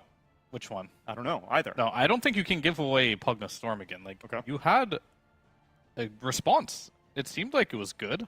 Sky Ember? It didn't work. I mean, you could give it away. Maybe you change things later down the road, like maybe the ET. Maybe ET. I don't think the ET did anything. And then it did not. The Clinks as well. It's good in the right game, but it's so high risk, high reward, and there wasn't much reward that game for the Clinks. Well, good news. It seems like mids have not been selected at all in this first phase. As we Dusa, get into draft number 2. Dusa has been picked, along with the Techies' first pick, 6-7 Shadow Demon Tidehunter. And they still went along with the Medusa. Yeah, there's a lot of heroes still left in this Yeah. pool. There's the Timbersaw, there's both spirits, so a lot of Brood different Mother. directions. I agree with Fear. I think also things went a little sideways near the end of that draft. The Clinks felt like they needed to pick something that fit their tempo, and it just it just ended up kind of falling off after a little bit. It worked in a way, but that's just how that hero works. It'll work until it stops working, and then you kind of lose. And that's because the hero, especially on this patch, right, you don't have any farming tools on this hero. They've taken away every single ability to farm quickly, so you're all in on getting those kills. And I do like the approach here by Azure Ray to play against the Medusa here. We've seen more and more Tidehunters getting picked up through the tournament, especially against the Morphling and the Medusa here, just because you can't have that region to stay in the lane, and the Anchor Smash is incredibly potent against these heroes here. And Shadow Demon, we all know why that's picked against the Medusa. You get your own illusions, which helps you later on down the line. So, just like last game, the response to the meta looks good, but will it work? Yeah, and I also think we talked about this the first day. Like the Shadow Demon just seems to continue to rise in priority throughout this tournament. It's a hero with a lot of tools. I think we're starting to hit our stride, and true enough, they're now in the middle of the pack with a chance of even hitting upper bracket. Whereas Nouns is off to a surprisingly good start in some ways, and then feels like they might have just gotten kind of figured out. So yeah, 3-1 to 5-9 is definitely quite downhill. Yeah, and 1-5 to 7-7 is quite uphill because part of the reason why Bleed have that score right now is because they just 2-0'd BetBoom. And so BetBoom, after getting 2-0'd by Quest, then proceeded to get 2-0'd by Bleed. Bad day for BetBoom, but they still may be upper bracket. Meanwhile, we can take a look at the schedule as we get ready for tomorrow. I can tell you the games, because as they briefly appeared over Jack's face, I don't know if I could read that quickly enough. On our stream, on the main stream, we're going to be starting things off with Beast Coast versus Team Liquid, which Team Liquid is confirmed for upper bracket, and Beast Coast looking to make their way up there also. And our second series will be Bleed versus 9 Pandas, which is a very important series to figure out elimination tiebreakers, upper bracket, anything like that. And then afterwards, we will have to figure out tiebreakers, because we need to figure out upper bracket, lower bracket elimination. Who knows? Everything's up for grabs right now. Closing thoughts here on the day. Closing thoughts on the day. I'm very curious to see if Bleed can win versus Eastern European teams. They did today. You said tomorrow. They got 9 Pandas. So I'm keeping a sharp eye on Southeast Asia here to see if that day one was a fluke and if they've got a fighting chance here. It's just kind of Bleed, though. Execution and Blacklist are... I mean, I might lose both my teams. That is we'll true. see tomorrow. Please be optimistic. Jack, closing thoughts on the day.